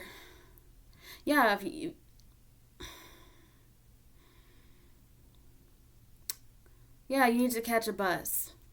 Well, the bus will come back around if you miss it, but you'll have to wait. It's the same thing like this. Whatever opportunity this is, it is opportunity. And I feel like it's something that's been on your heart, but you just don't pay it much. You do pay it mind because you don't get the Nine of Cups. It wouldn't be wish fulfillment if it wasn't something that was on your mind. I just feel like you think it's not realistic, or like that's like, there's no way that could really happen for me, right? Like, I can dream about it. A girl can dream, or a dude can dream, but that really couldn't happen for me. Yes, it can. I'm seeing it. But you have to go after it. I see the Ten of Pentacles here. This is the person that you always dreamed of being with. And you probably think, there's no way that they would ever want me. You never know. You gotta try. This person could be crazy about you and you don't even know it. How are you gonna know if you don't even try? I'd go for it. And, or that, going to a modeling gig. Oh, they're never gonna choose me. They have all these beautiful models. And then you go and you get the part, or you get the gig, or you're a singer. There's so many great singers. There's no one who's going to want me. Yeah, they're going to want you. It's literally the universe, source, told me to get up off my ass to give you this message. Because it's now or never. Seriously. Alright. Wow, I feel so invigorated. Invigorated. I don't use that word. I never use that word. Whatever this is, it's like gonna make you a lot of money. I'm seeing King of Pentacles, Ten of Pentacles, and it starts off with a Page of Pentacles. It starts off like looking like nothing. Or maybe the way you're presented, what you have. I'm hearing mustard seed of faith. All you need is a mustard seed of faith. For all my Bible lovers. Bible lovers. I'm getting that. We're gonna get to the tarot, I promise. But I gotta get all my messages out. Trust me, all the other piles were just like this. I gotta do my channel ramble for 17 minutes on. It starts off what I have isn't enough. Maybe I'm not enough. There's a lack of feeling like you really compare. I don't know if there's people who are after the same person that you want, or after the same gig that you want, or there's a lot of different people who are doing a business that you're trying to get into or something like that. But I'm telling you, because it comes from you, it makes all the difference. Say it's a person that you want, and they have a lot of people who want them. This person, if you were to make your Page of Pentacles offer or shoot your shot, that you would find out how much this person has been waiting on you to shoot your shot with them. They have all these people that want them, but they only want you. In fact, they felt like maybe you weren't interested. And now that you've said something, or now that you'll say something, hopefully that you do say something, I encourage you to do so. They're going to be like, oh my gosh, I had no idea that you wanted me, or that you thought I was attractive, or, whatever. Because you never know. People can have a lot of people want them, but they don't know why. It's like that. Or maybe they do know why, but they don't want them. They want you. The Ace of Wands in reverse. It's rare. You are rare. It's a once in a lifetime, and it's rare. You're unique. It doesn't matter that someone else has done the same kind of business, or makes the same kind of clothes, or the same kind of jewelry, or whatever. It's because it's yours that people will support you, or that you will strike gold. It's because it's yours, pile 3. It's got your signature, your stamp, your DNA all over it, your blood, sweat, and tears. There's something about you that is very unique and rare, and I feel like this is also my message. No wonder.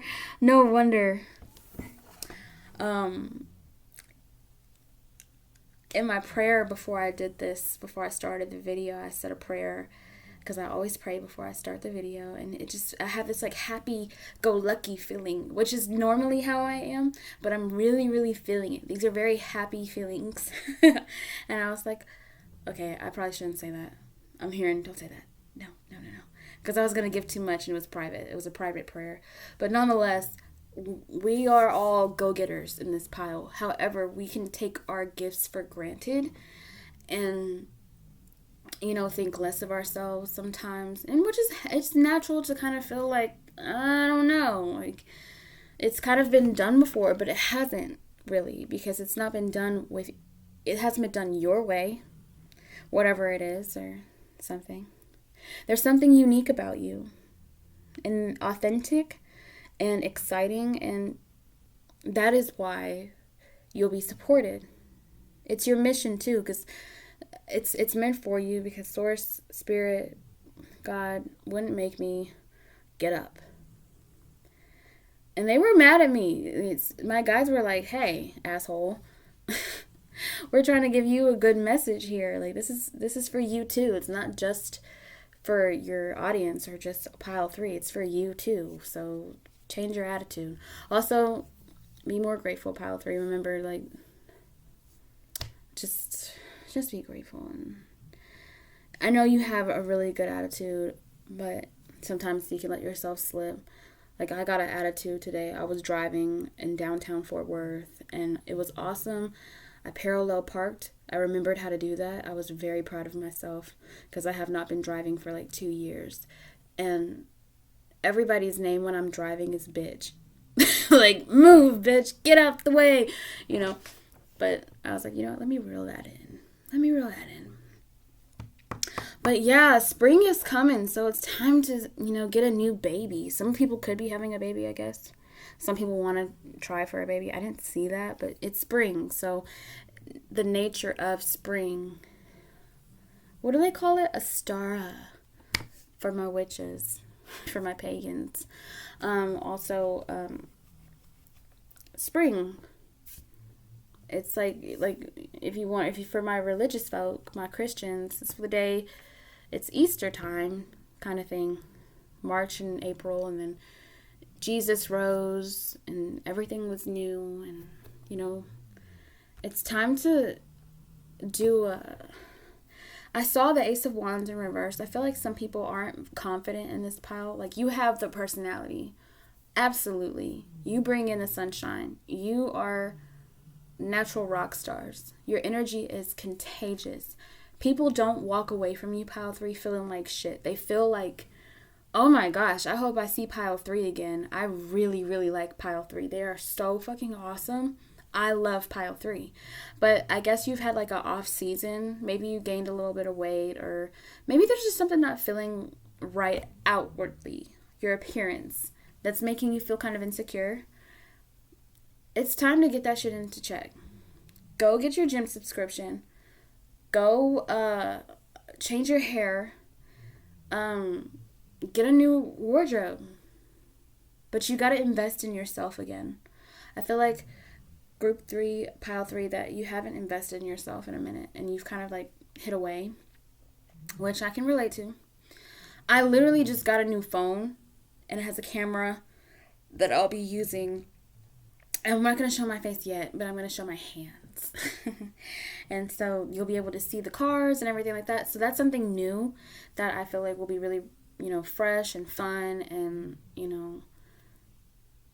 I don't know. I feel good about it. So there's something that you need to change about yourself. Like, for instance, I'm going to go get my nails done. I love that. But anyway, let's get back to what is it that you're not seeing.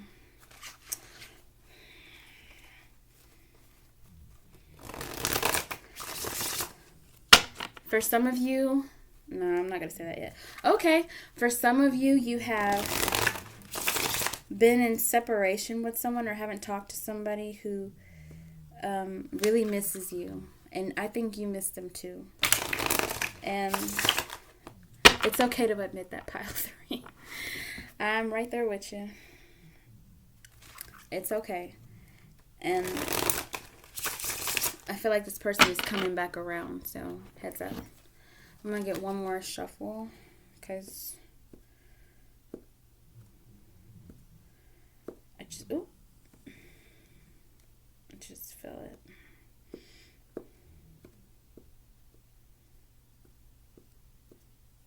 I just had the fucking Wheel of Fortune in my fingers.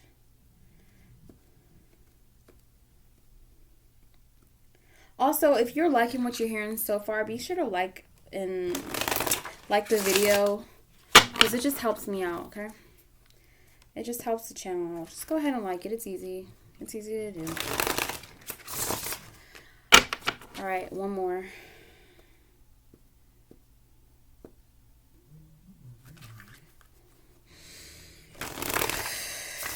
Pile 3, I'd ask you to just take a deep breath right now. Just...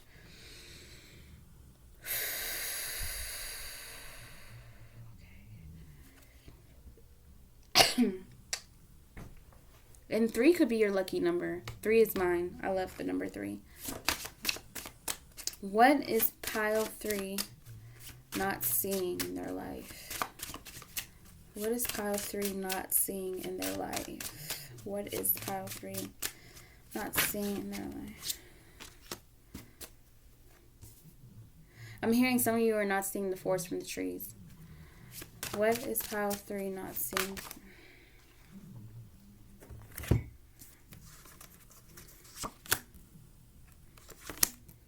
Ooh. I don't know about this. Oh. Oh, there's so many fucking cards. Oh, really?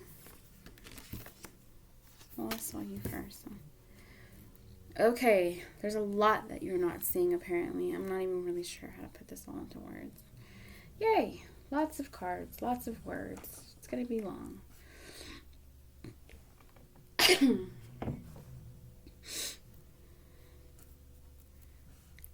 Hold on, I'm not talking to y'all. I'm asking God, do you want me to take all this? It's a whole lot. You seriously want me to take all this?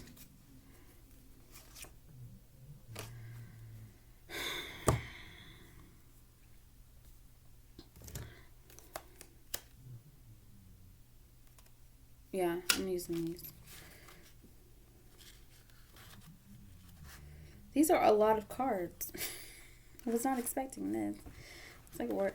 So some of y'all could be overthinking right now.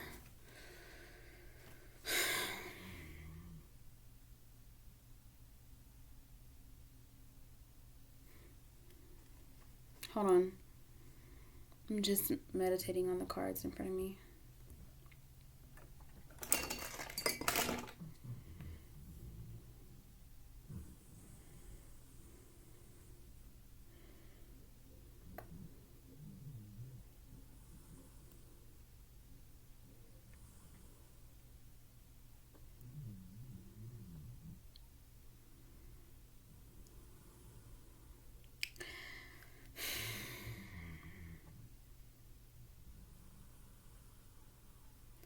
There's a situation that abruptly ended. And it ended less than favorably with this Four of Cups in reverse. And I feel like there was something that you had no choice but to walk away from. I feel like you maybe have ghosted someone, pile 3, or somebody could have done this to you. But I feel like this person was left with no choice. Because I've got the Queen of Swords here. I'm hearing yes, on the money, on the money. Okay. Queen of Swords with the 9 of Cups in reverse. I feel like there's somebody here that wants an explanation for why somebody ghosted them. Or they perceive that they got ghosted.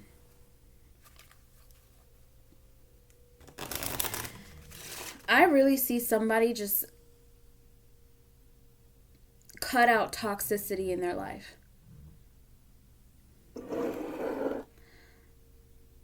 And in all forms.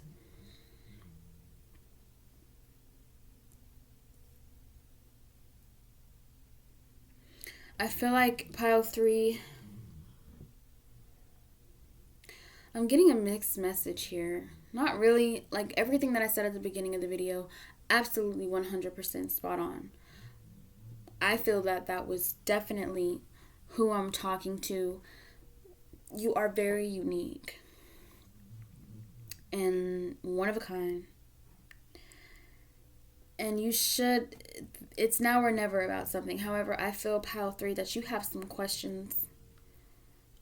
Whoever this message is for now. Because don't force the message if it's not for you. I feel like this is like a specific message. I mean, people get ghosted every day, but not all for the same reason.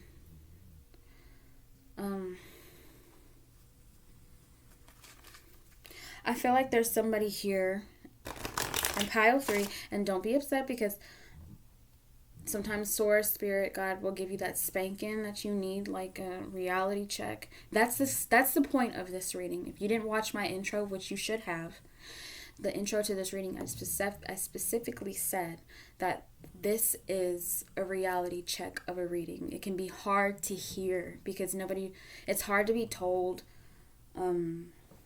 where you suck or where you have been sucking or where, the harsh truth. It's a reality check,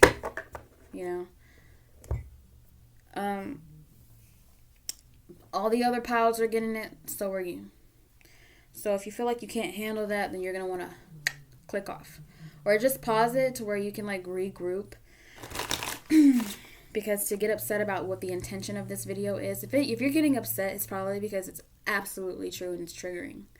But, you know, take it in baby steps if you need to. You don't have to watch the whole perhaps like potentially 2-hour portion of this video.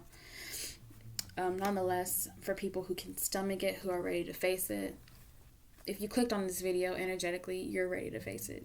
Nobody wants to see what you're not seeing if they don't really want to know. So I feel like you've been faking like you are happy, and you are damn good at it.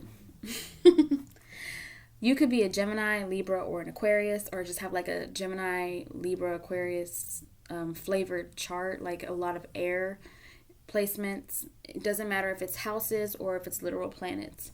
You have air in your chart. Even aspects, if you have a lot of Mercury or a lot of Venus and Uranus, that's still an air flavored chart. You like airheads, like airhead candies? You're my airheads. That's what I like to call my air signs, my airheads. Because you know how airheads are sweet, but they can be hard? Yeah. That's like, and they're really hard to open. The package is hard for me to open because it's so sticky. Like air signs. Like, y'all can be hard. But when you get to know air signs and when they open up to you, they love you. Especially you Aquarian. It can be hard at first. And hard-headed. Right off the bat, somebody's hard-headed. Should have known. I feel like there's somebody here that they just couldn't take it anymore. They couldn't take it anymore. There's someone here who can't take it anymore in general. Like, I can't take this shit no more. I can't do it. I can't fake the funk. Princess. Speaking of, oh wait, no, you're not an air sign, princess. You're a Sagittarius. You are a Sagittarius. You are sassy. Somebody has been faking like they are happy in pile 3, and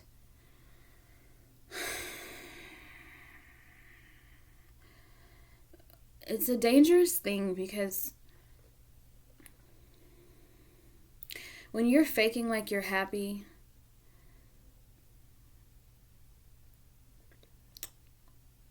nobody sees the signs that you're not. And that's a dangerous place to be in because all it makes is more isolation and loneliness. I feel like I want to cry. I'm going to put a trigger warning up. Trigger warning at the beginning of the video. But just a trigger warning. There are people in pile 3. It's just very happy. Didn't it start off really happy? Like, you've got so many reasons to be happy. But you're not. You have moments throughout the day. You could suffer from depression or like bipolar disorder, or just up and down and up and down and up and down. You just can't get a rhythm. Like, it's like it comes out of nowhere like a wave of just feeling like shit will happen. And it's like, damn it, I was doing so good. And it's to the point where you can even anticipate. I want to cry. I'm so emotional right now. It's like you can even anticipate when it's coming, like the wave of sadness. I'm feeling that like funny feeling in my chest, in my throat, and I don't cry. Just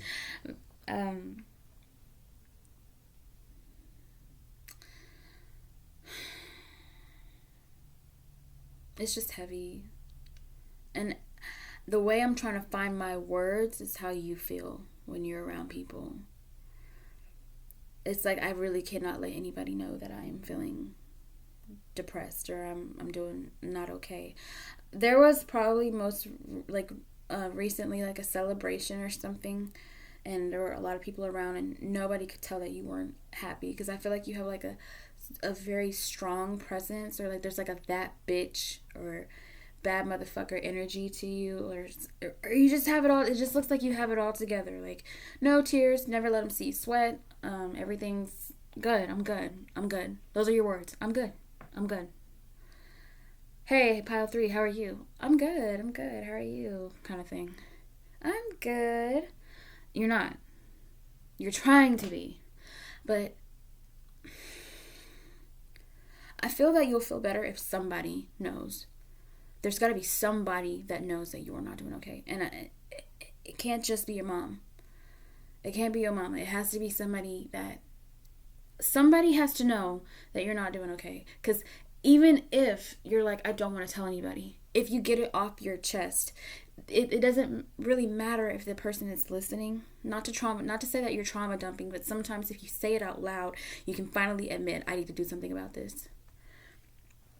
It feels good just to say it. You'll probably feel like, no, it actually doesn't feel good to say it, because then I'll be judged for it and people will think I'm weak, or they'll think this and they think that, and I don't want anybody in my business because I just blah, blah, blah. It's like, if you do say it, you can't get away from it anymore. You can't hide, and you don't feel alone anymore. It's out there now, and now you've got to deal with it. Okay? You hear me? Now, if you say it out loud, now you have to deal with it. I feel like people in this pile don't want to admit their problems because it makes it real, but they are real. It's like, if you say it out loud, then it's like, oh shit, well, I guess I really am depressed. But you already know you're depressed.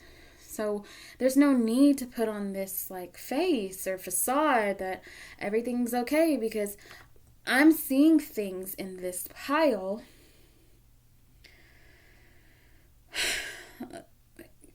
fighting off depression. I'm seeing like, I'm going to say it. You don't want to hurt yourself. I don't know if there's like a self-hate in this pile. Like a self-loathing, like feeling like you almost deserve to be punished because you're not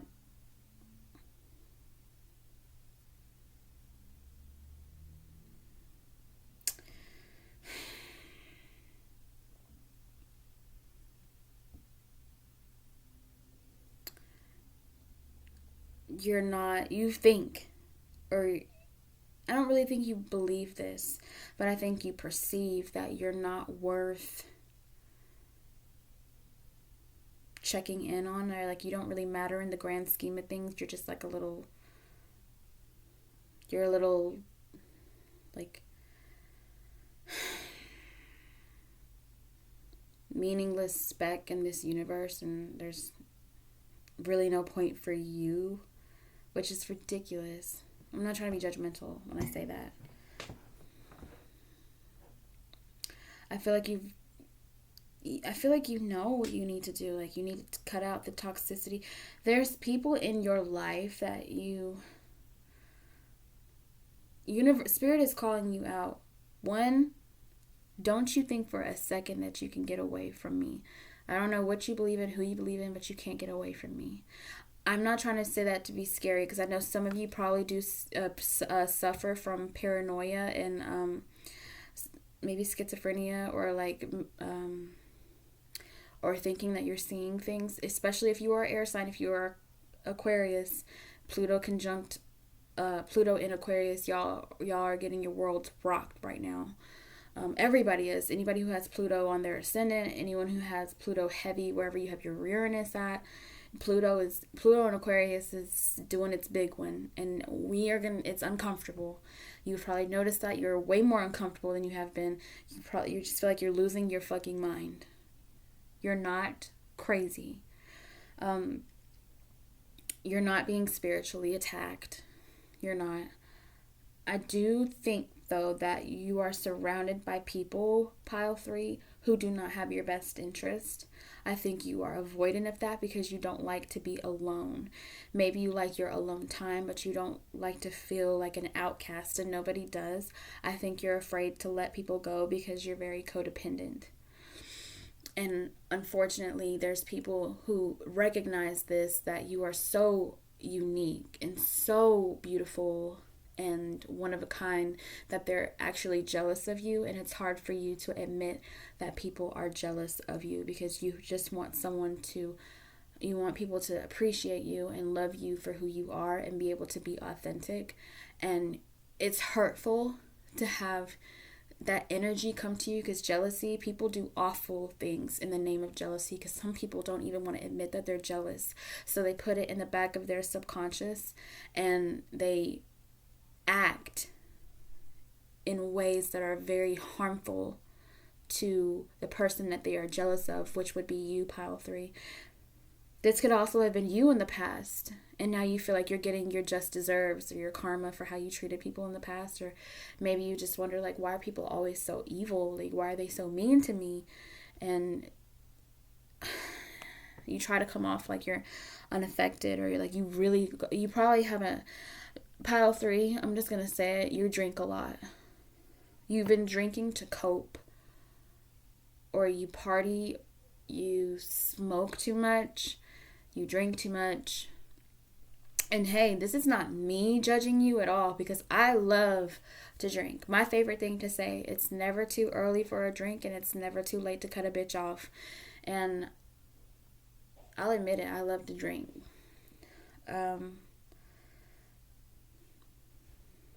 But Source, God, Spirit is calling you out and just saying, I see that you're drinking a lot, and you're drinking to cope with your emotions. You're drinking, you drink socially, but you smoke all the time. Whatever it is that you partake in, drugs, whatever, you do it too much in excess. But you do it to escape. I don't think you're somebody that likes to confront your emotions head on. I don't think you're somebody who likes to confront reality head on. I think you feel like you can party through life, because I did get like a larger than life personality. I did, and I love that. And there's so much light, and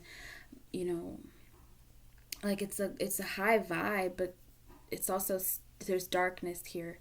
And yeah, there's a yin and yang to everything, dark and light. What is it without the other? What is one without the other?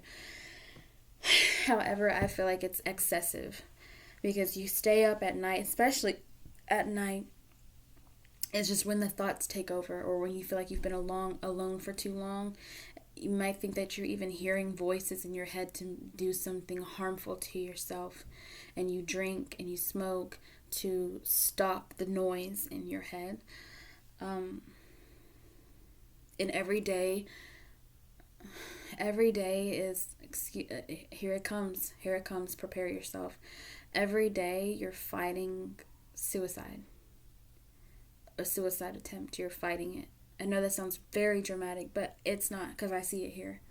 Every day you're fighting the urge to end it all. And I'm so grateful that you are so strong as to not do that, because like I said, you are very unique, and your presence is very much needed here. And that's why there was a rush for me to do this message, because like I said, there's a window in time, and it's like God is like, they need to hear this. This is very important. Pile 3 needs to know, I see this. And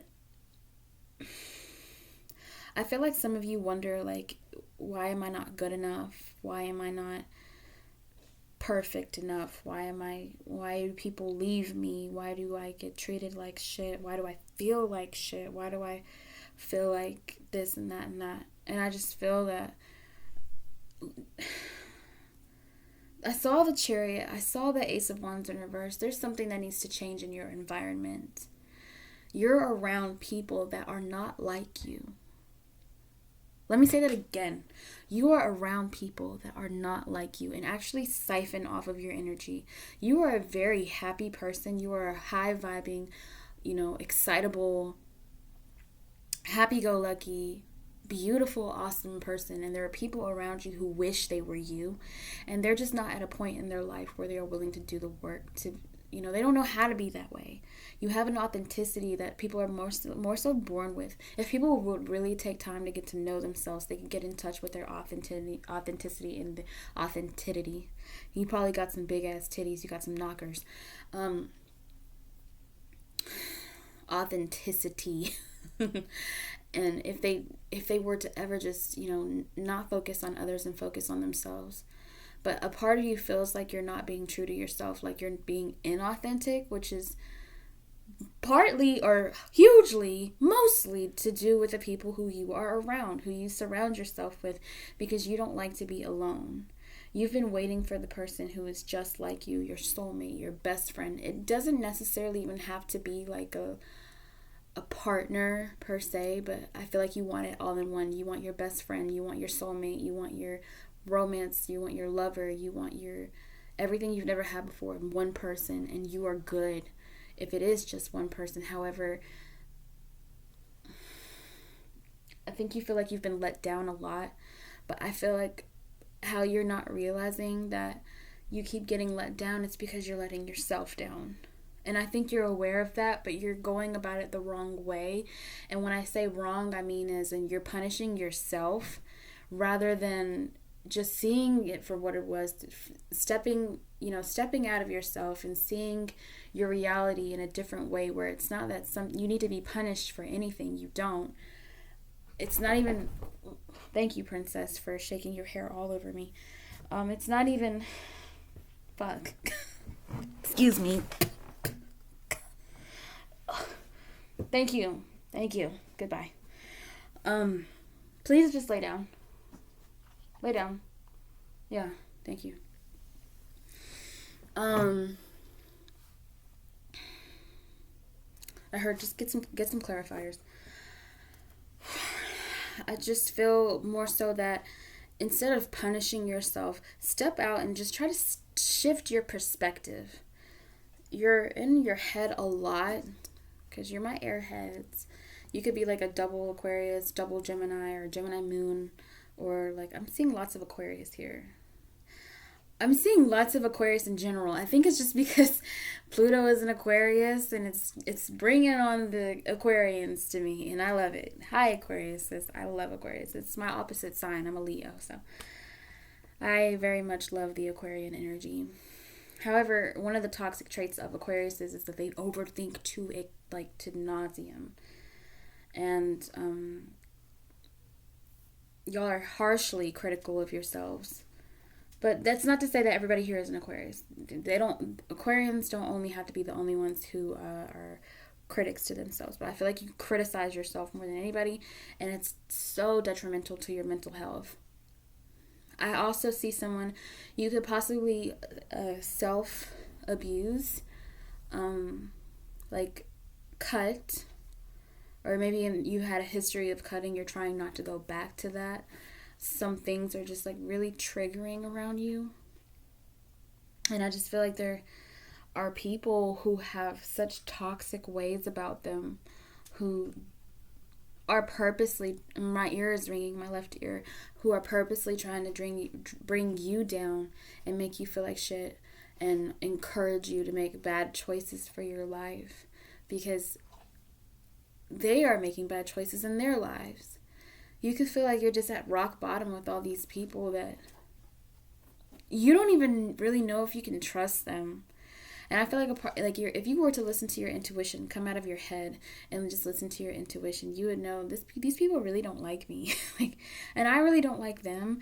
And that doesn't mean I have to hate them, or it just means that this is not the place, this environment is not for me anymore. If you have been feeling like you need to switch up cities, please, and you have the funds to do so, absolutely take it. In fact, now that I'm thinking about it, that opportunity that I was talking so much about, because I saw the Chariot, and I saw the Eight of Wands, and I saw the Ace of Wands, and I think you're just afraid to move to somewhere that's not familiar.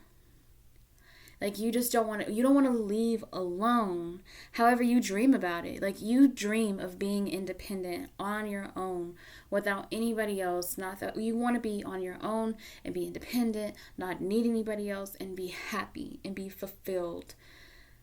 that would be your dream come true. More so than even meeting someone who is your soulmate. That would be cool too. But most importantly, you just want to be able to be independent.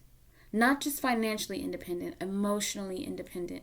Not to say that you shut off the world and you hate everybody and you're an ice queen or you're an ice king. No, it just means that you want to be able to have emotional freedom. Freedom to express without feeling like you're going to be judged for it. But baby, you might get judged for it. And it doesn't have to be as scary as you think it is. It's all in your head.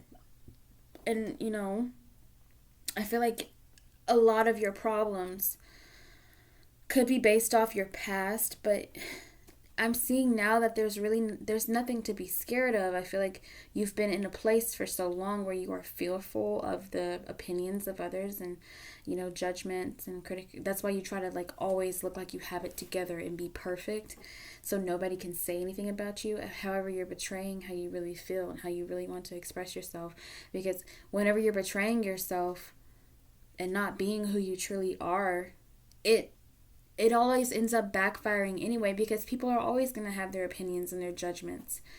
And, you know, they're going to criticize and everything like that. And I feel like you're just going to have to get over that. But as long as you're being true to who you are,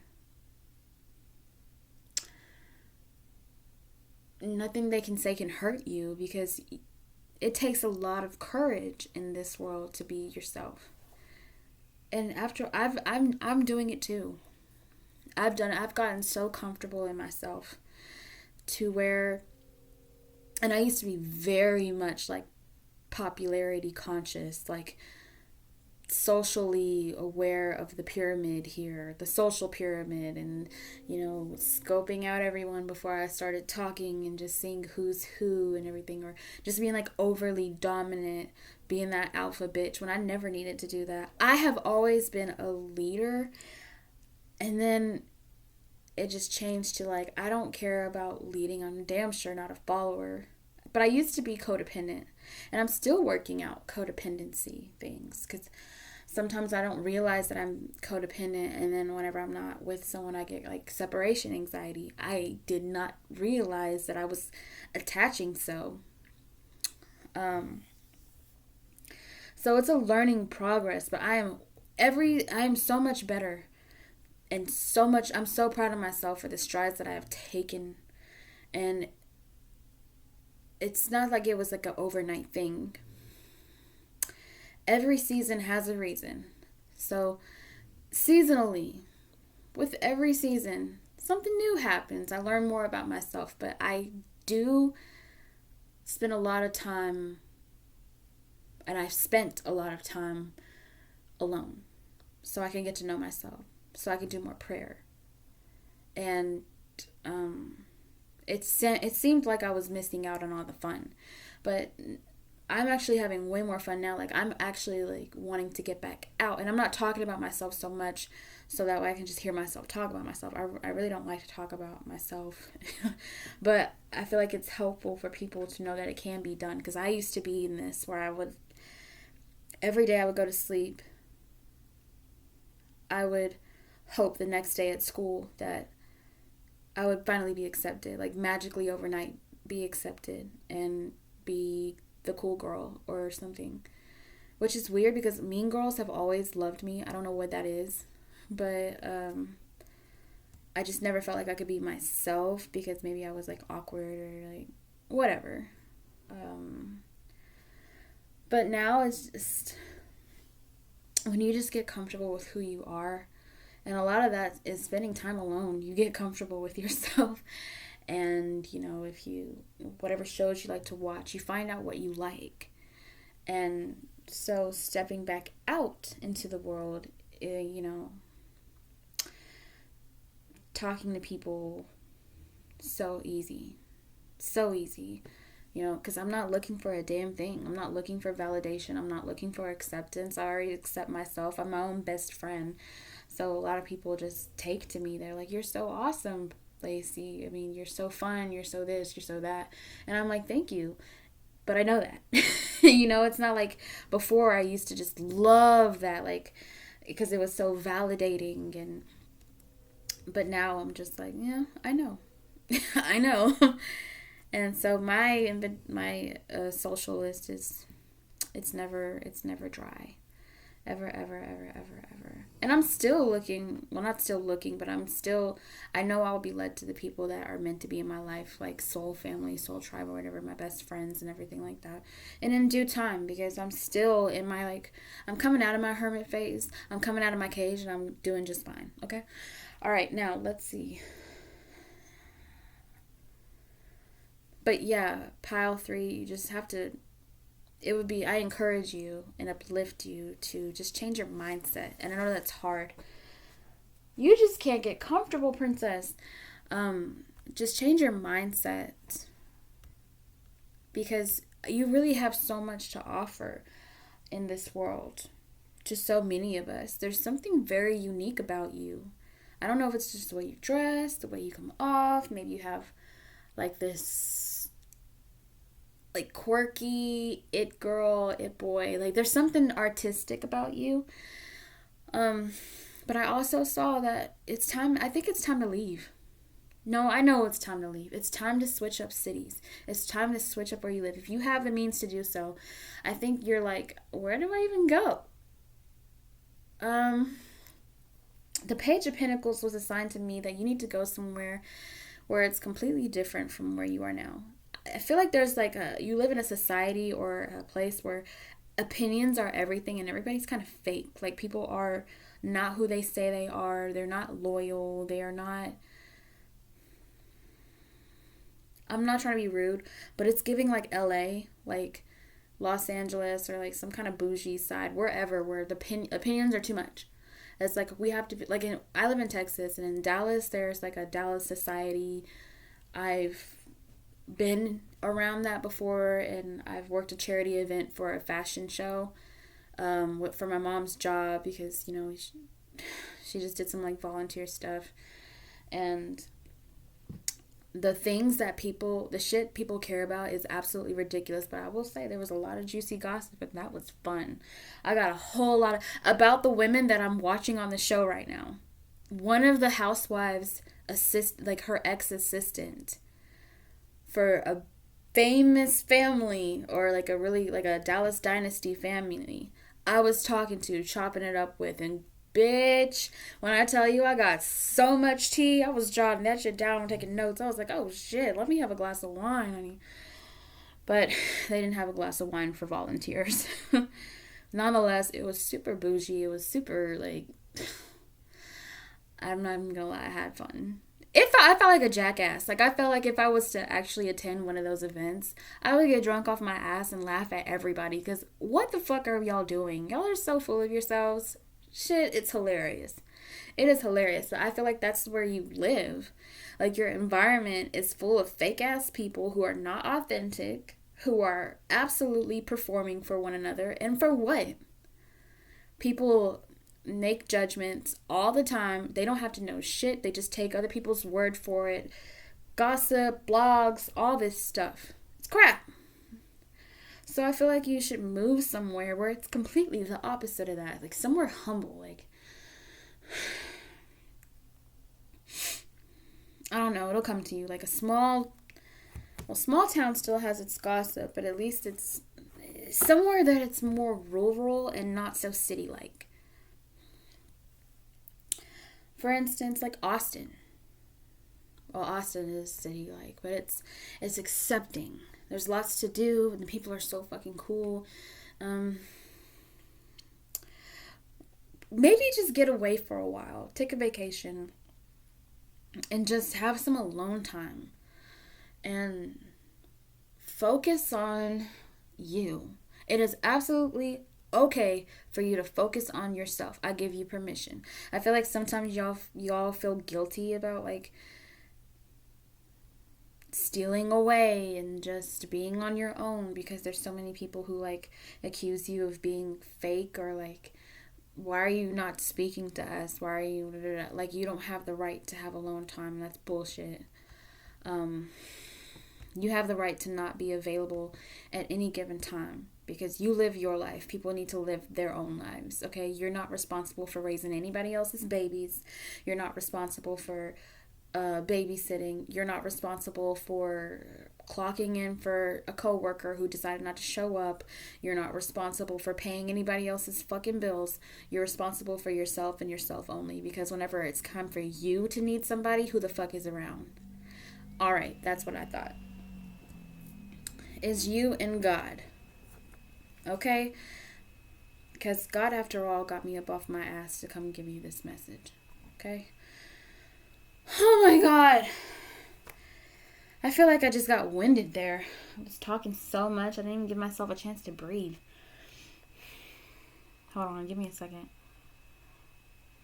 My allergies are acting I just got like a stopped up nose out of nowhere. It's weird. I feel like some of y'all have like respiratory issues, or like you have anxiety to the point where you feel like you have to pay attention to your breathing, like you can't even breathe. I was just so okay not too long ago before I started this reading, but now that I'm in this reading, I just feel like I'm paying attention to my breathing. Like I feel like I don't know, you could be having a panic, you could be having like frequent, violent, turbulent panic attacks. Or maybe because you smoke so much, your respiratory is all jacked up. Like, you gotta chill. Oh, I'm gonna have to get out of this reading because I don't like this. Princess, you're gonna have to wait. I'm not gonna come and open the door just because you're ready to go now. We're gonna go back and watch. We're gonna go watch Housewives in a second. She wants to get back to watching Housewives. She loves the show. It's the only time I sit my ass down long enough to pet her. Also, I've been watching volleyball. Has anybody else been watching the Pro Volleyball Federation? Oh my gosh. I just watched Las Vegas play for the first time against Omaha. Man, that is my team. That is my team. Next year, they're adding is it San Francisco? Wherever. Some kind of California city. And then also Dallas is coming into the mix. So I'm really, really excited about that. I love volleyball. Played in high school. All right. Just a little fun fact about Lacey. I think this is pretty self-explanatory. I don't think that this is that heavy of a pile. I really don't. I think this is still such a beautiful energy. You are being encouraged, if anything, to move, pile 3. That's something that I feel like you're not seeing. I feel like you've been praying to God or whoever to show you a sign, what should I do? And I feel like in the back of your mind you're like, maybe I should switch up cities.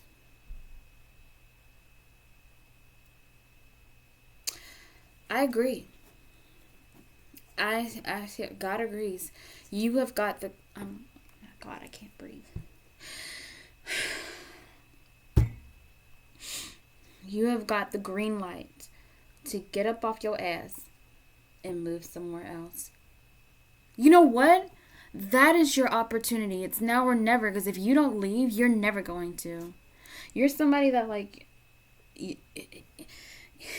I see that you're somebody who is a little bit unpredictable, but you like your routine consistent. You like to know what's coming. You don't like surprises. You don't. No surprise. They stress you out.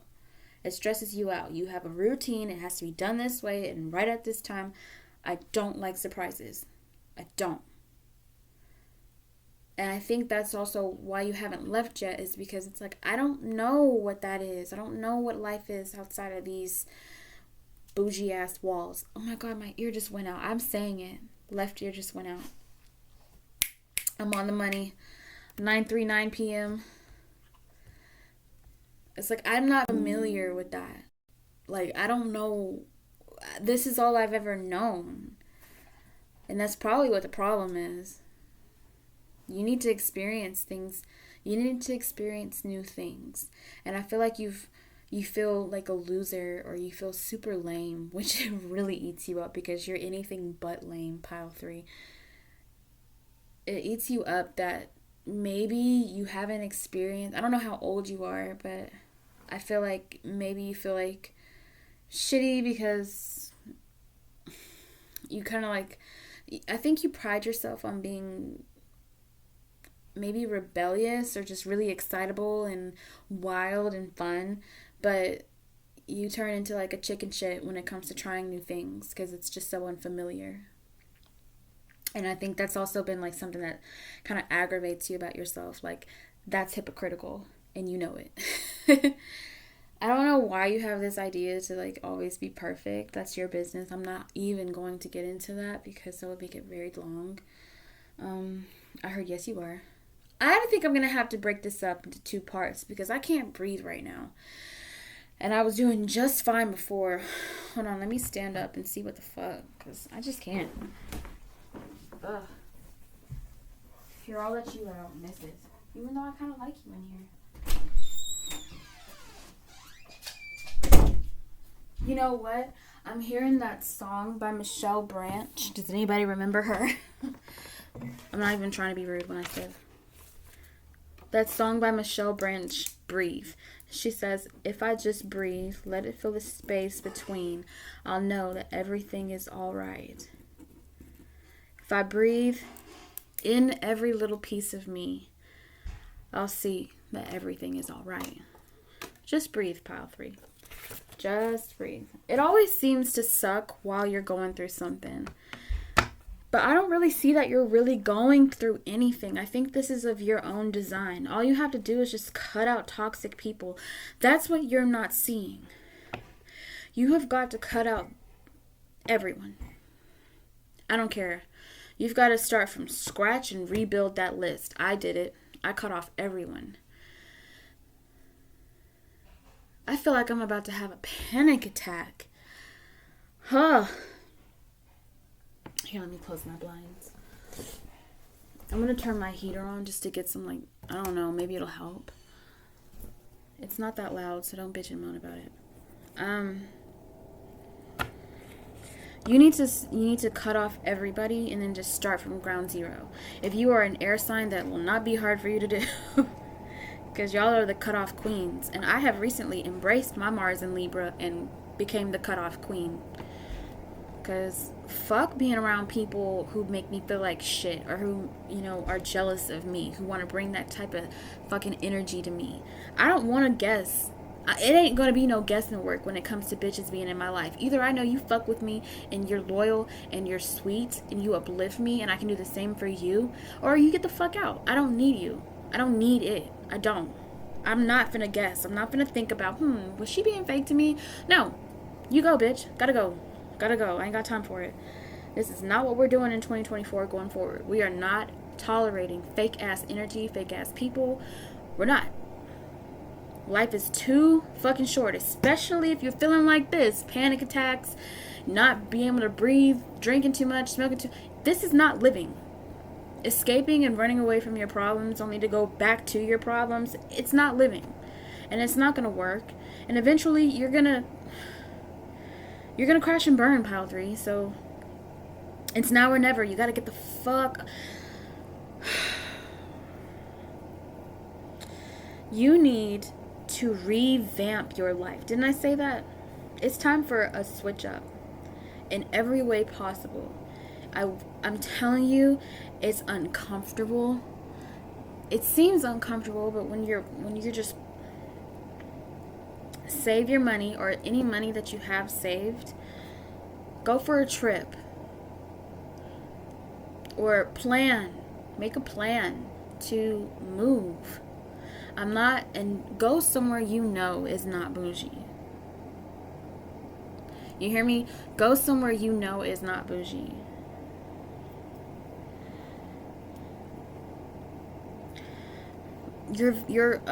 I can't express it enough how overindulgent you're being. But it's only because drinking and smoking are your toxic tools for handling such harsh realities. If you're not drinking, you feel like you're going to have a panic attack. If you're not smoking, you feel like you're going to have a panic attack. Things are just too real. It's like you're numb all the time. You numb the pain. But that's not living.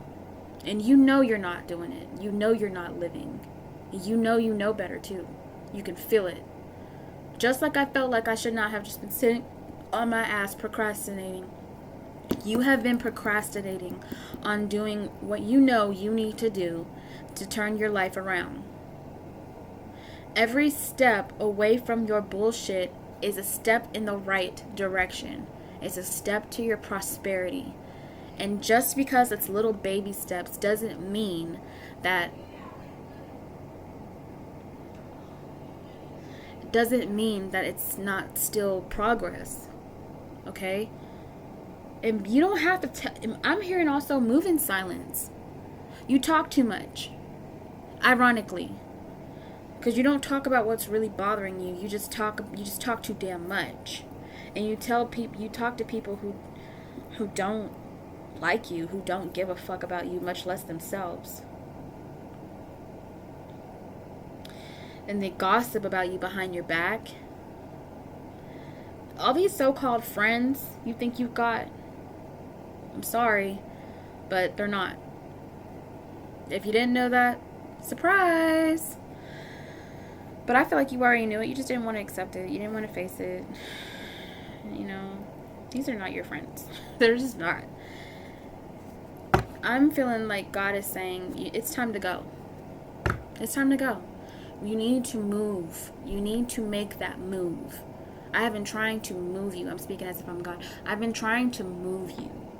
And you are resisting. You're fighting your blessing. Because you don't think that it's real. You don't think that it could actually happen. You dream of being independent, but you don't think that you could actually do it. But how do you know if you don't take the opportunity? Didn't we just talk about this for 17 fucking minutes in the beginning? I think longer. It seems like it's not a big deal. Whatever it is that you want, it seems like for anybody else, it's like, well, duh, you've got to be independent. You're 27, you're 28, you're 30, you're 31, you're 35, you're 50. Whoever the fuck, whatever age you are. There, people will be like, well, yeah, you should be independent by this age. You should have it all figured out. You should know who you are, blah, blah, blah. It might seem like duh for anyone else, but for you, it's actually, it's okay that you feel weird about it. It's okay that you feel weird. You're not weird. You're unique. And I feel that you have always relied on the opinions of others or just others in general, and you know that it's time, and it's now or never. It's now or never. Group 3.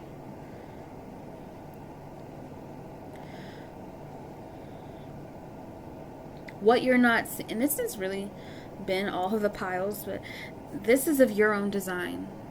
All this stuff, your environment, your mind is in your control. You need to see that. It's not that you're being controlled by your mind.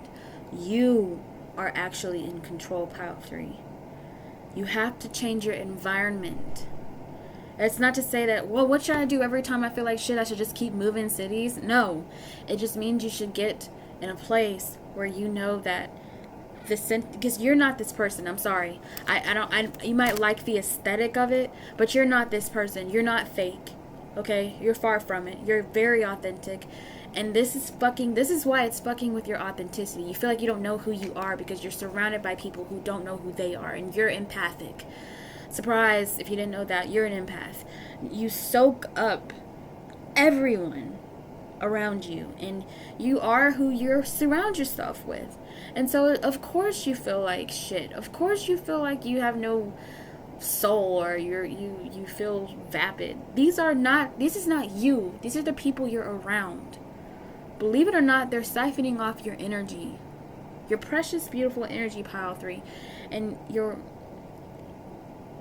rotting away in this shithole full of Gucci belts, Birkins, overpriced salads, and shitty coffee.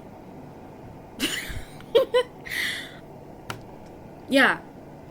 I just dragged your hometown, or wherever the fuck this is. Wherever kind of Stepford Wives shit this is. This shit is weird. Sorry.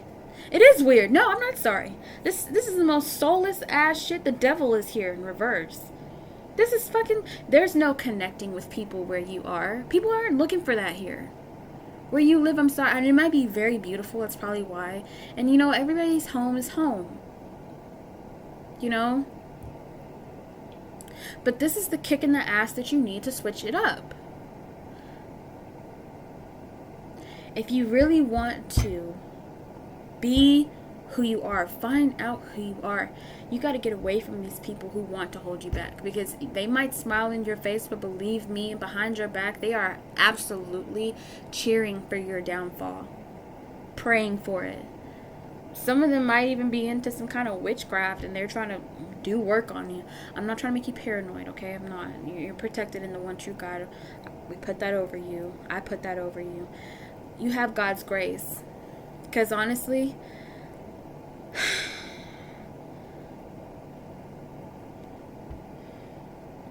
it could have been over. It could have been over. I feel like your self-destructing has been a self-loathing. You cause yourself pain, as it's almost it almost feels good to hurt yourself.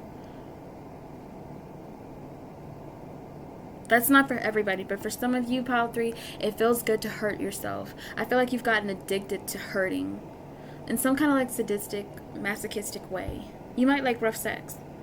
You might be into the whole chains and whips thing, but I'm also seeing that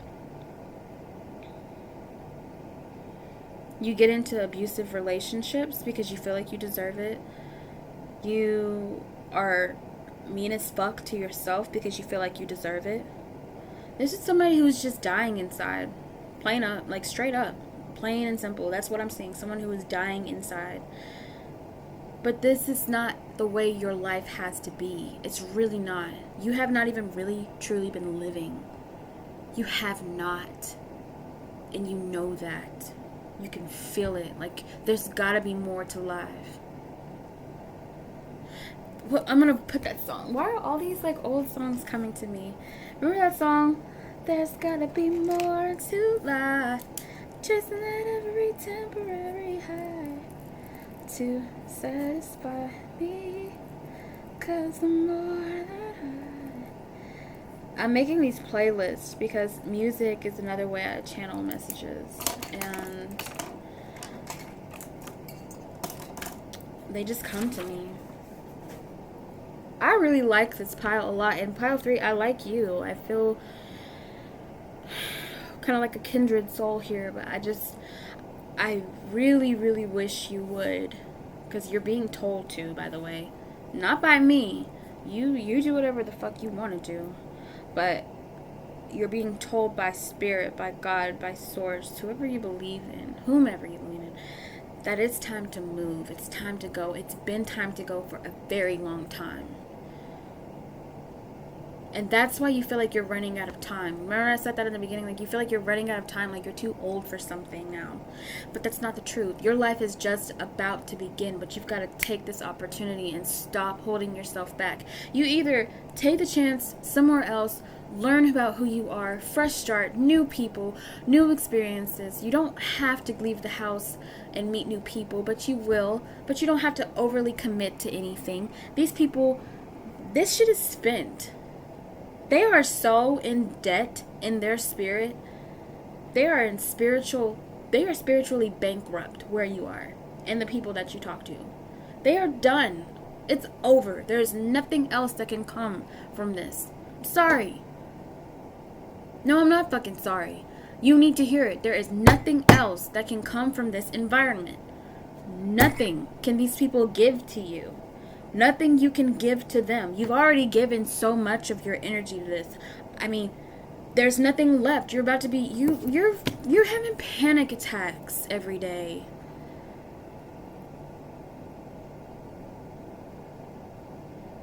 What else can somebody take from you? You're not any good to anyone. And you're not any, it's not even about being good to anyone else. It's about yourself now. And ironically, you've been putting yourself last. Concerned with things that are none of your business. to be honest. They're not. Even if you are an auntie or if you're a daughter or whatever, your family's business is not your business, believe it or not. Just like your business isn't theirs. If you want to fuck off to bumfuck Alabama for 3 months and not say a word, that's your business. You can if you want. Fuck them. I mean, of course you love your family, but you don't owe them your goddamn life. You came out the pussy on your own. Nobody else was in that womb with you. And even twins, triplets, quadruplets, sextuplets, whatever the fuck, whenever they come out of their mama's V area, they come out one at a time. They don't come out twice at a time. Okay? Everybody has the right to live their own life. Everyone is an individual. You are not responsible for other people. Just like no one else is responsible for you. Whenever you're in a rut, do people pay your bills? I didn't think so. You don't owe anybody shit. And nobody else owes you shit either. So if you're waiting around for apologies, fuck it. It's not gonna happen.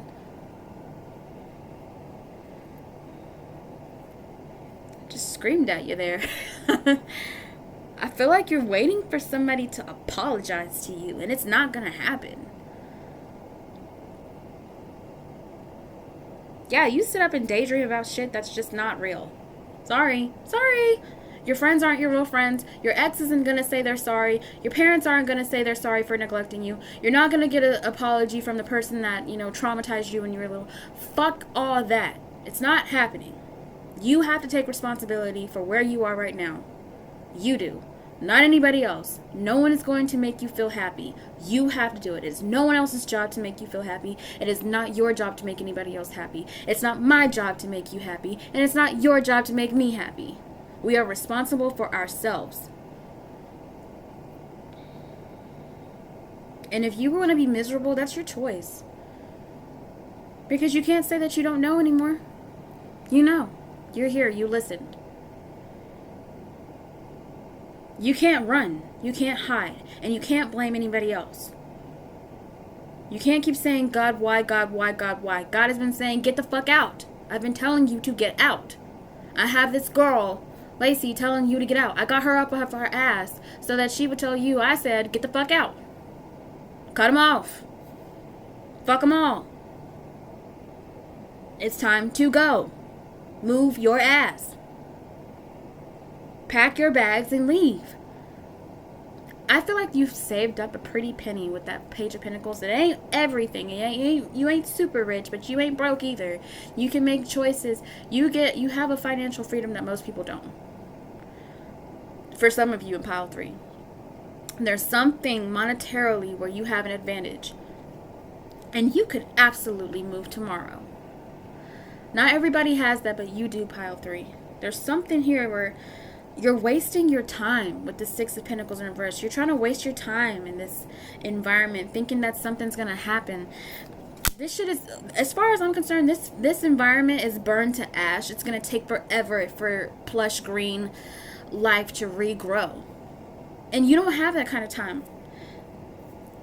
Yeah, that's what I said. I said that shit. You don't have that kind of time. This is unhealthy. The way you're going, you could DIE. Yeah. And what would you have to be happy about? That you were still left this earth surrounded by fake ass people. You didn't even give yourself a chance. You didn't even try. I'm so grateful that you have not taken your life. But that's just half of it. The other part is actually living. So you haven't taken your own life. That's amazing. And you are supported and you are loved. But you have got to live now. That's the other half. You owe it to yourself. And I don't know how many ways I can say that. If there's one more card, please. I'm getting out of here. I want to go watch my show. One more card for pile 3. 10 of Wands. You're burnt out. This shit's over. This shit is all over. And you don't want to go out like this, dude. This is lame. You are being so fucking lame right now. And you're not lame, pile 3. You're awesome. You're so cool. You're different, you're unique, you're special, and there's so much waiting for you where you're headed. God is saying, I'm making a place for you that is just so amazing, where you're going to meet like-minded people who are artistic, who are unique, who are not judgmental, who are fun, who are vibrant, who look forward to life, who wake up every single day, and you've got a partner like that coming.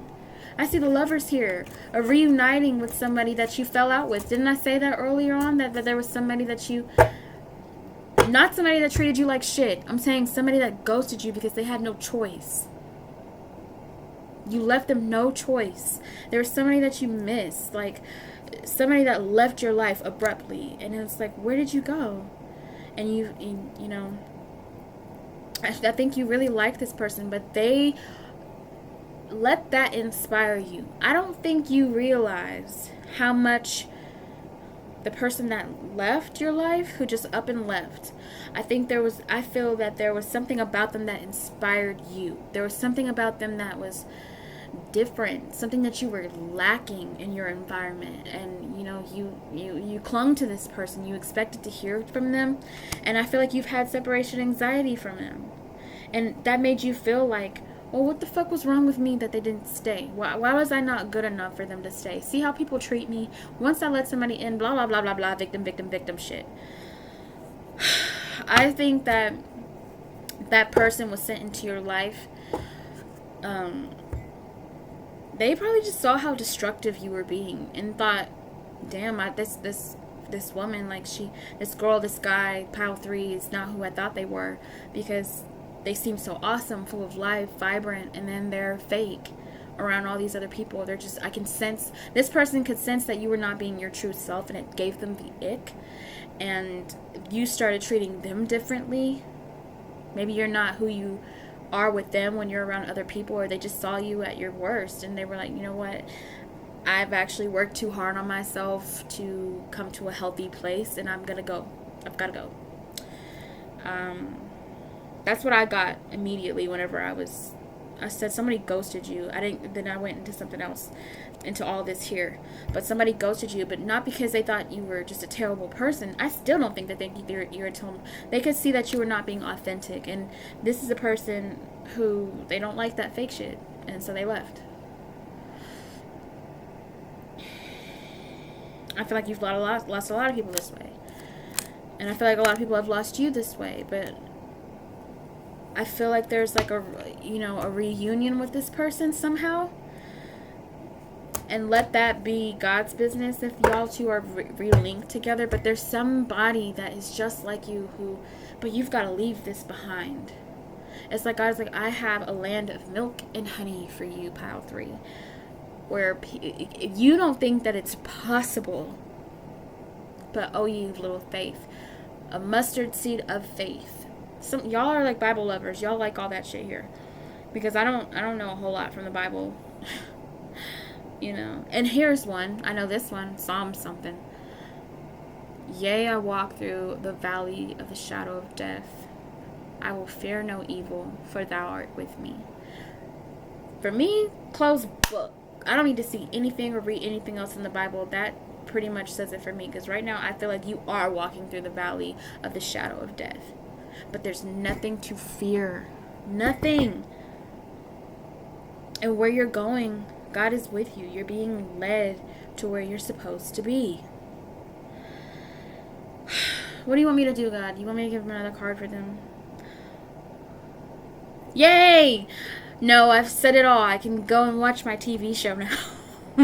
Hey, this one wasn't as long, but it's right to the point, so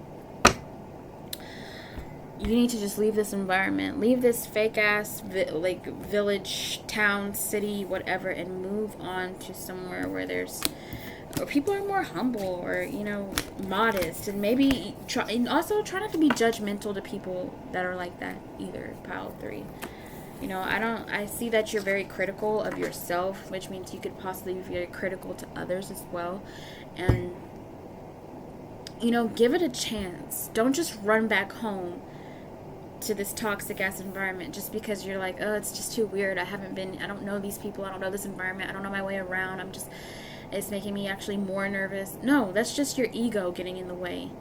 And, your south node trying to make you go back to your old habits. No, you need to follow your north node. You need to follow your purpose and plant your feet solidly on the ground and say, I'm not going anywhere. I'm an adult. I'm strong. I'm independent. I'm smart. I'm capable. I'm talented. And I'm going to make the most of this. I'm going to give it a chance. I'm going to keep giving it a chance.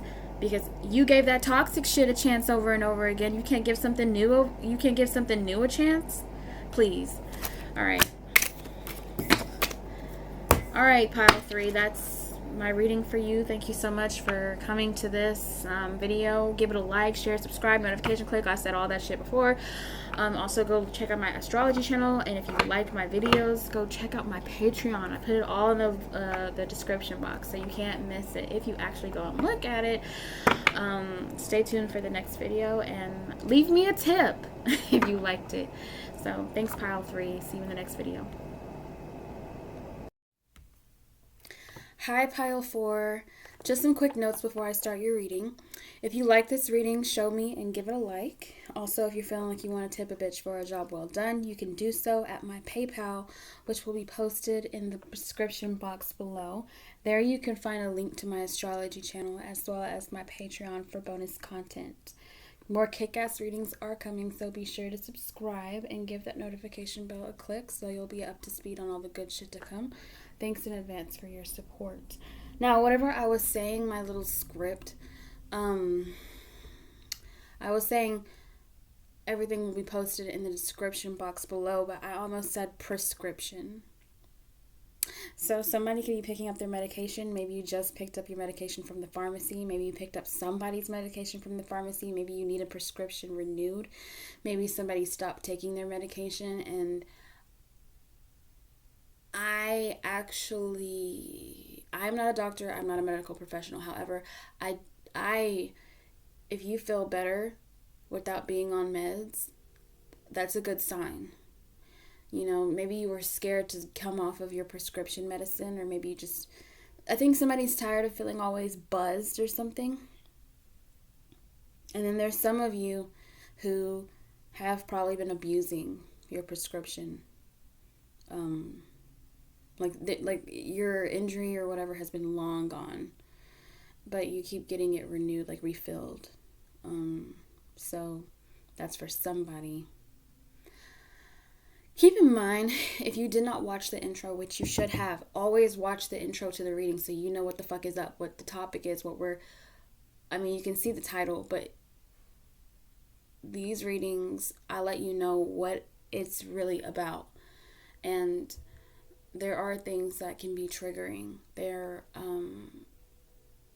This is not supposed to be super comfortable. You're not supposed to just be like, ooh, flowers, rainbows, unicorns, and bunnies.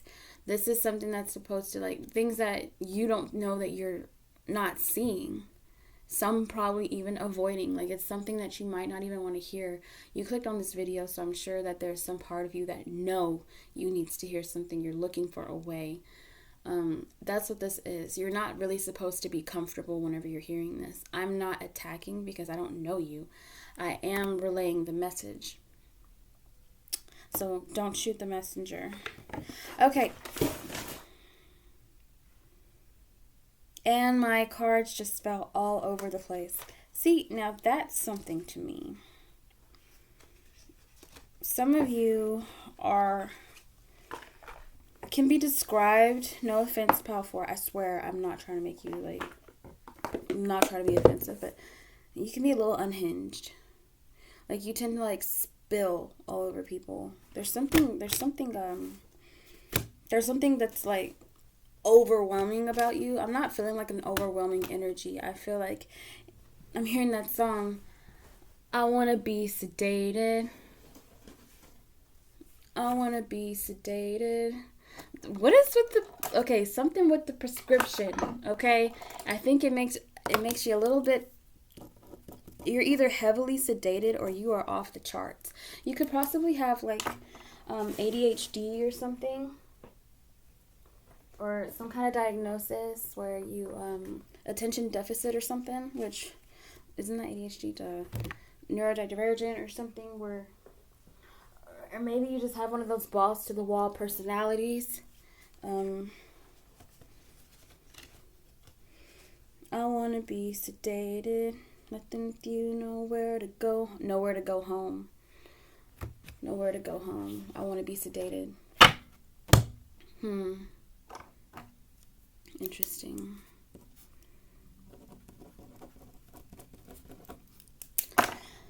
So that's how we're starting it off, huh? Okay, hold on. I'm picking all my fucking cards up off the floor. Shit.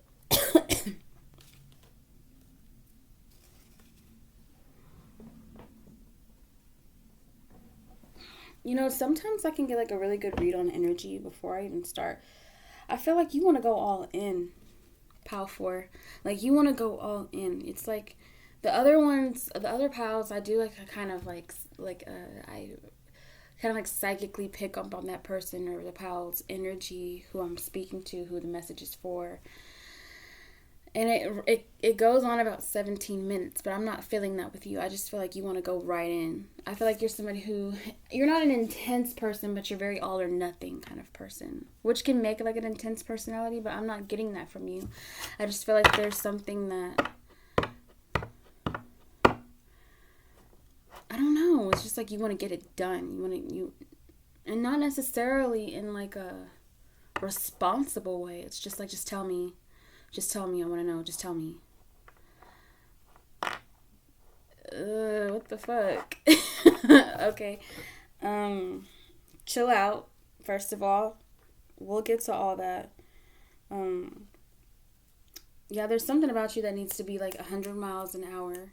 And that's probably where like the medication comes from, where you just gotta slow down. Or like maybe you can't help yourself. There's a quickness. There's like a rush. Maybe you like the rush of things. I'm hearing hit me with your best shot. So you're like that. Okay. Hit me with your best shot. Who is that? I don't know. I'll figure it out. If you want to know,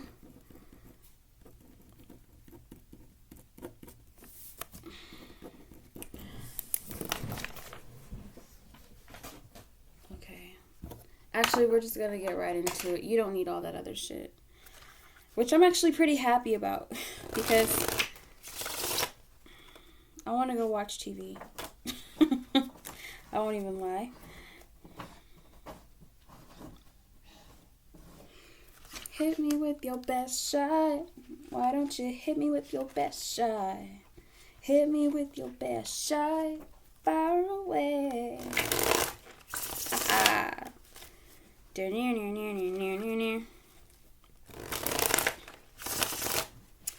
Okay, pile 4. What is pile 4 not seeing? I'm telling you, I'm feeling sedated. I didn't do this for any of the piles. I got myself a hot tea. I made green tea, and I'm not really calm. However, I'm trying to get there. I'm not having any issues getting there either. It's just like I don't say that there's like an anxious feeling. There's like a rush, like let's do this. I'm going to get it over with. I do want to go watch TV. I'm not even going to lie to you. I do want to go watch TV, but I have to edit this video after I'm done. Like, there's like let's get it done. Let's do it.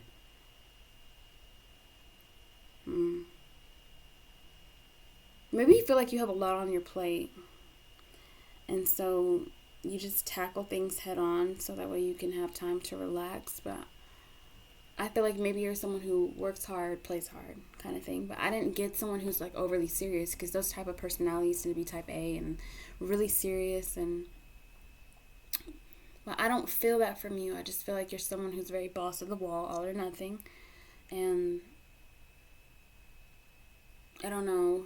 You can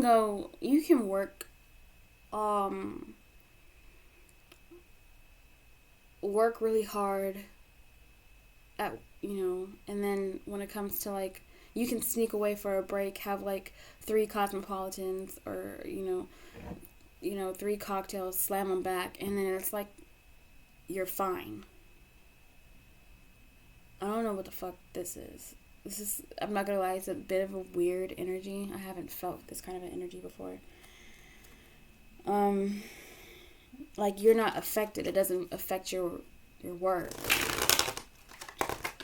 I feel like you're somebody who could be like, you could have like a cannabis oil in your purse that you put in, like you put little drops of it in your coffee or your teas, you could be somebody who even drinks at work. I'm telling you, I am not trying to call. This is random. I've never said this before. It's not supposed to be comfortable. This is not for everybody, by the way, so don't take something if it's not yours. I heard functioning alcoholic. Or like you're just, no. I heard, they're for real. My guys are like, no, there's no or. They're functioning alcoholics. Some people here are in pile 4. Not everybody, but someone, like I'm hearing, I want to be sedated. I want to be sedated. I want to be sedated. Like, you're so good. I don't know how long you've been at this, but you're hardcore. Like, I'm getting like wine mom energy, and not judging at all. It's okay to have a glass of wine, but I just feel like you are so used to being sedated. Maybe this is something you've dealt with your whole entire life, especially if you've had a condition when you were since a child where you had attention deficit and your parents just immediately put you on medication and all this stuff.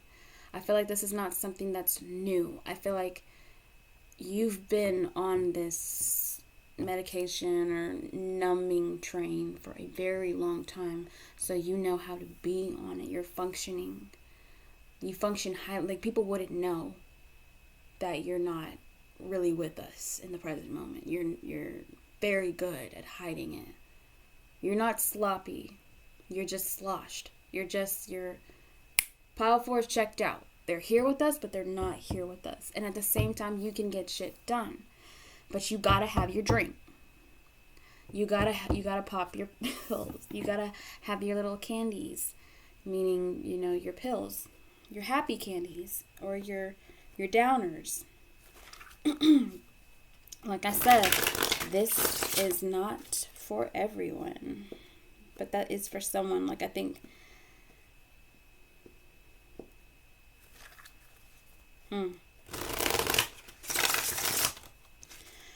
I'm just going to let the message come out. We're going to just go ahead and put this tarot. Because, child, what the F? I am not judging, by the way. I just want that very clear. I am not judging. I think it's very interesting what comes out.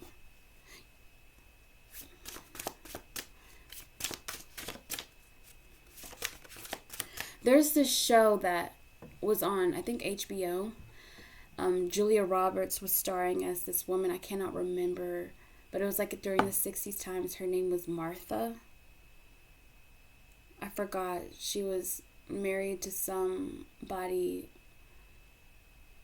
who worked in some president administrations. I can't remember. Think of like Watergate. And she would talk a lot.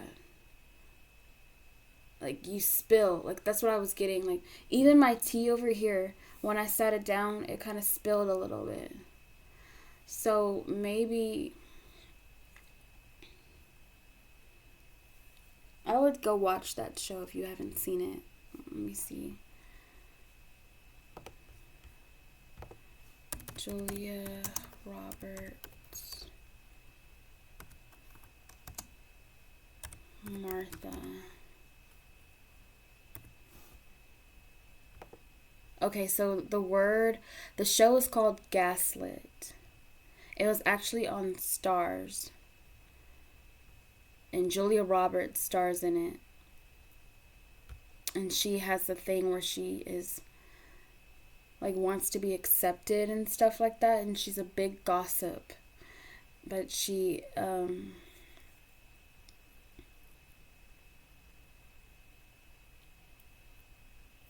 in the show, she's like put on medication and she's like numbs You know what I mean? There's some kind of like, I'm not even gonna lie, pile 4, there is a weird feeling I'm getting because I'm trying to pick up on your energies, but it's kind of like an empty vessel. Like, because whenever you're high or whenever you're buzzed, you're not really there. You're kind of floating around like, but you're functioning, but you're not there. So it's kind of hard to pick up on the personality whenever it's numbed. Okay? I just feel like I'm doing okay. I'm okay.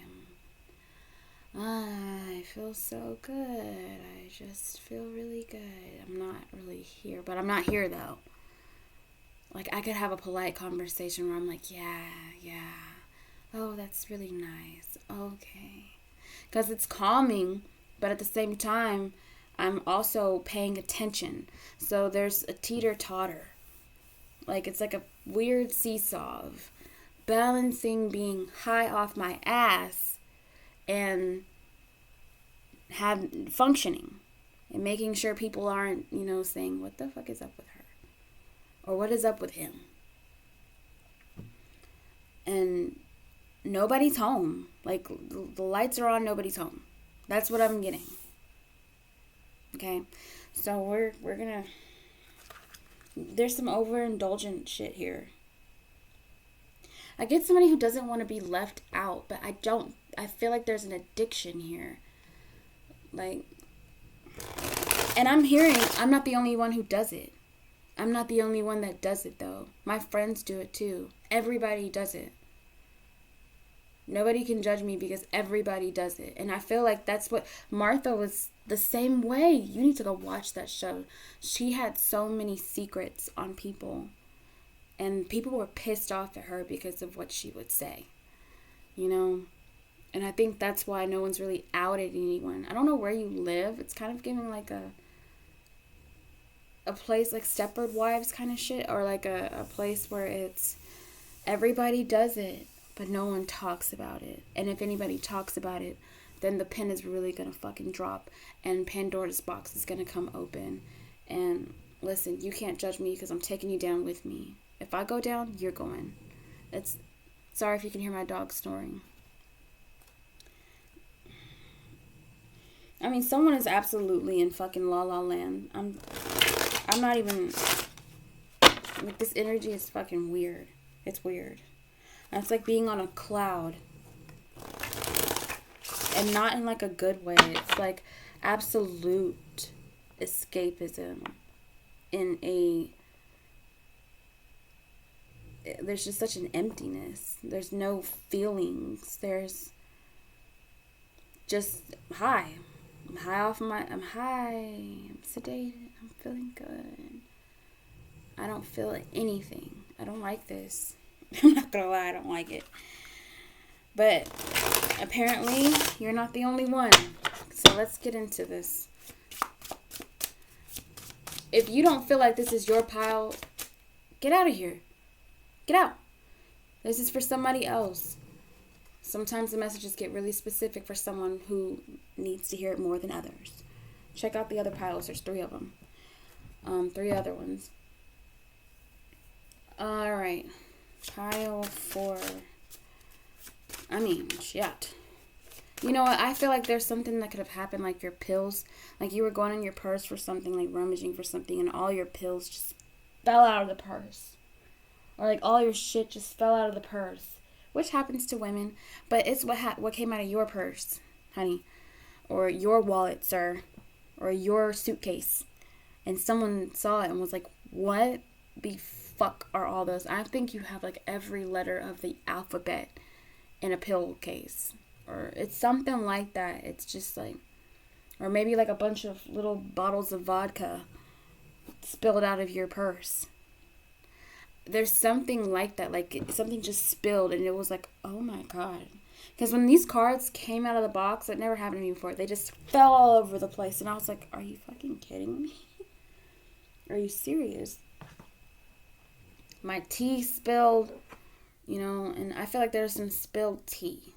Some tea was spilled about you, or you spilled some tea.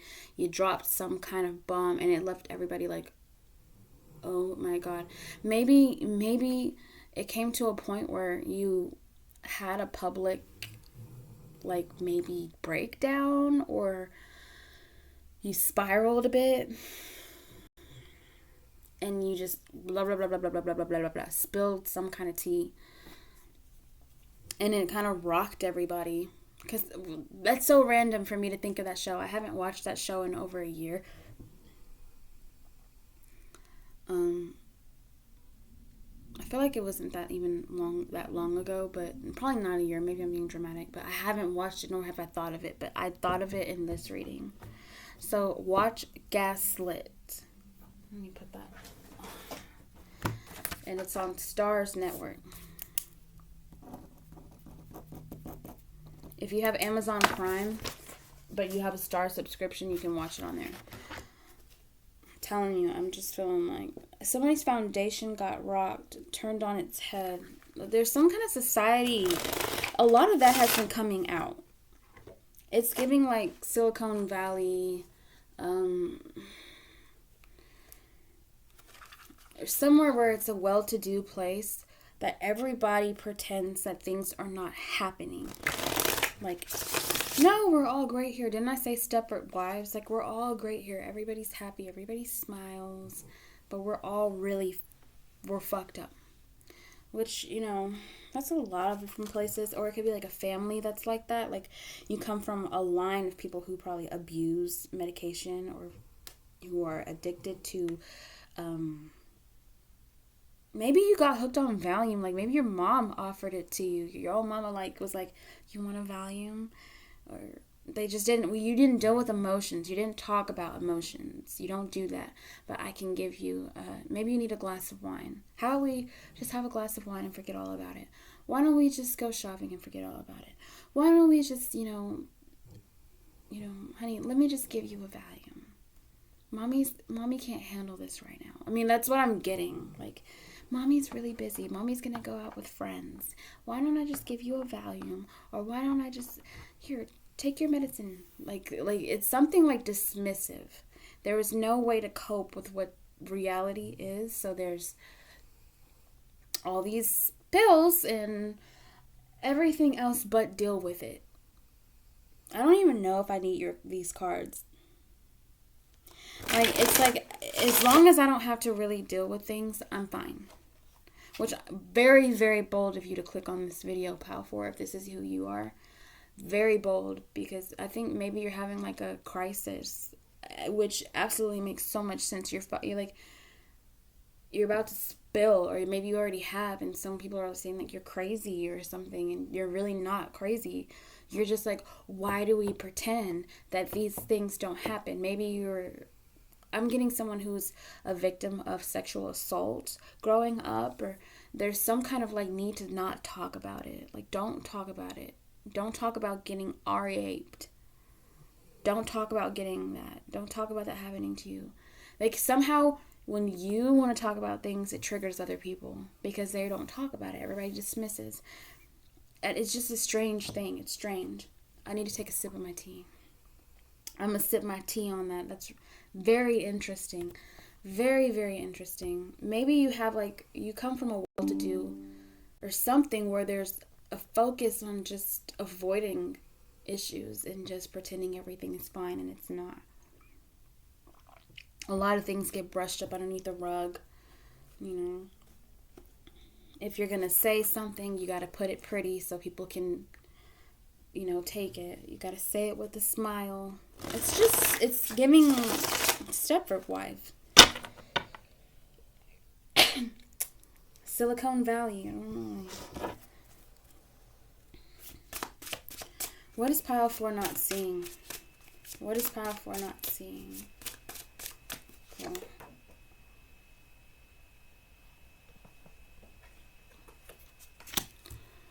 You're not seeing your own potential. You could be an Aquarius. There are so many Aquariuses in this pile. It's crazy. There's so many Aquariuses that are in this reading. But it makes sense. It makes sense because of Pluto conjunct. Pluto being in Aquarius, a lot of Aquariuses are having like awakenings. Like there's like, I'm not the same person anymore. I can't bullshit anymore. I cannot pretend anymore. Yeah, because Pluto is revealing everything. Yeah, and it's not just for Aquariuses. It's for a lot of people. It's like, this is the era of cutting out the bullshit. And just speaking up, saying the truth. That's very Aquarius. Like, I'm not sugarcoating. I'm just going to speak it. I'm being very blunt. And I feel like you've stepped into that. And people were like, honey, why don't we step off to the side? Have you taken your medication? Or people like you whenever you're just sedated. And at first it's like, maybe you enjoyed that. Or maybe it doesn't have anything to do with people at all. Maybe it's just you. Like, you'd rather not deal with your emotions or face things head on, so you sedate yourself. And that has been a habit. Once you finally were able to get your hands on drugs, you never took them out. You were like, these are my best fucking friends. You're like, what is Meryl Streep's character in August Osage County? Someone says, you're an alcoholic or you're a drug addict. Julia Roberts again says that to Meryl Streep. And she's like, that's what I'm getting at. I'm a fucking drug addict. I love downers. I love pills. And she takes out these pills. She's like, see these little blue babies? These are my best fucking friends and they never let me down. You try to get them away from me and I'll eat you alive. Iconic. The play was better in my opinion. However, I like Martina Martindale. She's from Dallas. She played Meryl Streep's sister in the movie, and I absolutely love her. That southern accent. Ugh, to die for. I love it. Now,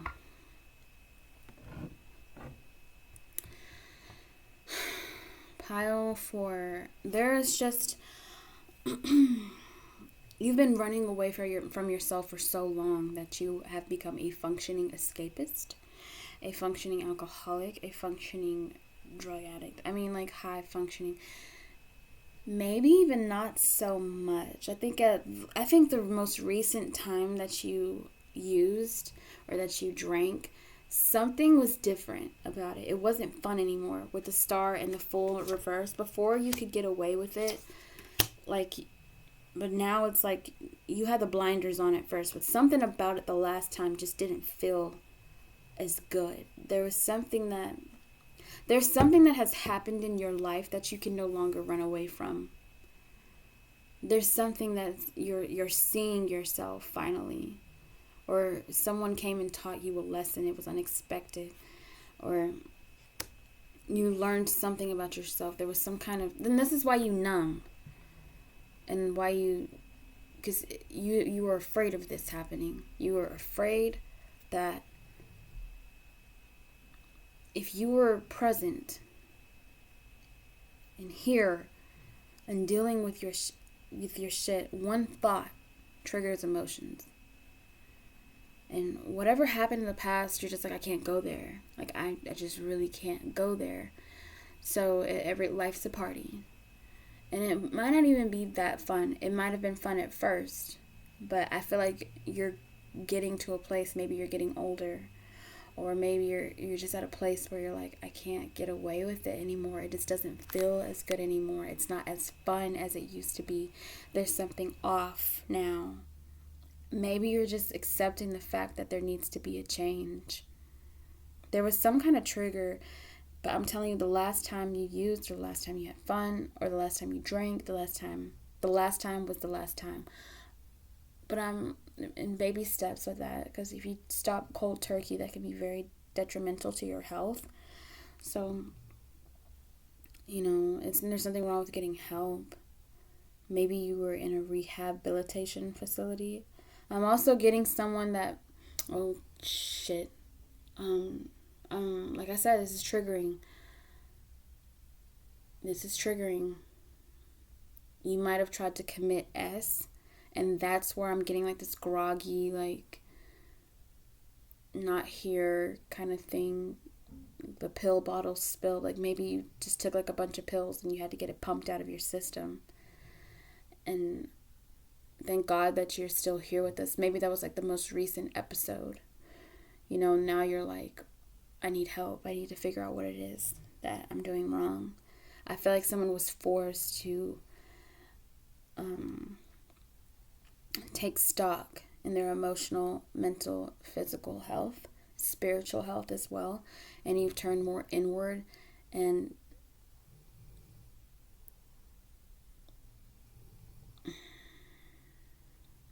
but there's still some missing pieces. I don't think that you've allowed yourself to go full access. I think with each and every day, your mind is like a library, and you go further and further back into the restricted section, like Harry Potter. You know, you just take it in stride. You'll go to this section, and then you'll go further back the next day, and then further back the next day. But there's like a halt, because the further you get to the back, the restricted section of your mind, like then it's like, I can't go past this because I keep getting stunted here. There was like a stunt. There was emotional stunt, or like some kind of, it always is the childhood. Let's be honest. There's always something that happens where it's like, I can't go past this memory. I just won't go there. And it re-triggers things, and you're trying like hell, like fuck, with every prayer that you know. And I'm very proud of you, Pile 4, for taking the steps to stop or get healthy, you know.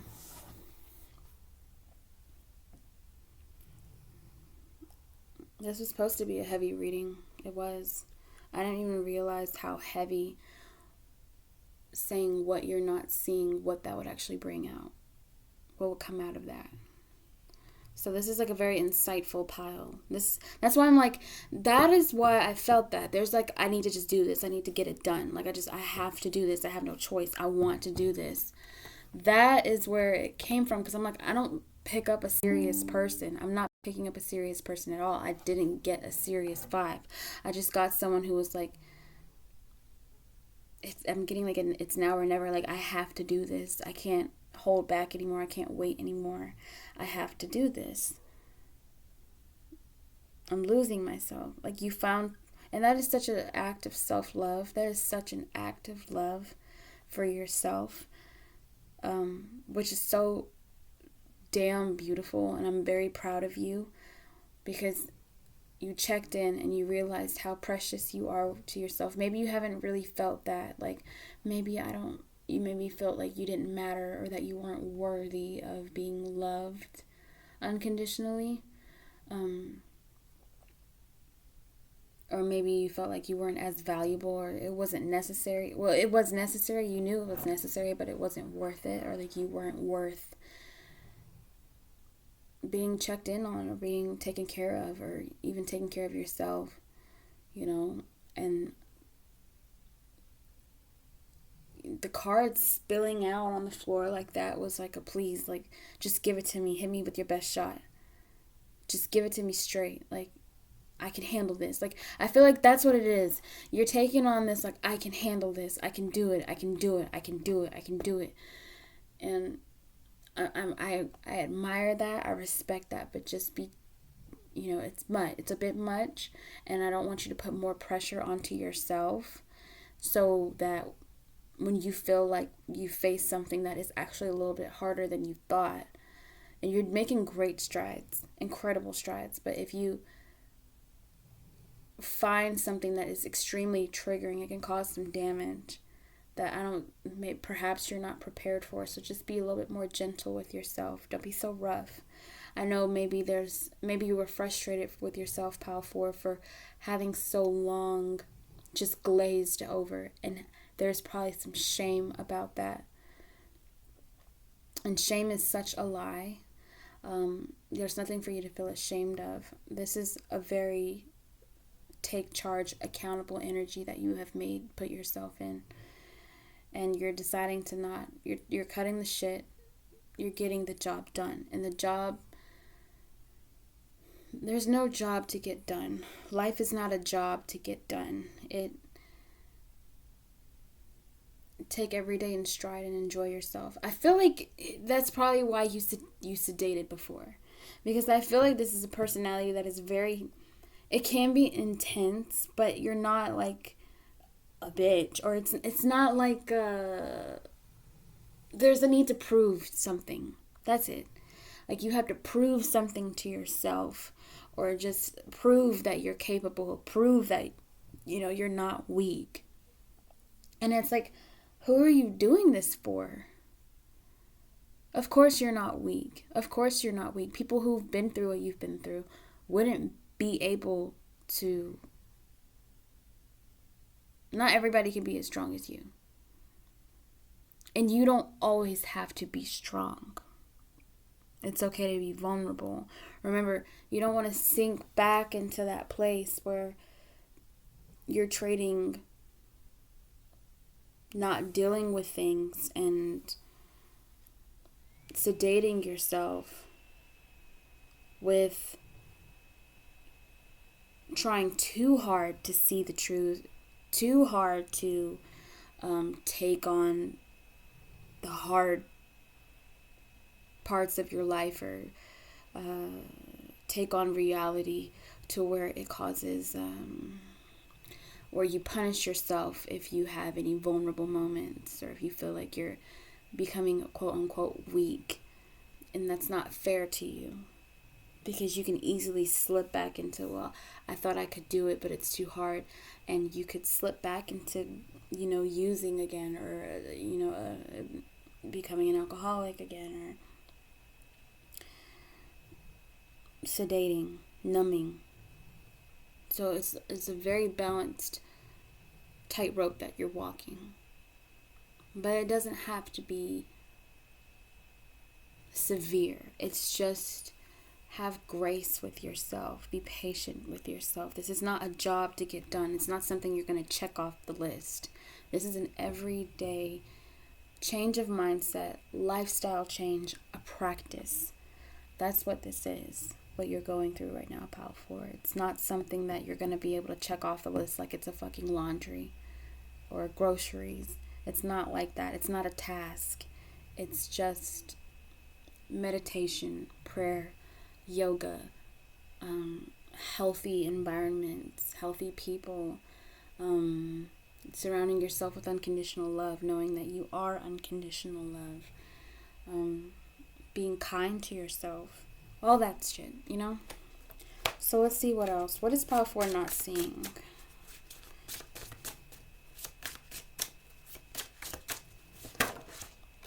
I'm not taking all that. It's way too much. What is Power 4 not seeing?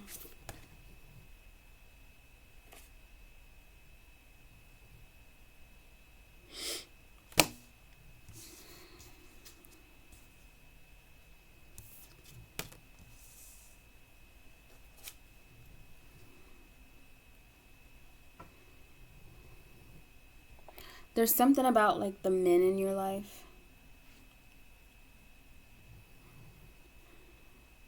Like, always needing to be right or something. Or just being seen as super capable or strong. And I don't think this is, like, what you're not seeing. I feel like you already know this.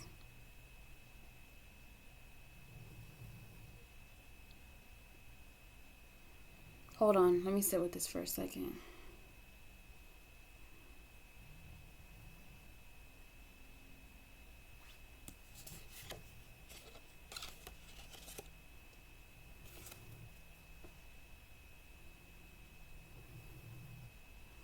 What else is Power 4 not seeing?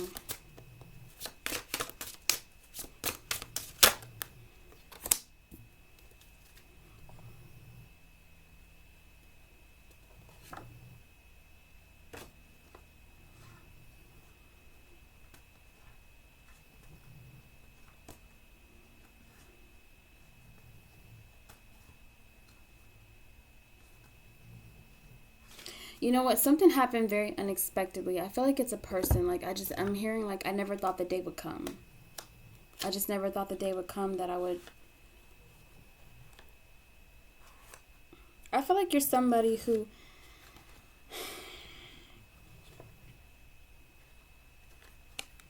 I feel like you try to prove people wrong about you. Because I feel like you get people, maybe you have a take charge kind of attitude, or you just come off that way. But I don't feel like you can be vulnerable because people will hurt you, or they're maybe the men in your life have hurt you, whether you're a man or a woman, feminine or masculine energy. There's men in your life who have abused you. You just attract like narcissistic types who'd like look to tear you down, look to abuse you, physically even abuse you, sexually. That's it.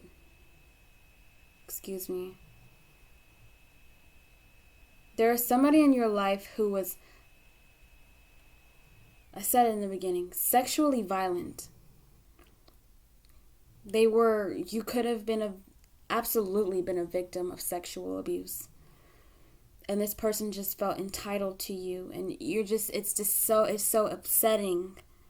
And it should be. It's so upsetting that someone just believes that they can stake their claim on you and abuse a child, or just abuse anybody, think that they have the absolute right, and they have no consequences, they have no regard for anybody else's spiritual sanctity, someone else's emotions. They don't know what they've done to me. And how could my father let that happen to me? Ooh.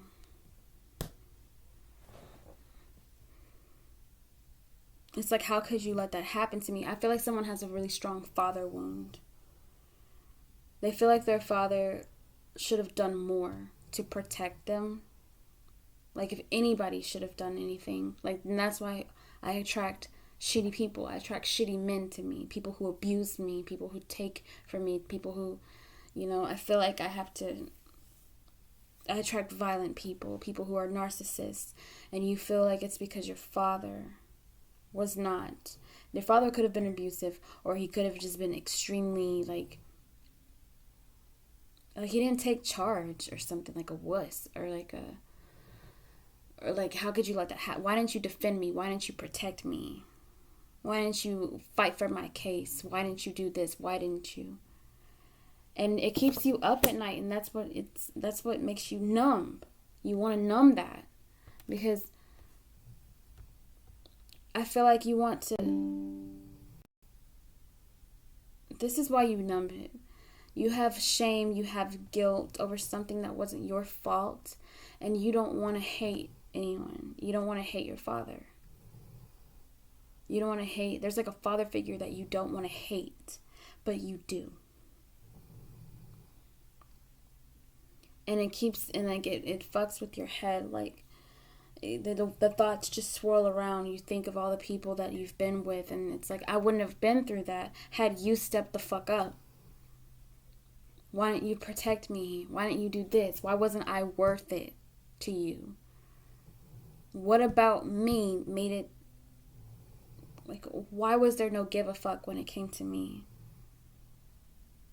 It's like you had to fight for his attention. You had to fight for your father's attention. There's probably like a lot of siblings. I'm seeing 5 here. 1, 2, 3, 4, 5. You could have like 5 sisters, 5 brothers, 5 siblings, 5. And there's a lot of y'all under a roof. And it's just like, it was like a competition to get attention in that house.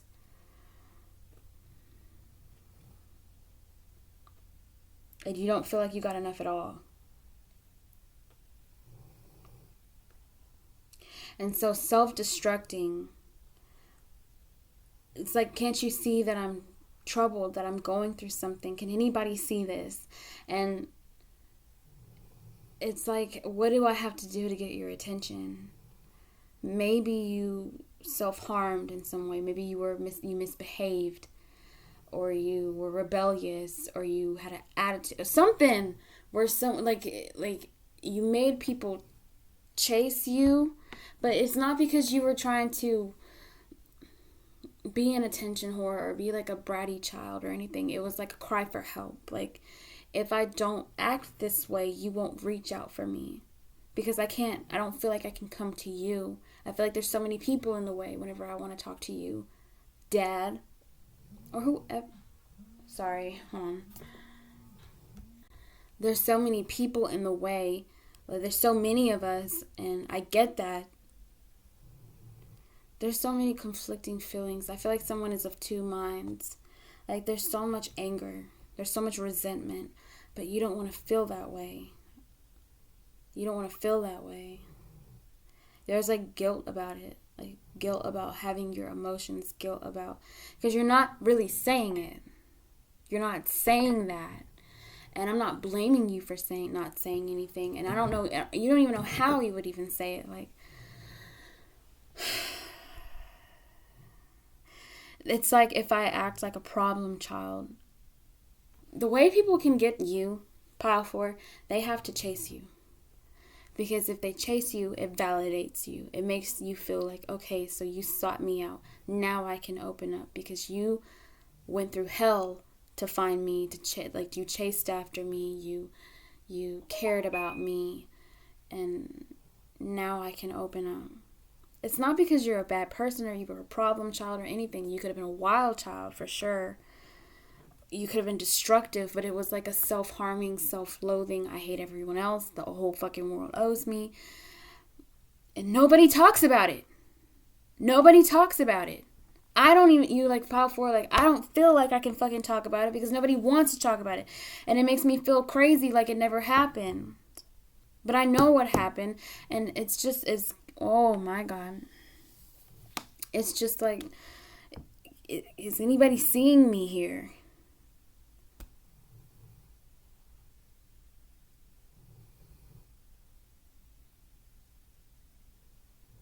Maybe you could do things for attention. And you attract attention of assholes like narcissists, abusive men, abusive people. It doesn't have to be just abusive men. It could be abusive women as well. Because you didn't get attention growing up. There was somebody that you were not protected from who was sexually assaulting you. Sexually molesting you. Okay?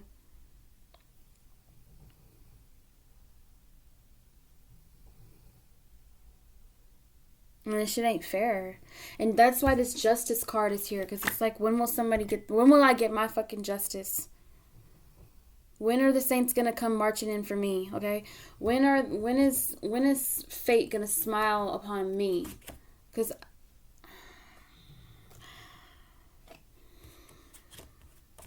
it's just like, something's gotta fucking give here. Something's got to give. I feel like you're coming into a place now, Pal 4, where you're holding a lot of people accountable, but I feel like you just said it. Like, I said it all. I said it all. That's probably what the spill was, and maybe in your family, people just don't want you to say anything because it rocks the boat. And you're like, I don't care anymore. I want to cry so bad, but like it's like one of those frustration cries. Like, you don't hear me, you don't listen, you don't even give a fuck. No one gives a fuck. No one ever gave a fuck. Why is it always me? It seems like a pity party, but that's an inner child trying to like just get it all out. And this is something that you've had on your mind for a very long time. There could also just been like someone who you were in a relationship with who was very abusive to you. I mean, this is a fucking narcissist if I've ever seen it. And this person is at the center of your life. There's also father wounds, the center of your life. I'm hearing John Mayer, Daughters. That's a rough song. I know you know it. I'll make it a playlist.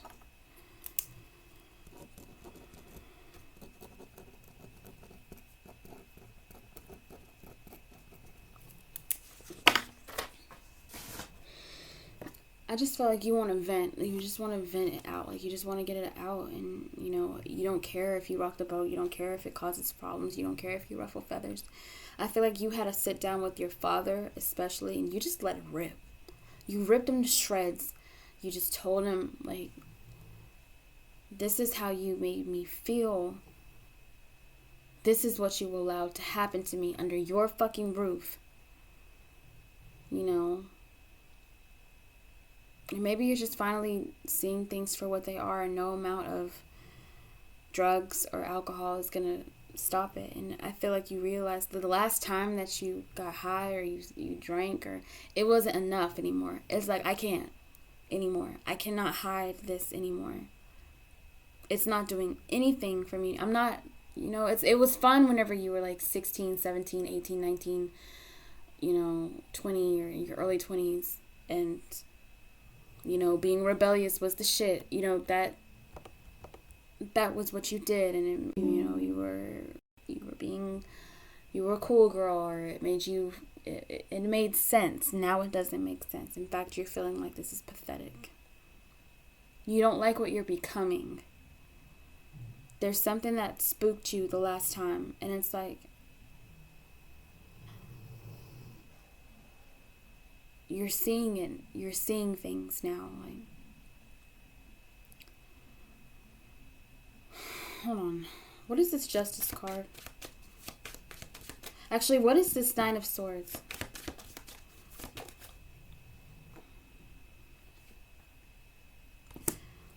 I feel like you overwork yourself to avoid. You distract yourself with work, taking on projects. And that's what I felt. I felt someone who was a functioning alcoholic. I'm not trying to be funny. Like someone who was functioning. You know what it is? It's probably like, I'm getting someone who like parties so hard, they have hangovers from hell, but they still get the job done. Like you just get the job done. I don't know. Like, you see life as getting a job done. You take on lots of different projects, too many different projects, because it's a, you feel like, well, this is a productive distraction. At least I'm making money off of it. But that's all it really, I mean, yes. But let's call it spade a spade. You numb, and then once the numb is over, you work to excess, completely destroying your health. And you do it because it's like, well, I work hard, I play hard. But let's be honest, you're beating up the faults in your head. You're like, I don't want to think about. I don't want to deal with it. I don't want to deal with it. I'll work.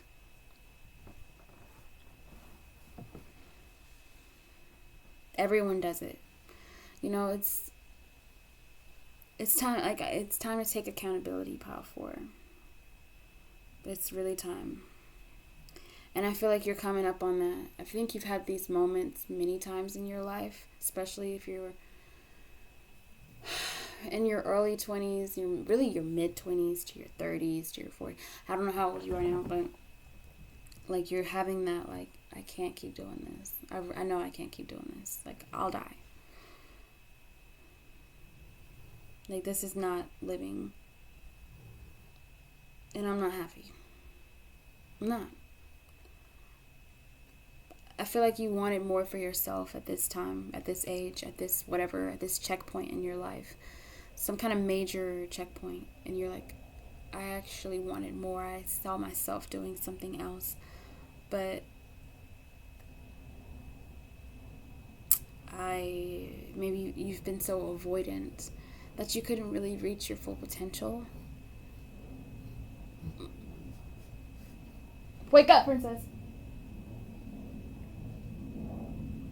Hold on.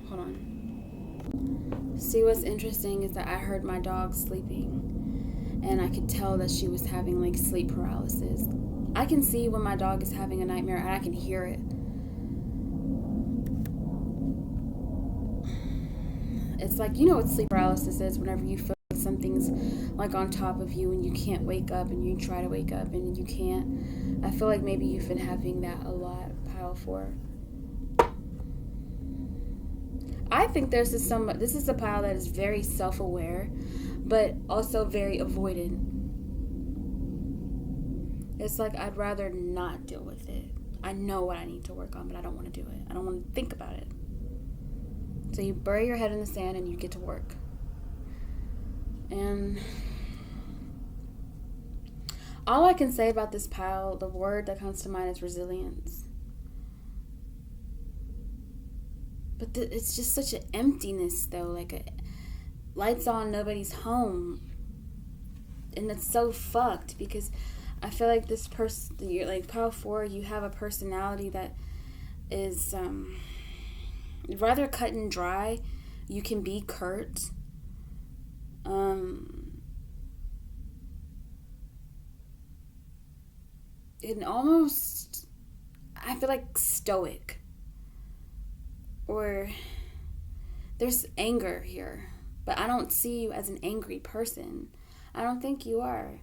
I don't even think you're somebody that takes yourself that seriously. I feel like this pile 4, I'm seeing someone who is taking stock of where they are and wish that it was not this way, like that it was better. You had envisioned so much better for yourself. And I feel like there's a need to prove yourself. I feel like at this point in your life, you are taking yourself too seriously. I feel like you've lost like the beauty of life, or you don't see it the same anymore. You just don't want to come off as somebody who's weak, because there's so many people who have taken advantage of your kindness, that you have an about face. You have like a different side, or you just pull out some kind of like personality, which I do think that you are a go-getter. I definitely see a go-getter. I definitely see like a take charge kind of individual. I don't see somebody that is, I'm not even gonna lie, pile 4. I don't know what to say, because there's like a shell of a human here. I don't feel like you've gotten to know yourself, and because of that, you don't know who you are.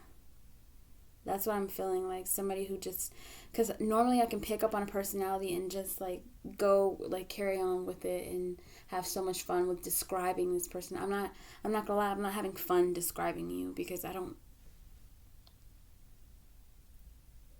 you don't know who you are, and that's not a fun place to be. And I'm not saying like life is no fun or anything like that, or you're not any fun. I'm just saying that you're at a place where it's like, who the fuck am I? When you don't get to know yourself, when you don't deal with your issues, and when you numb, and you've been doing it for so long, this is not new. When you do it for so long, you lose yourself in that, because you're not checking in. And I don't think you even felt like you were worth checking in. You've been kind of just, everything's been very surface. I mean, I'm getting like crowd pleaser kind of girl or dude, or, you're in an environment where people are not, it's very surface about what you have, what you look like, and it's just inauthentic. There's been a lot of that, though, in these piles. So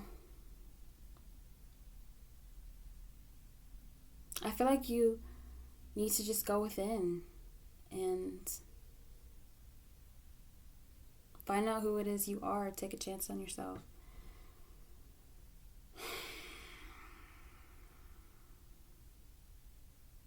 Justice. Can I get a card for the Justice card for pile 4? Justice. Card for clarify the Justice card. 8 of Cups. There's whatever is causing you any kind of stress. You know what? This environment that you're in, whether it is a work environment, whether it is whatever environment you're in, it's time to leave it. It sounds like pile 3. It's time to go. There is nothing left for you here. That's what you're not seeing. I feel like you're trying to make it in this environment that you're in, because I feel like people come to where you are. You could live somewhere in California, maybe Hollywood or Los Angeles or something, where, or New York or somewhere, maybe Atlanta, Dallas, somewhere that people go to kind of make it. I see you want to be like a queen bee or like that bitch or something like that, and I feel like a part of you is, or like you want to get your recognition, you want your flowers, but it's not going to happen where you're at. That's what you're not seeing. You're like, I spent so much time in this fucking town. I spent so much time here. I put in so much work here. I'm not just going to leave it. But it's exactly what you need to do. That's what you're not seeing. You think that it's going to happen here. It's not going to happen there. Your justice is somewhere else. Your flowers are waiting for you somewhere else. And what you think you want isn't actually what you want. You're dying where you are. You're dying inside. You're not even home. You're not even there. And these people don't know you, and you don't even know yourself. So what are you proving to these people or this city or this? What is the proof? What is the prize? Because you're not even there. And is it worth it? Do the ends justify the means? They don't. That's a question you're going to have to ask yourself. These people give no fucks about me. I don't care about anybody else here. I'm not myself. What is it about this place that makes me feel like I have to prove it myself? What if perhaps this is not where I'm actually meant to live out my life? What if, and there's like a pride, there's like a stubbornness, like, no, I'm not leaving. I'm not getting my flowers. I'm not getting what I want. I want this. I've always wanted this. Ever since and I feel like this is something you escaped to whenever you were little. Like, whenever some things were out of your control, you were like, just wait. One day I'm going to become a big fucking star. You're going to remember my name and you're going to regret. Like, you're making people, you're like, your thing is like, people are going to regret how they treated me once I get here, or once I do this, or once they see me this rich, or once they see me in this car, or when they see me in this house, or when they see me with this person. Like, there's always something. Like, just wait. Bitch, just wait. Whenever I do this, it's over for you bitches. I'll get that apology whenever this happens. No, you won't. You won't. I'm seeing it clear as day. You're not even supposed to be here anymore. Wherever you're at, you're not supposed to be there anymore. Haven't been supposed to be there for a very long time. It's time to go.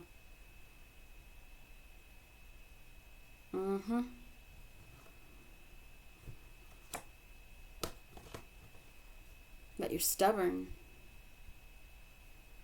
You got a lot of stubbornness for someone who doesn't know themselves. I mean, like, you got like a, and I'm seeing here, splitting the deck, forgiveness, 6 of spades, forgiveness. 6 of spades is a 6 of swords.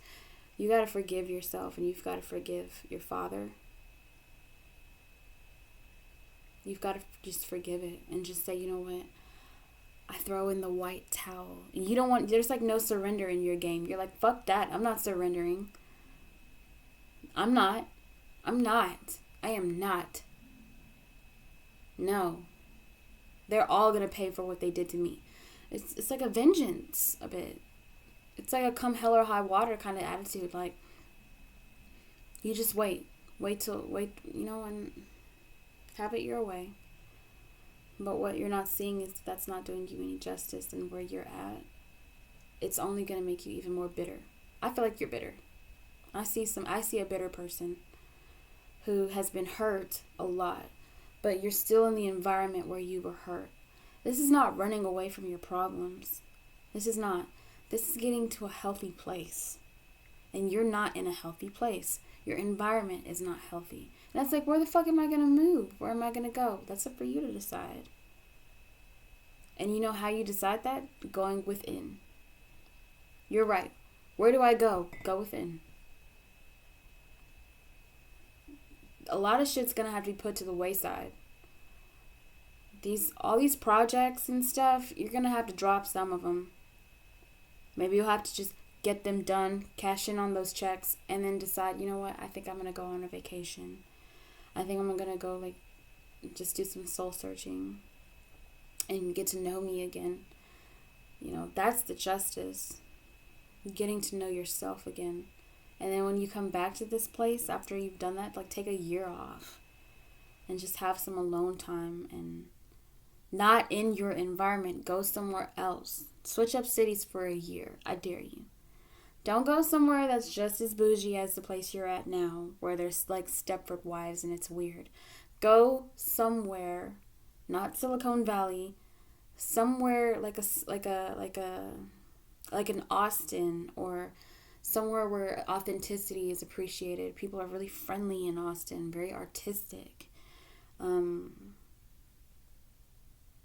know, it's city-like, but at the same time, I think everybody's a good neighbor to one another. Or go to, why am I hearing Hoboken? I don't know why I heard that. I don't even know where that is. Is that in Jersey? Maybe go to, I don't know. I always wanted to go to Laguna Beach. But, yeah, they're probably bougie there, but it depends on what you're looking for. Just somewhere, you know, definitely by the water, I'm seeing. Where, you know, I feel like the water will encourage you to just release. Somewhere you can just, like, who cares? Maybe Hawaii, you know. Somewhere that is just not where you're at. The values are different. People are about their neighbors, you know, they're about being helpful. They're about, you know, there's a culture that's very soulful and enriching, and it's not vapid, it's not shallow, it's not surface. It's very, it's there's depth, there's heart and soul, there's art, there's beauty, there's uniqueness, and uniqueness is appreciated. You don't have to be a carbon copy of the next bitch. You know, it's not a heart made of plastic wearing a Gucci belt. 6 of Spades. And just, you can, I feel because your environment is so intense where you feel like you have to survive instead of live. Living and surviving are 2 different things. And this is all, I'm not saying that you haven't had to survive in your past, but I'm saying you don't have to now. I'm saying you don't have to now. And I used to be that way as well. I used to feel like life was something to get through. Every day was something to get through, because I too went through like abuse as well. And it was so toxic that I was like, I don't know what to do. I'm not even 18 years old yet, and this isn't going to stop anytime soon. I've got to figure out how to, you know, get through this. And so I had like a survivor's mentality, and it wasn't until like last month where I realized, like, oh, I didn't realize how I was always surviving and every day was a day to get through. No, and I realized that my life is very beautiful. I live such a beautiful, overprivileged life that I didn't realize, I didn't realize that I was doing this to myself. Like, this is my design, where I'm making my life something to get through, and that is where it's coming from, where I feel like I have to just be on guard. And I don't, because the best protection I have is none.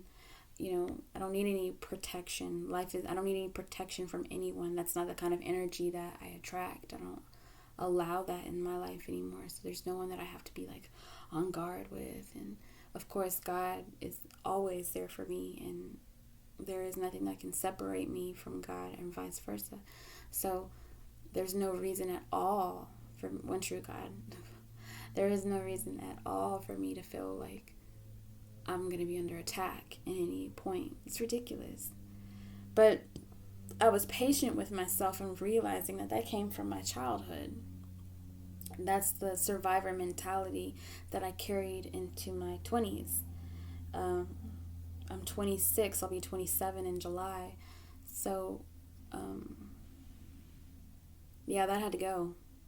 I was like, I'm not living my life like this anymore. And I feel like Pile 4, if you haven't reached that plateau yet, I feel like it's absolutely coming. What you're not seeing is absolutely coming, that you're going to say, I can't do this anymore. I can't keep numbing myself, and I can't keep being angry, and I can't keep feeling like I have to defend myself and protect myself, and that someone's going to come and attack me or come and abuse me or come use me. Because at what point is it that it's my design now? Yes, at one point that was my reality and I had to definitely survive, but I don't have to survive anymore. I can leave this place. I can get away from here. And I feel like you've been in that environment for so long that it's got like a tight grip on you. And I'm somebody that I love. I love home so much. But I have to switch up cities too. And I'm making that decision. And I've got my eyes on Austin. That is my goal, to get to Austin before the year is over.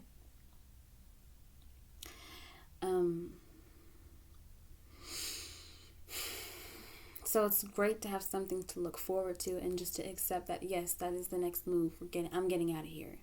I've spent way too much time here, and I'm grateful for what I've had, and I'm grateful for the roof over my head, but it's time to switch it up. Not because I'm angry and I just need to leave. No, but because it's time for a new experience. And I visited Austin last month, and I absolutely loved it. It was definitely my place, my kind of people. You know, everybody minds their business, and at the same time they're super helpful and everything like that. So, I just feel like it's time to go, Pile 4. It's time to go. And that's what you're not seeing, is that it has been time to leave for a long time.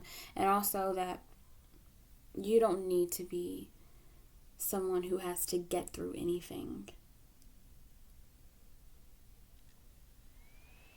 You don't need to survive through life anymore. Because whenever you have that mentality, you attract those situations where you have to survive. And that's why every day just felt like it was something, another thing, and another thing, and another thing to get through. Because you have created that environment in your mind. The mind is very powerful, and it's underestimated, honestly. And it's created panic. It's created anxiety. It's made you feel like, God, why won't it stop? Everything just keeps happening. And it's like, Pile 4, just recognize that you no longer, and haven't had to for a long time, survive. You do get to live an elegant, no rush necessary. Didn't I tell you? Like, I felt rushed in the beginning, and that's why I told you to chill out. Like, your energy was like, come on, let's do this. And I'm like, fuck off. Fuck off, Pile 4. I am going to take my time. I am not going to rush, even for you. And I feel like you've lived. What's interesting about you, Pile 4, is that you're a rebellious person in nature, but you do go off other people's time. Like, when someone snaps their fingers at you, like, we need to do this, we have a deadline, you're like, okay, I can do this. Rather than saying, actually, fuck a deadline. I am not under anybody's contract. This is my show. This is my company. This is my business. I will set the pace, and, don't rush me. In all matters of life, there's no need to rush. Step into your empress, step into your emperor. Even if you are a masculine, stepping into empress energy is very beautiful. I do not rush a damn thing. And I do not worry about money. And it just comes to me, and everything is at my pace, and I feel very comfortable. That doesn't mean that I procrastinate. That just means that I know that I don't rush for anybody. I don't rush for anything. I have definitely stepped into like my 7th house, which is Taurus. My Taurus energy, and I'm just like, at my pace I will go. And I love it. I love it so much. Like, I am truly embracing, not being stressed out, not being, not bullying myself to sticking to deadlines and stuff. Easy come, easy go. Easy breezy, beautiful cover girl. Like, I'm not a serious person. I don't take myself too seriously, and I don't stress. And people are like, how do you not stress? And it's like, because you know how whenever something shitty happens and it feels like the end of the world, and then the next day you wake up and everything's fine? Yeah, it might still suck still, but it's not like you died. And life continues on. Remember, there's a time in your younger years where you thought it was over. Like, oh God, I'm never going to bounce back from this. And then your life just kept going. Life keeps going, the world keeps spinning, okay? And remember that the next time you feel like something shitty happened and it was so bad, and it's like, this is just one of those things. It's just another thing. And that's part of life. But life doesn't have to be hard. And I feel like you've been, for a while, for a while you've been making life harder than it really is. Because you've seen life as harder. But you don't have to be in that space. At some point, it is a choice of mindset, like to see life that way. And so it creates it. Since I've changed my mindset, life has been easy. And I'm like, life is just so beautiful. Like, I appreciate it. And that started really when I realized that, oh my God, I still think I'm like 13 years old, surviving being literally, physically, and mentally and emotionally abused by my own father. And nobody speaking up. You know what I mean? And I'm not there anymore. Haven't been for a long time. I don't even speak to him. I have no regrets about that either. I'm very much at peace about that. I've been able to forgive my mom for not creating a safe environment for me when I was a child. And do I think she'll ever apologize for that? No. But I love her too much to, be bitter towards her, because it's actually hurting me. And if something were to happen to her, I would regret not being kind to her. So I don't want to live with regrets. It's what I did for myself, you know what I mean? That might be for somebody too. Like, they feel like their mom, in a way, let them down. Like, didn't protect them either. Like, they just didn't feel protected, right? So you protect yourself. And there's no need for that anymore. That's what you're not seeing. Pile 3. There's pile 4. Yeah, go watch pile 3. Pile 4. There's no need to be in a survivor's mentality anymore. You can absolutely let go and let God, or let whoever, just forgive yourself for having been in such a turbulent way for so long. And it's really not that severe, pile 4. I'm telling you, like, take it for someone else who has been through the same things. It seems way worse when you're going through it, and then you step out and you're like, all I had to do was switch up my fucking environment and I feel amazing. Is that for real? Is that really what has been holding me back this whole entire time? I just had to cut off a couple toxic motherfuckers and switch up cities and get to a more peaceful place, and that is what did the trick? Are you kidding? That doesn't mean that you keep packing up and moving every single time you feel upset. No. It just means that, because there's going to be shit in life that makes you mad. There's just going to be that. We are sharing this world with, I don't know how many people anymore.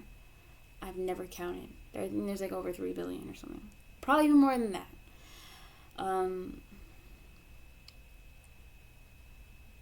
But nonetheless, there's no reason to feel tense all the time. There's just no reason. That doesn't have to be your life anymore. If you got all these projects, drop them. Or fulfill the ones you think are the most necessary. And then just, plan a getaway for a year. A year off. I'm getting away. I'm not going to be in this environment anymore. And block people. Seriously, block. The block button is amazing. And any more messages for pile 4? One more card for pile 4. Actually, I'm hearing the tarot. Look at the tarot. One more card for pile 4. I said one more card. I am not taking all that. One more card for pile 4. Any parting messages for pile 4? The Sun. The happiest card in the deck. That's crazy. That's, well, not crazy. That's interesting. The Sun came out, but the bottom of the deck is the Moon. I think you need to let go of what you don't understand. If something is, you like having control, pile 4. Whenever you let go of control, you came from pile 3 too. When you let go of control and stop self-sabotaging, you will have happiness like you would not believe. And there is power in just letting go. Here, this song is coming to mind. It's my favorite, one of my favorite songs. Let Go by Frou Frou. Imogen Heap. I'm going to put that in your pile. Beautiful song. Beautiful, beautiful song. And there's a video on my Patreon where I think I said it's the Great Let Go. Yeah, it's the Great Let Go. And I talk about this very thing because that's where I was at my life. That's my epiphany I had whenever I was like, shit, I am the one that is causing this kind of turmoil in my life, causing this anxiety in my life. I made a whole entire video about it, and it was last month in January. So maybe that'll be helpful for you. I don't know. But the Sun, what is this Moon about? Ooh, that was the 5 of Wands again. I think something that you were afraid of, pile 4, is the aggressiveness of people. Because there's something about, you're like, why are people so fucking mean to me? And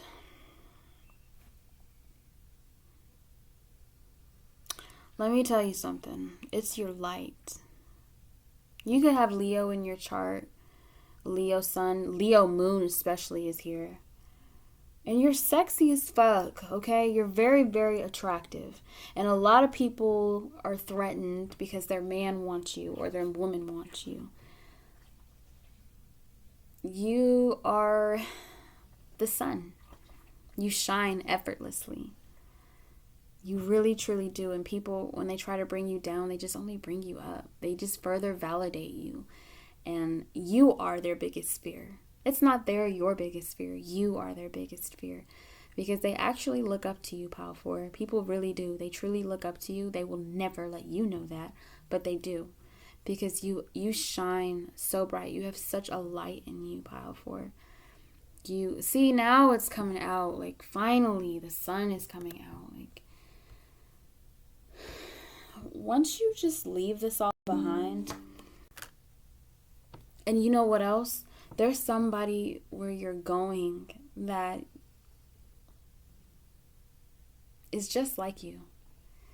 And who will accept you for who you are. And you will be very happy with them. You can trust them. They will help you heal your wounds, your father wounds. You are responsible for healing it. They are not. But they will help you with that. They will assist you in showing you that who you truly are, your authenticity, your light. Y'all are very similar. Y'all might have sun conjunct moon. You know, they could be like a Leo sun, you're a Leo moon, or you're an Aquarius moon, they're an Aquarius sun, and they're a Leo sun, or something like that. Or they could be born on the Cancer Leo cusp, I'm seeing here. Because, hey, that's me. I'm a July 23rd. I'm literally the first day of Leo, but that's the Cancer Leo cusp. And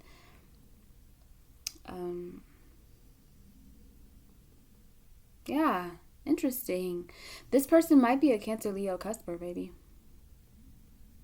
Pile 4. Or you could be. I see Aquarius over here. The Fool, the Star, that's very Aquarius. The King of Swords, Aquarius. But I see like you've got like Leo or 5th house placements in your chart. I see Leo Moon for sure. But nonetheless, there's somebody who like you two are inside out. Like you two are that's why you've got to leave this area you're in. Because this person's not there.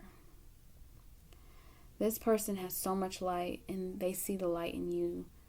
And you can let down your guard. There's no reason to feel afraid with this person because they are very multi-layered and mysterious. However, they are pure of heart, almost childlike. They're very happy-go-lucky, and I feel like you're the same way. I feel like underneath it all, this kind of like intense personality. I'm hearing "Underneath It All" by Gwen Stefani, or No Doubt.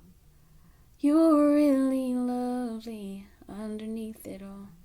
And you want to love me underneath it all. I'm really lucky underneath it all. You're really lovely. Like there's something... This person sees past all that, whatever, zhuzh. This person, you let your guard down, you will not have to worry. I feel like this person is a Leo, but I feel like they're a Cancer Leo cusp, like me. And that would be true. Like, no one has to have their guard up around me. But, this person will love you unconditionally, and you will love them unconditionally. It's just, they're such a sigh of relief. They're fresh, they're new, they're exciting, they're unpredictable. And you love that about them. And there's you relate to this person, and they just... When you're with them, all that shit just goes away. Like all those, the father wounds, the abuse, they just shine over that. And you have a whole lot to look forward to, let me tell you that. I'll put it that way, Power 4. But you got to get out of this environment because it's mad toxic. It is not doing you any favors, and there's nothing else that can happen. You've officially reached a dead end in your current environment. Wherever this shallow, fake, materialistic shit place is, it's just... I feel like it's somewhere on the coast because I see the sun and I see the water here. Because the sun is literally here, the moon is here. And I'm telling you, this person is like... This person that you're moving towards, you two are like the same. I'm doing like an infinity symbol with my hand. I don't know why, but you two are like, I am the sun, you are the moon.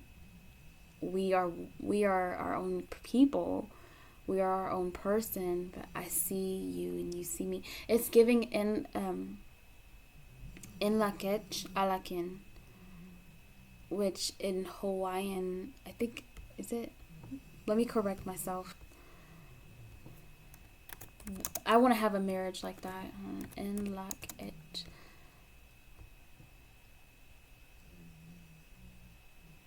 Guadalupe Corazon. The concept of Inlakech derives from a Mayan indigenous tradition of acknowledging each other as equals and is an affirmation used to ground us as human beings. It's Mayan, but I noticed that it takes place a lot in Hawaii. Like I noticed Hawaii, and like I saw that somewhere. Let me find it. Hold on. I'm going to pause it really quick. Okay, so I found it. So, Inlakech alakin, this is what it means. I am another yourself. It also means that I am you and you are me. This is a law of oneness and unity. Salute each other with Inlakech, and the proper response is alakin, or as some people pronounce it as halakin, which says the same thing. You are another me. Sorry, I'm trying to like speak over my dog snoring. You are another me. And I feel like you've been looking for that kind of valid, like not necessarily validation, because this person I feel it's giving like divine counterpart energy. I'm not gonna lie. You two are so much alike, but you're so different. And you absolutely, it's like love at first sight, but it's not that kind of love at first sight that is shallow. I feel like there was tension at first. There was some kind of tension, but the love between the two of you is unconditional. There's nothing that either one of you could do. That doesn't mean that you just go around, like you just abuse one another or have tit for tats. I feel like there is a bit, maybe there was a bit of a power struggle at first, like, I'm in charge. No, I'm in charge, or like maybe you were showing like possibly like your asshole side because you felt maybe this person was too good to be true, and you were protecting yourself, which made you show a side of yourself that's really not who you are, and perhaps it turned this person off, and now you're like, this is someone I don't think you thought you were ever going to meet. You didn't think that was real or that could ever really exist. You thought you had to settle for these asshole abusive types that you had to prove yourself to. Like, this person, you don't need to prove a damn thing to this person. They just accept you for who you are, and that's something that is new for you because they give you space to be yourself. And you're like, I didn't think I knew who I was, but somehow when I'm with you, I feel like right at home. It's not because you're like an energetic vampire siphoning off of them, but they're inspiring to you, but not in a way where you feel like you have to compete with them. I feel like there is a little bit of a healthy competition between the two of you, but it's not toxic. It's not like you're trying to one-up one another. I feel like you try to like out-love one another. Like, well, let me show you how much I love you. Well, let me show you how much I love you. Well, I love you more. Well, I love you more. Like, there is like some playfulness here. And you two have so much fun together because you're so much alike, but not in a way. You could have butt heads at first, but that quickly, like, that, all the kinks work out and you two entertain one another. In fact, I feel like you two are kind of up each other's ass, but not in a bad way. And I feel like this is where you're headed to. If you leave this place, this is what's waiting for you. It's like the clouds part, the sun starts shining, and they show you something new. Like, they show you a new way of life, and you show them, you teach each other about yourselves. In la quechalakin. And it's beautiful. It's like, where have you been all my life? I needed you. I needed you, but you both had to come to a certain place, a checkpoint in life to be ready to receive one another. Otherwise, it could have been, if you had met this person any time earlier, like say when you were in your teens or your early 20s or something, maybe you would have been able to handle it, but I doubt it. I feel like there was too much insecurity or there would have been too much codependency to the point where you two would have been toxic towards one another. So meeting each other now, it's like the perfect time. It was all about timing. And maybe this is somebody that you thought you would never see again, or like maybe you missed your opportunity with them, or maybe you didn't get to show your best qualities. Or maybe there was something that happened that caused like some tension.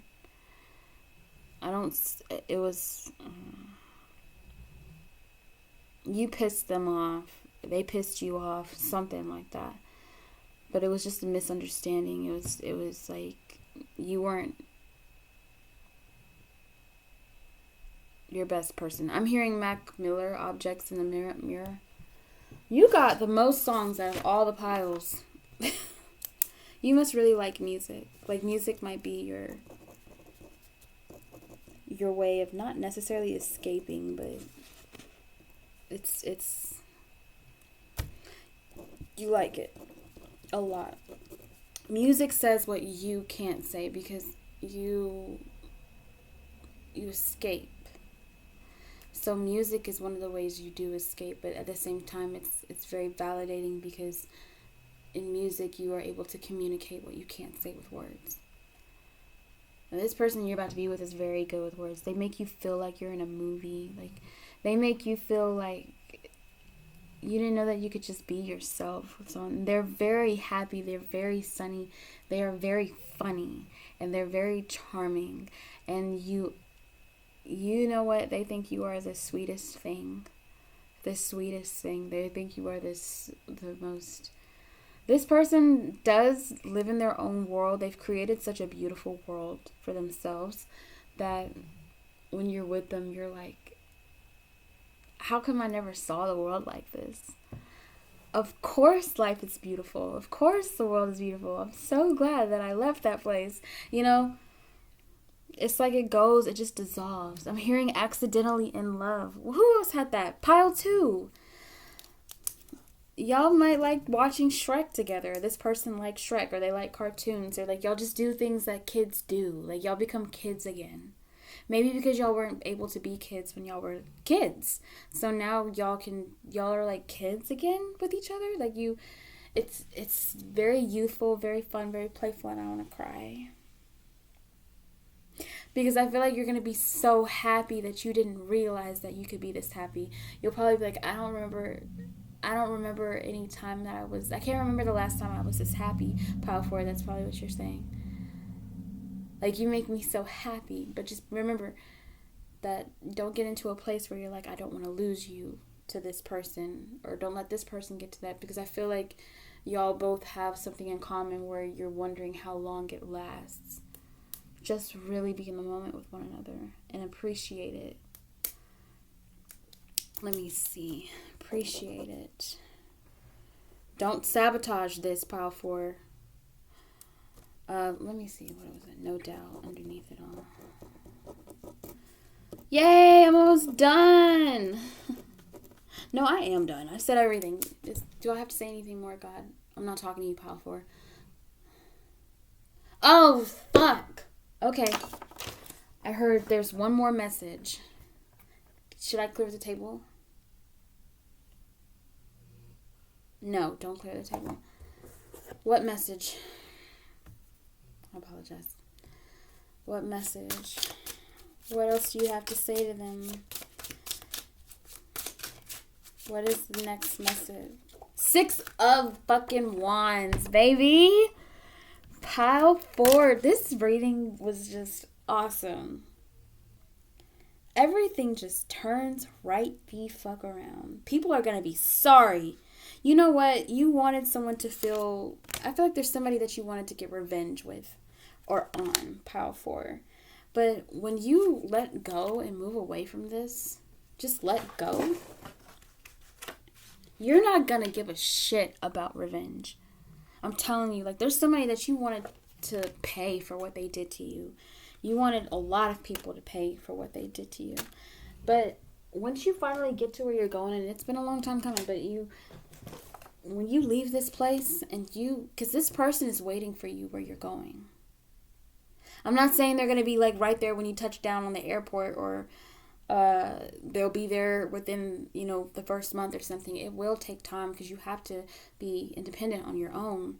But you've got to get settled, You can't be bombarded with so many things at once. Love can't just come right at you at once. Or, this could be a best friend or something. But I do truly feel like there's, like, a soulmate love. I truly do feel like it is love, but also, like, this person is so many things in one. You didn't realize that that one person could be everything in one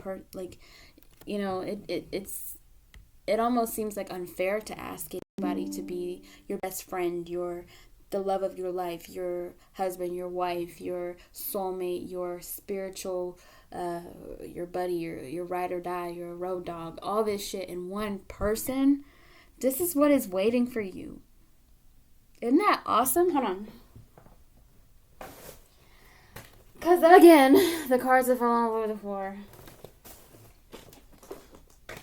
But that doesn't mean that you leave for this reason. You leave for you. Okay? Just want that out there. But there's somebody that you were like, you didn't get your last word with, or you feel like they took the day. Some asshole who is absolutely a fucking karmic that made you say, I'm not getting any more relationships. I'm done with relationships. I'm After this one, I'm done. I don't want to be in a relationship ever again. I want to be single. I don't trust anybody. That person, which is basically all the assholes you've ever dated in one person, you wanted revenge on this motherfucker. You wanted to see them pay for what they did. And you thought, like, well, just wait whenever I get this success and I have this man or this woman or this house and I have this. You're gonna... But that was not the motivation anymore. When you leave, that's all you gotta do is just let go, bow out gracefully and say, fuck it, I'm not gonna be here anymore. Fuck this town. Fuck this city. I'm out of here. I bow out gracefully. You'll never see me again, cunts. And you don't have to be bitter. You don't have to be mean. Like, you don't say all I said. You just literally let go. I let go. I let go. I let go and I let God, and I'm leaving. And this is waiting for you where you're going. This person is going to be sick to their fucking... Everybody is going to be so sick of the come up that you have. Because the person that you're coming towards... It's like you two build something together. Like I'm telling you, everything that you wanted where you're at is not going to happen there. It's going to happen where you're going. So you better pack your fucking bags and get on the road. Hit the road, book the plane, get out of here. If you were looking for your sign, this is your sign. Get the fuck out of there. I'll give you... No. Do I want to do that? Let me just get this out. You have the 6 of Wands, the 10 of Pentacles, the Wheel of Fortune, the High Priestess, and the Page of Pentacles. All it took was a fucking plane ticket. Page of Pentacles is something small. It's a small opportunity. It seems like nothing. It seems like a mindless, trivial, no big deal. All it took was a plane ticket. All it took was a bus ticket. All it took was a switch up. Something so small. A little mustard seed you plant, and then you get the 10 of Pentacles. You go from a Page of Pentacles, that's one tiny little pentacle, to the 10 of Pentacles. That talks about success, wealth, legacy, generational wealth, stability, a marriage, a partnership, business relationship that you can trust. You can trust it. The rug is not going to pull from up underneath you. The Wheel of Fortune. The Wheel of Fortune next to the 10 of Pentacles. Are you fucking... And the 6 of Wands. Hello. Oh my God. The person that you're about to move towards, I don't know, are they like a billionaire? Like, are they... And this person is so... The person that you're leaving behind... The people, it's not just one person, it's a collective of people who are jealous of you, trying to make you feel like shit, who broke your heart. I'm hearing another song, Rascal Flatts, Broken Road.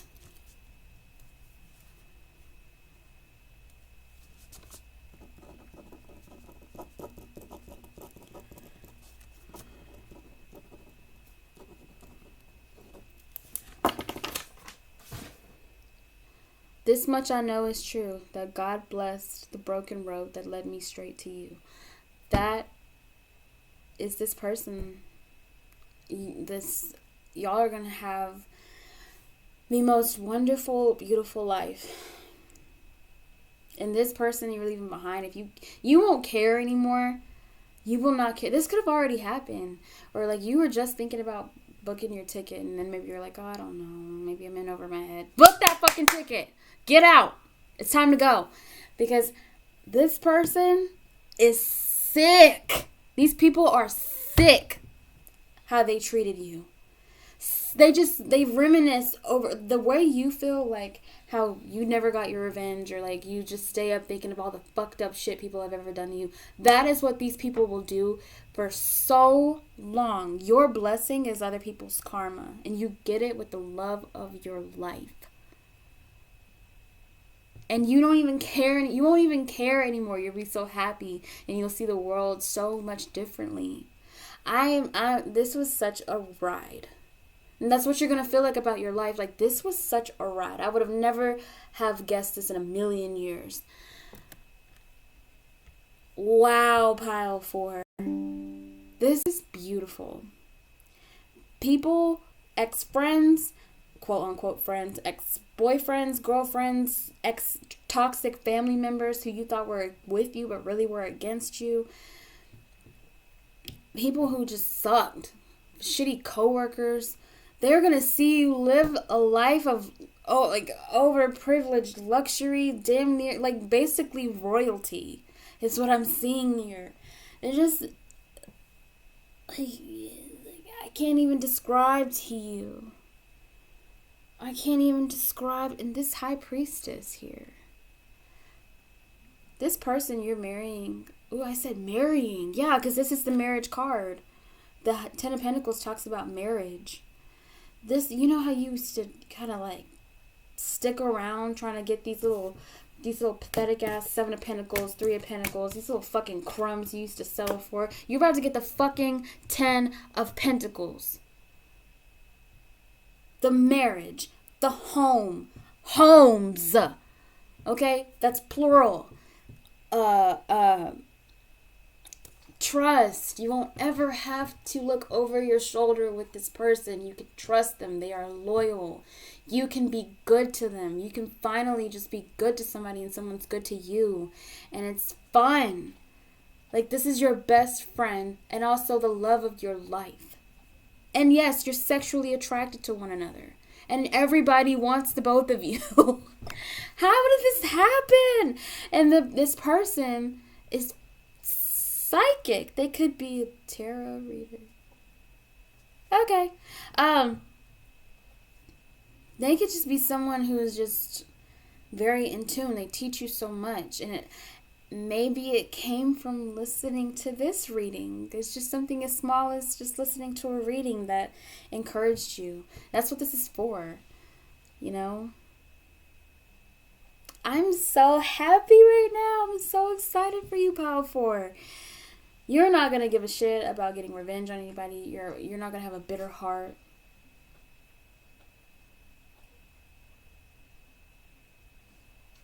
I'm hearing one of my favorite singers, LeeAnn Womack, Hope You Dance. Y'all have the most songs.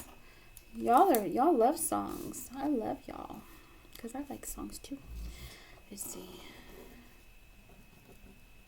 And you can be your little cute self with this person. You ain't got to put on any pretenses whatsoever.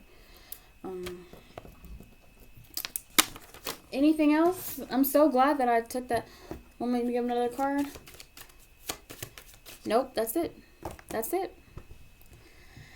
So that was your reading, Pile 4. I'm very, very happy. It started dark, but that could have been your life. It just started dark and gloomy and depressing, and you just never thought it would end. And then it just turns around. Once you just change your environment, change your mindset, just realize I actually do deserve better. I do deserve unconditional love, and you will attract it. I deserve respect. I deserve loyalty, honesty, because you won't give what you're not willing. You won't get what you're not willing to give. You're clearly about doing the work with things, but you just don't feel like there's a payoff in the end. But this person where you're going to, it just takes a simple thing, just leaving. You're not ever gonna worry about money for the rest of your life. I can go ahead. I'm gonna do that fortune. I'm gonna go ahead and say you will never, ever, ever, ever, ever, ever, ever, ever, ever, ever, ever, ever have to worry about money for the rest of your life. You get to be that kept woman, or you're just set up for life. You won't be able to spend all the money in your lifetime. You won't. Neither will your kids or your grandkids or your great-grands, and then so on and so forth. This is generational wealth coming to you. But what's great about it is that y'all are humble. Or maybe this person has this kind of money and you just kind of got there right at the right time. But that doesn't mean that that's why you're with this person. It's just like what you've always wanted, you get with someone who you weren't. And this person could look not like you ever imagined your person looking. In fact, they look better. They're way better than you could have ever even imagined. And I feel like this whole experience, there's so much gratitude that you have that you'll be emotional. And you'll just be saying thank you so much. You'll just be saying thank you, thank you, thank you to God. Thank you. I'm grateful. So, so grateful. And charitable even. I feel like you both will be charitable.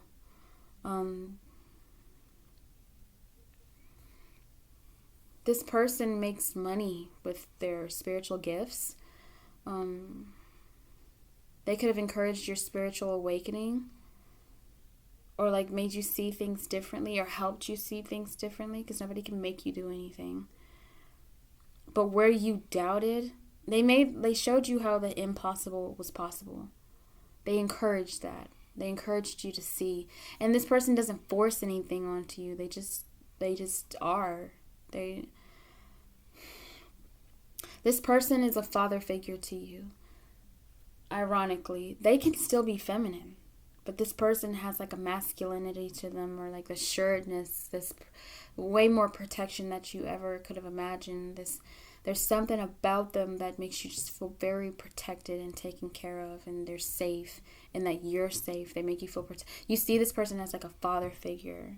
And this could be vice versa. This could be flipped. This could be someone feels this way about you, but I don't think so. I think that this is how you feel about them.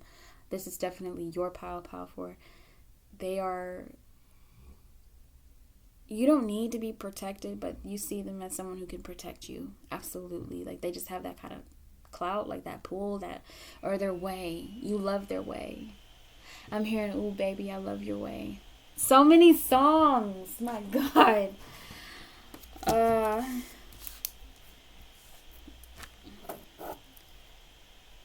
Baby, I love your way. Okay, well, I'm out of here, Pile 4. I don't think it can get any better than this. It probably could, but I have got to go watch my TV show. I'm hungry. I've got a date with a bowl of fettuccine alfredo. So, 333. Perfect number to end it on. It's 3:33 p.m. That is my sign to get out of here. Leave a tip, like, share, subscribe, all that good shit. I already said it before. I'm out of here. Bye, Pile 4. Much love.